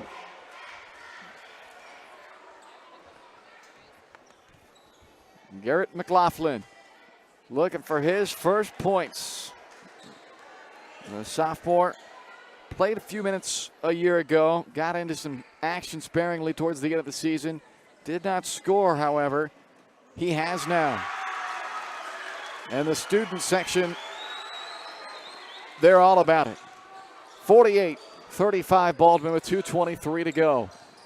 Cohey stripped by Carr, taken away by Baldwin. Our camera has played its last series, it looks like. It has gone to the graveyard, so we don't have video, we do have audio, and we also have a 3-second violation here called on the Bulldogs' Garrett McLaughlin. I think the camera's saying, boy, I haven't seen this bad basketball in a long time. It won't even like power on or off, No, so I don't know what is going on with the camera. It has hit the fritz. But the scoreboard camera is still working, so you can see the score and the clock. That's accurate.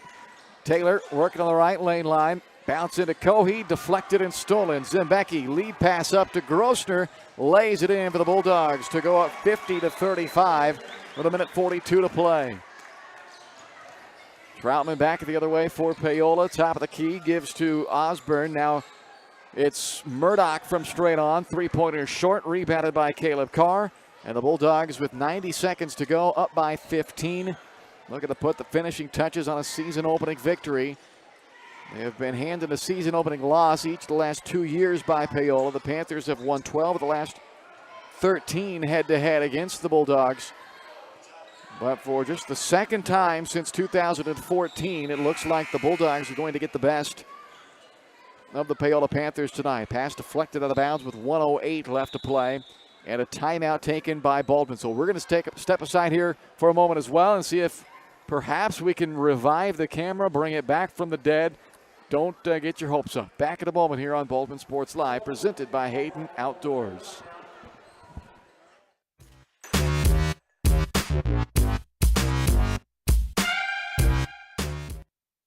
Hayden Outdoors Real Estate has proudly been serving the Midwest since 1976, covering 29 states and over $1.3 billion in annual sales. Chad and Penny Sheldon are some of the top producing brokers from Baldwin City, Kansas, selling farms, ranches, rural homes, and recreational real estate throughout Kansas. Their knowledge, passion, and expertise will help make your next real estate transaction an excellent experience. Contact Chad or Penny today by phone at 785-821-2666 or by email at shad@haydenoutdoors.com. Thank you. Can I help you? We have life. The camera is back with 1:08 to play here in the fourth quarter. A 50-35 Baldwin lead as the Bulldogs are in or out to a victory, it would seem, tonight. This second half has just been a half. The ball has not bounced Paola's way inside. McLaughlin on the feed by Torres lays it up and in. That's 3 fourth-quarter points now from McLaughlin. It's a 7-0 Baldwin run. And with under a minute to go, the lead is 17. Now McLaughlin trying to get on the floor and force a turnover, and does. Ryan Oshel will empty the rest of the bench here. Jasper Logan, Jace Curley, and Fisher Woolsey check in for Paola. With 50 seconds left to play. It's just been one of those games for the Panthers.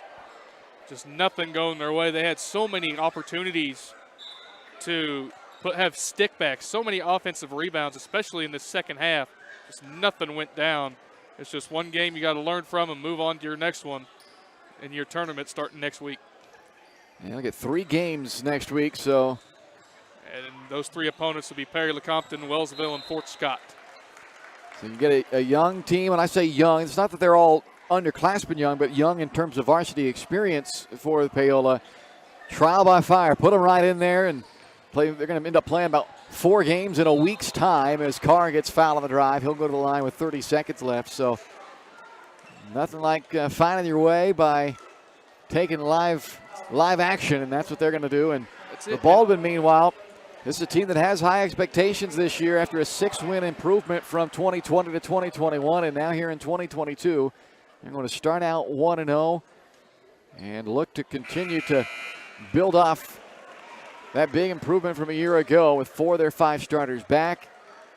And some nice bench pieces as well. Tonight has been a mixed bag of sorts for the Bulldogs. It's kind of grinded to an end here as Carr makes the first free throw, and now on the second one, puts that one in as well. He's up to 14 points in the game.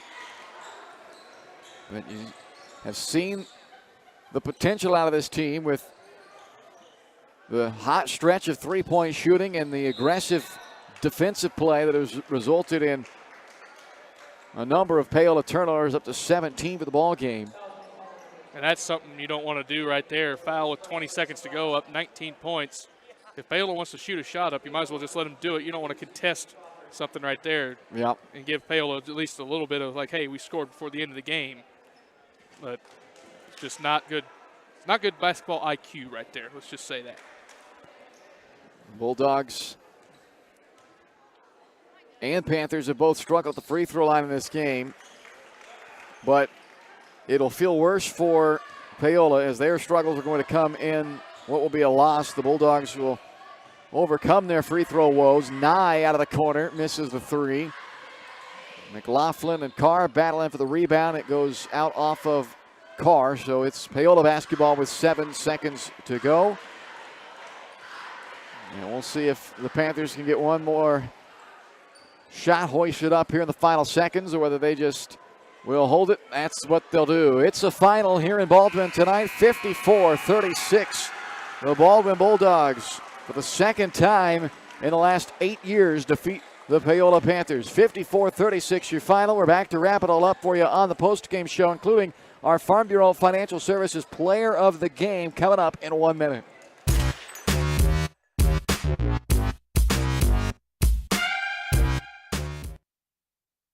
With Heartland Plumbing, you get full-service plumbing from a real plumber, not a sales guy who's just there to fix a leak. Heartland Plumbing sets appointments they hold true to, not an inconvenient block of time they might be there. With a strong reputation and years of quality service, Heartland Plumbing has the tools and the people to get your plumbing job done on time the first time. Give them a call at 913-856-5846. Serving every big town and small town around, residential and commercial. That's Heartland Plumbing, the plumber you can open your door to.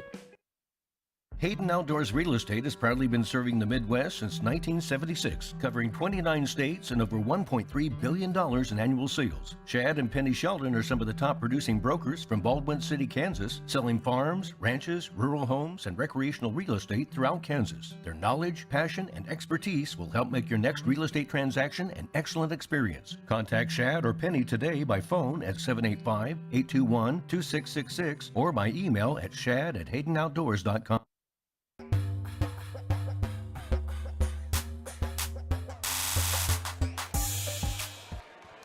54-36 your final tonight. The Baldwin Bulldogs win both the girls and the boys game. A great opening night here in Baldwin as the girls won earlier 43-36 and the boys make it 54-36 in the nightcap. It's time to name tonight's Farm Bureau Financial Services Player of the Game, and it is Joey Zimbecki. Where would the Bulldogs be without him tonight? 18 points off of the bench, a pair of assists and a rebound as well.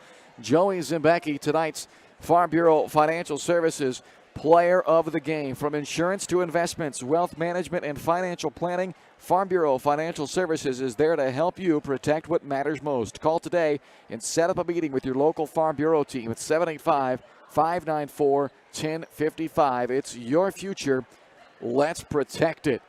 Joey Zimbecki, the junior, debuts with a career-high 18 points.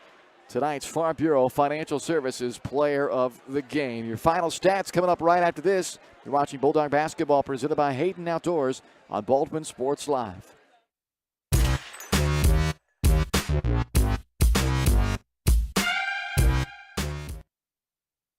Dr. Philip Harvey at Oral Surgery Kansas is a proud supporter of the Baldwin Bulldogs. Dr. Harvey and his staff wish all of the Bulldogs the best of luck this year as you continue to make Baldwin City proud. Oral Surgery Kansas provides personalized, gentle, comprehensive patient care for a wide range of oral surgery procedures. To learn more, visit oralsurgerykansas.com or call 785-843-5490. Oral Surgery Kansas, cheering on the Baldwin Bulldogs. For unbeatable service from a company you can trust, there's only one choice. Clint Davis and the One Choice Heating and Air Conditioning team have the expertise you need when it comes to the comfort of your family. Not only will they get the job done right, but they'll explain the preventative maintenance needed to avoid those costly emergency repairs. To schedule a free quote, call 785-393-9329 and join the Preferred Maintenance Club for special discounts. One Choice Heating and Air Conditioning, the one and only choice for the comfort of your family.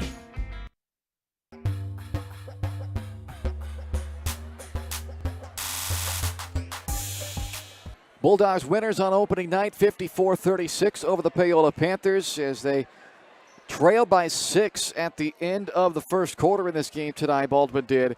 But then they had a huge second quarter, 23-13 second quarter advantage for Baldwin, with 14 of those 23 points coming from tonight's player of the game, Joey Zimbecki, and that gave the Bulldogs a 4-point lead by the half. They extended that up to a 14-point lead going into the fourth quarter, and while offense was tough to come by in the fourth quarter, they didn't score until there was about 3.5 minutes left to go in the fourth quarter, and they only made one field goal in the fourth quarter, but they were able to hold on to win this game because they only gave up 5 points in that fourth quarter as well. And they win at 54-36 tonight. 2 ties, 2 lead changes. And the Bulldogs are 1-0 after beating Paola for just the second time in the last 14 meetings, going back to the start of the 14-15 season. And that's a nice way to open up the new campaign for the Bulldogs. Let's check the numbers, brought to you by New Frontier Tax and Business Services at 608 High Street in Baldwin City, where they'll help you confidently tackle tax season, even the highly specific situations. They'll help make sense of it all and meet your critical business needs with minimal investment, timely, accurate, and reliable services at an affordable cost to help your business grow and succeed. Visit newfrontiertbs.com or call 785-594-1204 to learn more. For the visiting Panthers, 2 guys in double figures tonight. Landon Taylor with 12, Patrick Reeder with 11. And the rest of the scoring, J.J. Crawford with 1, Jet Osborne with 8, Micah Sanders with 2, and Eli Richmond with 2. Taylor pulled down a team-high 8 rebounds. Jet Osborne and Patrick Reeder each added 5. And it was Eli Richmond with 1 assist, Patrick Reeder with 1 assist. Tied for the team lead there for Paola. For Baldwin, leading scorer tonight, Joey Zimbecki, came off the bench in this one, and boy did he ever. 18 points from Zimbecki, with 14 of it coming in that big second quarter to help turn the tide in this one for the Bulldogs. He's the game's leading scorer tonight, 18 points to go along with 2 assists and 1 rebound. Caleb Carr also into double figures to start the season, 14 points. It was a bit of a frustrating night to start. 2 early fouls for Carr, picked up 2 charges in the first quarter, sat most of the second quarter, got it going though in the second half as he scores 12 of his 14 in the second half, including 5 assists in the second half as well. and all 3 of his rebounds came in the second half. Or not 5 assists total, not all came in the second half, but still a very good game overall for Carr, 14, 5, and 3. He and Zambaki, the 2 guys in double figures tonight. Talon Torres matched a career high with 8 points tonight. Riker Grosner with 4. And Garrett McLaughlin with his first 3 points as a Bulldog, the sophomore. Sam Darnell with 1 point tonight. And Cooper Carr, the freshman debut for Cooper, started out with a bucket of the opening possession. That would be the only bucket before he fouled out of this game, but a 2.1 assist debut for Cooper Carr in this one. Leading rebounder was Sam Darnell, pulled down 8 boards tonight for the Dogs. And Grosner and added 4. Carr and Torres added 3 apiece. It was Caleb Carr's 5 assists leading the way for the Bulldogs. 54-36, that's your final here from Baldwin tonight, and that will wrap things up for us. Thanks so much for joining us here this evening. Thanks to the Paola crowd for having us on their broadcast as well on the simulcast here this evening. As Baldwin wins both games here tonight. The girls winners earlier tonight, 43-36 for Baldwin, and the boys cap it off with a 54-36 Baldwin win in the nightcap. We're back on the air next Tuesday as the Bulldogs hit the road for the first time in the new season. They travel to Garnett to take on the Anderson County Bulldogs. We'll have it all for you right here. Girls game scheduled to start at 6 o'clock. We'll be on the air around 5:45 or whenever that JV game concludes prior to it. So join us for that one here on your home for the Bulldogs. Baldwin Sports Live, presented by Hayden Outdoors. Thanks to Caleb Butler for running the camera and providing the color for us tonight from the Paola Sports Live channel. I'm Bryce Kessler saying good night from Baldwin, where the Baldwin girls win at 43-36 and the Baldwin boys 54-36 winners over Paola on opening night. You've been watching Baldwin Sports Live, presented by Hayden Outdoors Real Estate, the brand that sells the land. Learn more at HaydenOutdoors.com. Baldwin Sports Live also brought to you by Farm Bureau Financial Services, Kelly Neufeld, Baldwin State Bank, Codiano State Farm Insurance, Heartland Plumbing, Lamb Roberts Price Funeral Home, One Choice Heating and Air Conditioning, Trindle Lumber Company, Oral Surgery Kansas, Hers Incorporated, Rice Precision Manufacturing, The Bullpen, Baldwin City Recreation Commission, New Frontier Tax and Business Services, the Lumberyard Arts Center, Jobats, Baldwin City Community Newspaper, and by the Baldwin City Chamber of Commerce. This is Baldwin Sports Live.